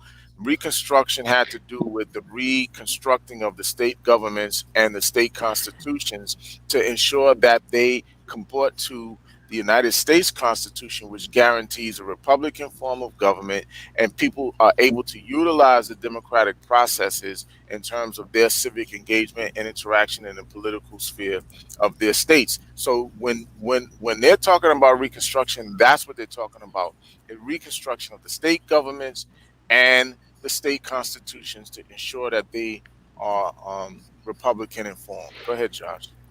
Yeah, I just want to say one point that I don't think we hit on was I just think about the Circle 7. Through sin and disobedience, every nation has suffered slavery. You know, so essentially it's like, man, slavery, you know, that won't nothing. Everybody went through that. You know, y'all we trying to talk about that ain't no big deal. As a matter of fact, we put that on ourselves also. You know, it's not even just Jim Crowism. We put slavery on ourselves. That's right. That's right. The Circle 7 blames black people, or people of African ancestry, people of Native American ancestry, the ones who were enslaved. It blames everybody who was enslaved for their own enslavement, because through sin and disobedience, that's what happened. It doesn't have anything to do with the Christian powers advancing Christendom around the world and their conquests, their determination to be conquerors and shit like that. It didn't have nothing to do with that. It had everything to do with the fact that these people caused it themselves. Go ahead. Yeah. No, I just wanted to bring up that point because we talked about Jim Crowism and subsequent atrocities that we dealt with. That was our fault. Slavery, our fault too. Damn. I mean, It seems like if Thomas Sowell, if Drew Ali today was alive, if Drew Ali was around today, he would probably be more useful to the neo-Confederates than Thomas Sowell. Hey, could you imagine if Thomas Sowell actually read that? He would use it. Right? And here's the thing, because I like to talk about the Dingle L brothers because I was a part of that MST of A for a while, that concept through Brother Jerome Graham Bay, who I heard just recently passed away. And when you think about some of the things that the Dingle L brothers, Richardson and Timothy Dingle L, who was basically popular Moorish leaders at the time, when you look at the things that they tried to accomplish, I used to say that wasn't the teachings of Noble Drew Ali, because I believe that, once I was out that thing, I believe that Timothy Dingle Elden was an error. But the bottom line is now when you really read the divine warning, you see that Timothy Dingle Elden was basically trying to bring about their perceived reality of the divine warning. So when you look at it, they were more in tune to this thing than anybody else. That don't mean the document was right, but that means that those guys were really studying that thing and carrying it out. Because I can remember talking to Romani, who was one of their followers, who was there alive with the Dingle L brothers, and them dudes used to be talking to pro-Confederate politicians. And they used to tell the pro-Confederate politicians, oh, well, you know what? The federal government owe y'all because they took y'all slaves. And the 1320 Moors, for all intents and purposes, actually teach that today, that the slave masters have to be compensated, right, Wayl? That's right. That's exactly what they teach. They teach. So they say that. Wait, Grim. They say the descendants. You gotta be kidding me. No. They say the descendants of the slave masters have to be compensated first. Then us. What? This is what they teach. Look up Bratton Bay versus the Commission. They right out of Baltimore. And we got some family out there. I see Sister Constance still in the chat. We got some Baltimore family out there. When you see some crazy Moors out there, they probably rolling with that guy. That's what they teach. That they have to first compensate the descendants of the slave masters who already in that area received compensation by Abraham Lincoln. What's wrong with these people? Right. So all of that stuff finds its origin in the divine warning, where Dingle Elden was talking to these Confederates people, and it was showing interest in what the Moors was saying, because the Moors, they was like, what, we supposed to be paid? So they was listening to what the Moors had to say. So that's the same thing Drew was doing, appealing to Confederates, appealing to white politicians probably in his area that still had segregationist Confederate leanings, and they was looking to get that paper. And that's the bottom line, man. That document is an anti-freedman document. Those teachings, and I'm not trying to cause no rift, but I got to tell the truth. Freedmen is a reality. Who we are as freedmen is a reality. It ain't no, all that other stuff is up to conjecture. But the bottom line of us being the real people of the new era of time, 1865 being the new era of time, after that basically formed the freedmen in America. You follow what I'm saying?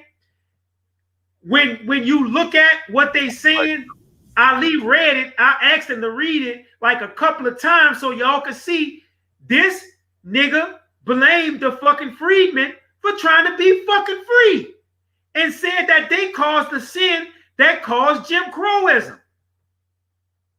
Instead of saying that the Confederates wanted to regain power, so they violently overthrew the duly elected black officials who were given power, who were given the opportunity for suffrage by the protection of the federal troops. When they pulled out, they started fucking our people up and killing them and hitting them and raping them and running them out. That's why we are making a call for all the people who live in certain areas in America to come back to the South. Why the fuck they got to these areas?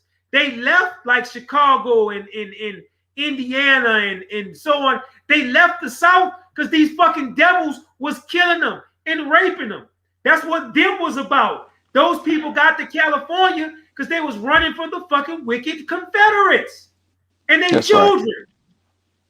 Right. How the fuck is that our fault? And that ties. I'm sorry. In the movie Them, how was it that man's fault? He wanted to be a civilized, grown, educated man and take his daughters to see a movie in town and come back, and his son is basically bashed his baby son, bashed to death. His wife raped beyond imagination by these damn devil, nasty, savage creeps. But that's his fault because they caused the fucking sin. Man, get the fuck out of here, man. Yeah. Fuckery, man. Yo, now that you break it down like that, when I read them words, it reminds me of like the mind games that spirit, that evil spirit, Hiram was trying to play on the older man. What was his name? It reminded me of like the mind games, that they were trying to play to make him feel guilty. That's right. That's right. This man, like that's how that's how I It was interpret his them inner words. conscious that Right. broke out of that. You know what you gonna do? Say, I got one bullet. Yeah. I don't care how many bullets you got left. Oh man, but look. Yeah. Let me say one more thing, bro. Because Go ahead, I just want to say this. And I'm gonna be quiet because y'all got it. I just want to say, look, like I seen somebody said, like, what does this got to do with reparations? Well, if you got a whole group of people, you see how many that come in the chat. You see how you see people in the chat talked about how they get harassed by these people, you know, for using the term black. These, and if you read the language of that, if we're at fault because of sin and disobedience, it's our fault that we were enslaved, and it's our fault that we went through Jim Crow, and it's our fault that we went through all this. Then how in the world do we have a claim for slavery that we're gonna put on America? It's our fault. How do we have a claim for reparations that we got to put on America? Because it's our fault we dealt with that. You see, so like that's why we using this. Well, I shouldn't say we killing. I'm gonna say what we're doing here. We're giving a critique. Because this stuff gotta be exposed, and we gotta understand that the mentality that comes with people that are following this ideology and following the words that were the words and the message and the whole program of anything dealing with this right here that we broke down is anti-freedmen and it's anti-reparations, and that's the sentiment is building up in the people that are following it.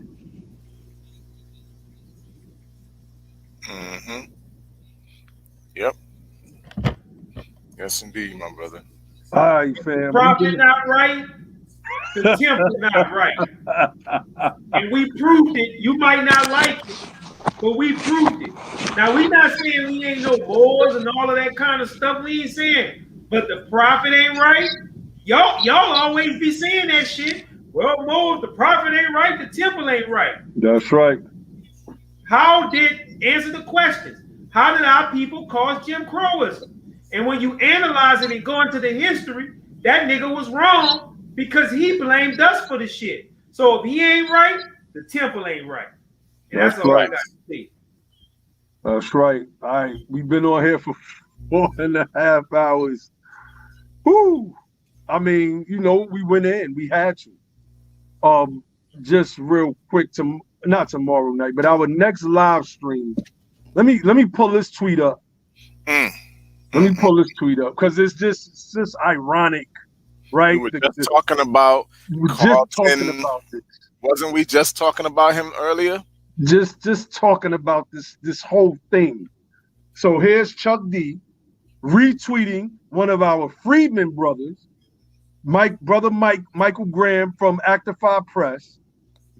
He said, "Stupid twidiots who wasn't there trying to cook facts in their basement. Laugh out loud.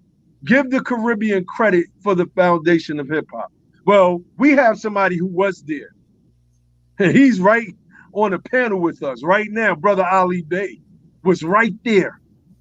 The origins of hip hop, the beginning of it. And our next live stream, we are going to debunk this lie. We are going to put this thing to rest once and for all.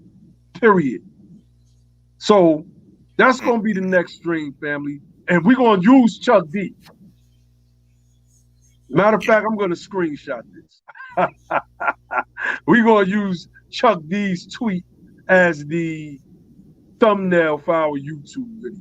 I'm going to screenshot it. So, yeah, Chuck D, you bugging. And we're going to prove We're gonna prove it. So Chuck is go ahead now. No, you could go off. You could log off. We'll talk about it after. definitely. Let me see. Sister Constance said, so the prophet supported reparations and then blamed the very people who he told should keep their last name because they will receive redress. See, and that makes sense. It's contradictory. That's contradictory. It makes sense. Look, it is what it is. It is what it is. And she said it. If the repeating Grim, if the prophet ain't right, the temple ain't right. He was wrong on that. And people got to accept that. I had to accept that. I remember when Ali first brought this to me like 2 years ago. We was debating about it. And I remember being at work. And I was like, damn, I really don't have no beef with this. Because I never thought of it outside of the context of what I believe was going on. You know?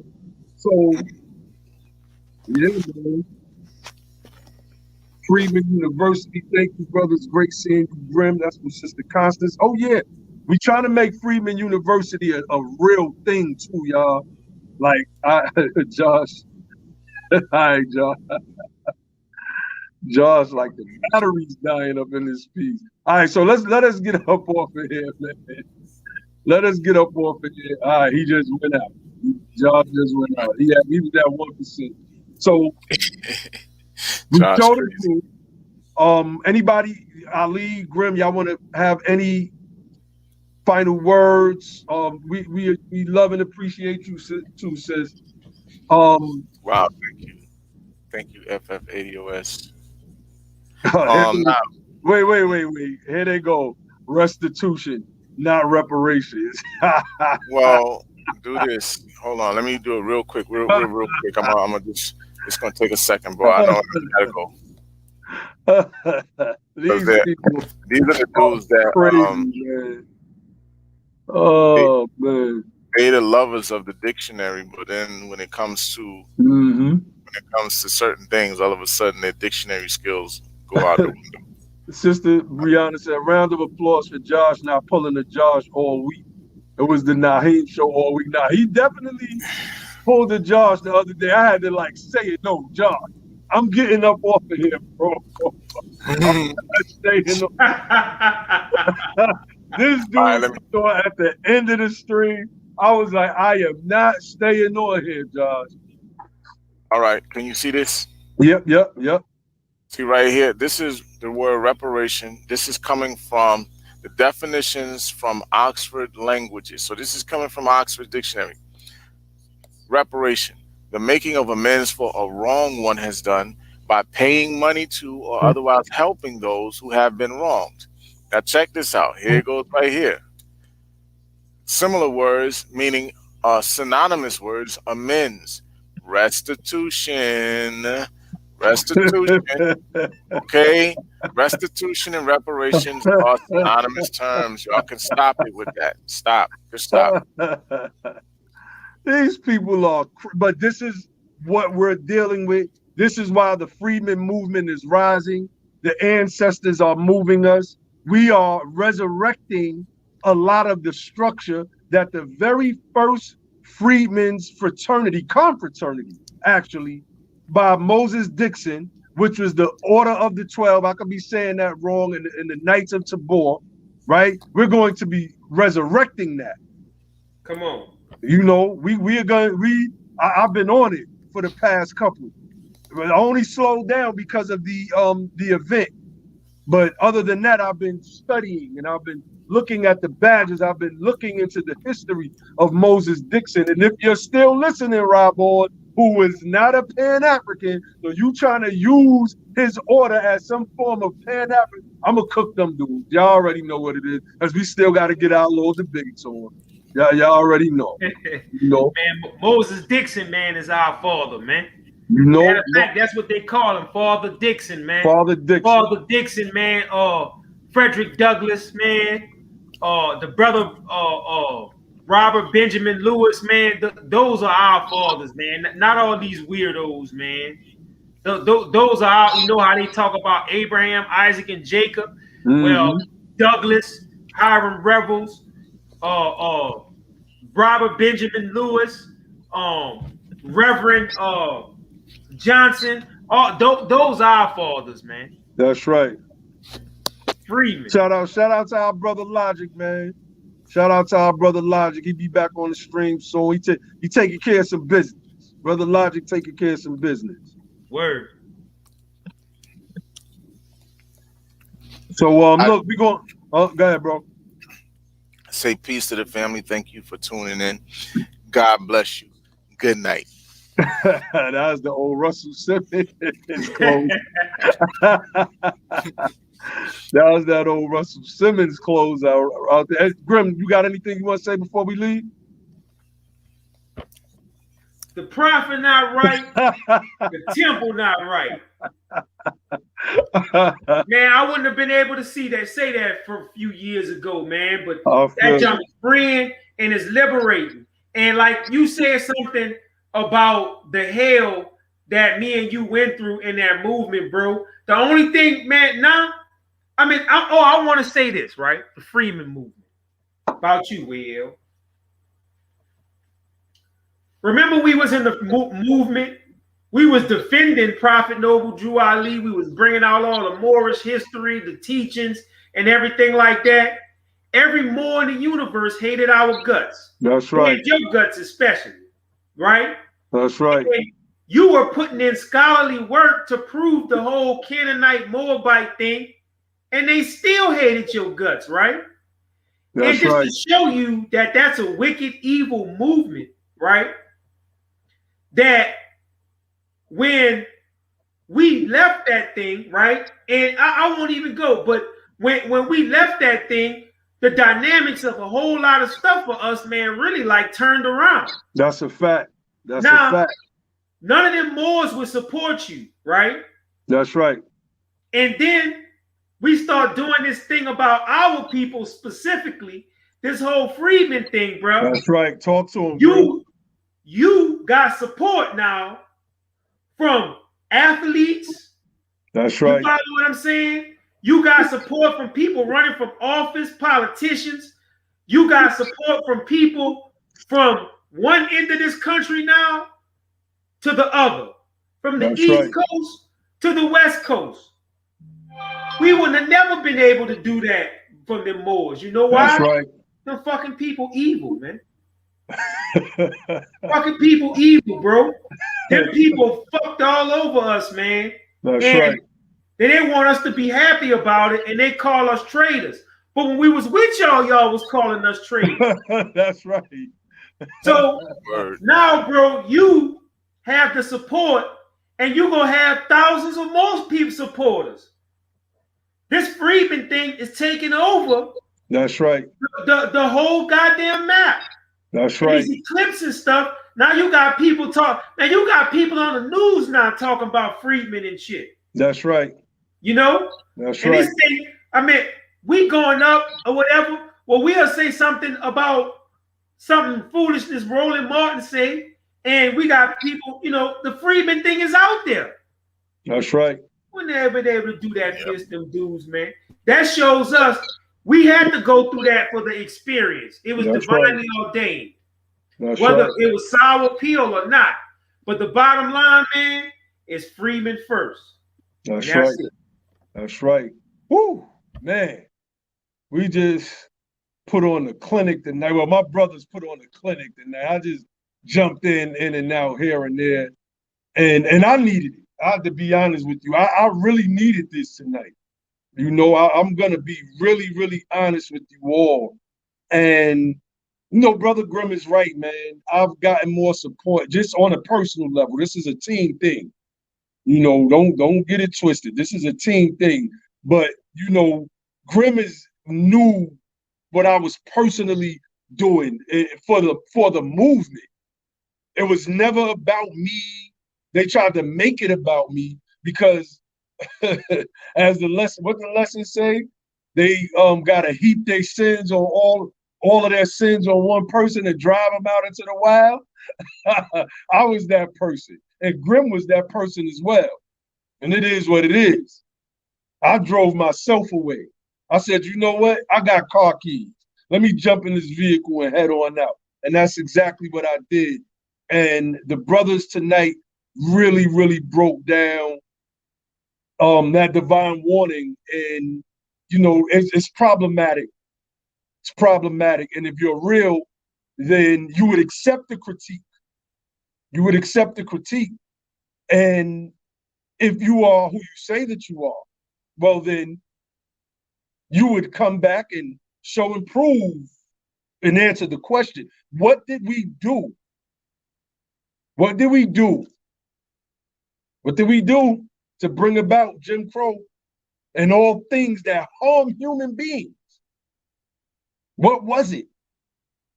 Because the historical records show, on the one hand, in 1 year, we did 100 years worth of work as freedmen. On the other hand, the historical records show these Europeans, I read from the book, The Bloody Shirt, killed over 3,000 of us. Just politicians alone. Quote unquote, black and white. Alone. The ball is now in y'all's court. We called our brother Tahaka. He was texting me back and forth. He said he didn't want to debate Ali because Ali was never a member. He'll only debate a former member, meaning me and Graham. I said, you just saying you scared to debate Brother Ali because you know Brother Ali will put you in that meat grinder and make ground more up out of you. Or as I used to say, roasted mole.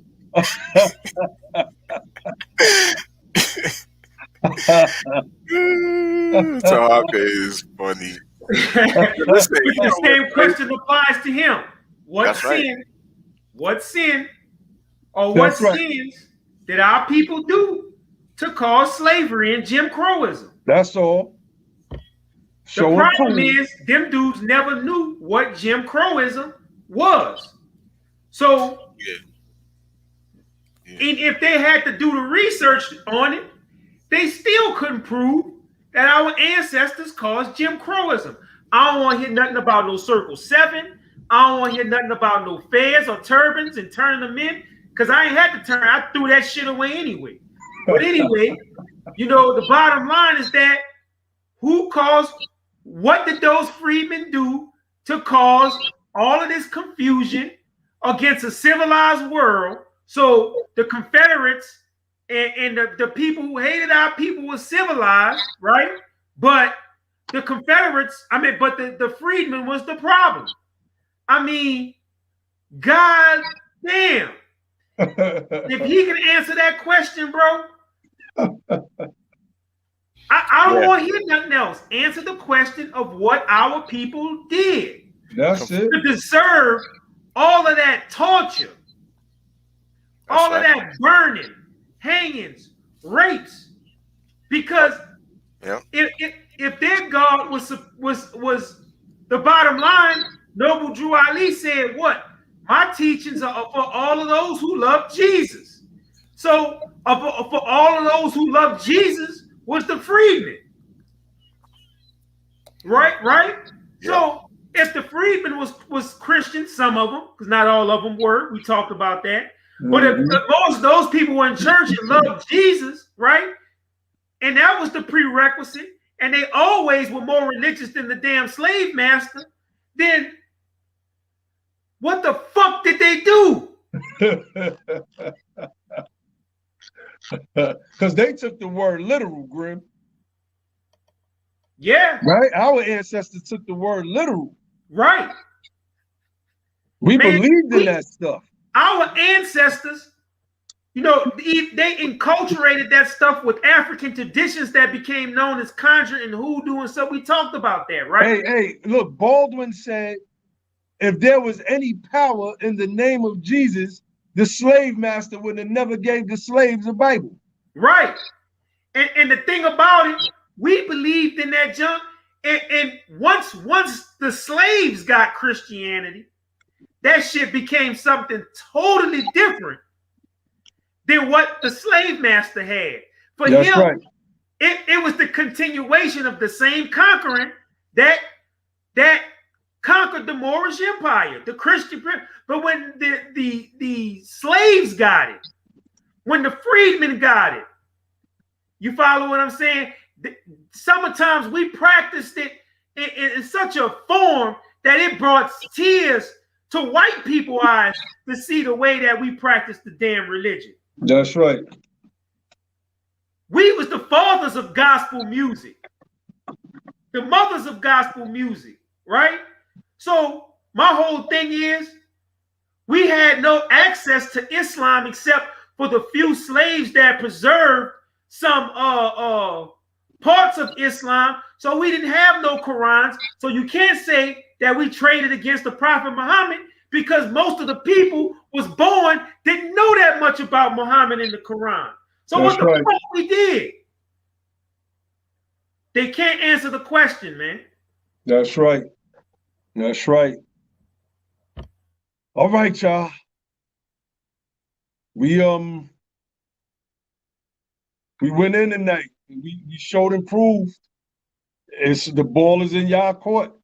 We don't want to come on no YouTube videos and see no slander. We just want to see answers to the question. That's it.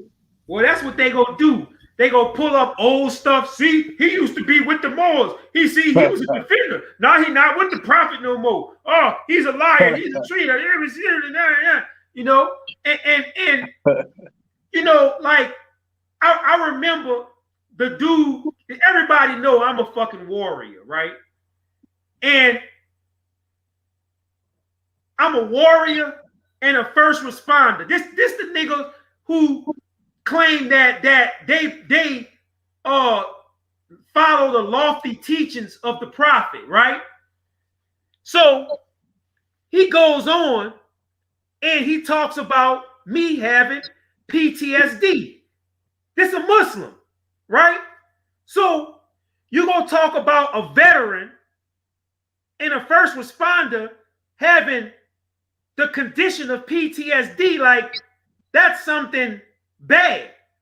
Of a man serve his community and fight for his country that may have a condition. You see what I'm saying? This is how evil those Moors are.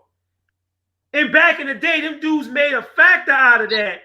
Instead of like, yo, man, this dude is like the real deal.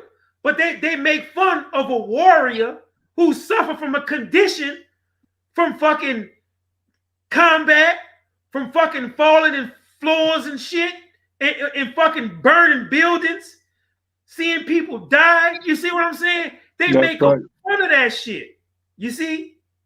And that's the type of people you dealing with. So they pretend to be these righteous people, but they not. And that's all. I'm sorry, bro. I'm prolonging the time, man. No, we're about to get Sister Brianna said in good old black fashion. We say we ended the show multiple times, and 15 minutes later, we still here. I went to the bathroom thinking it was over, and Brother Grim hitting the sermon. I love my people for real. My bad. No doubt. All right, let's get up off here. I feel y'all. You know, it's a flow. Y'all already know I don't like sitting at this computer at all. I've been forcing myself to sit here over the past couple of couplers, but tonight I just didn't mind at all, man. I had to get up and make me something to eat. My mic went out. I got to get me a whole new little soundboard though, which is something I should have been did. So look, let's get up off there. I'll leave y'all with the motto of the platform, which is don't just fight the power, become the power, and then and only then will you have the power to make change. With that, I say peace.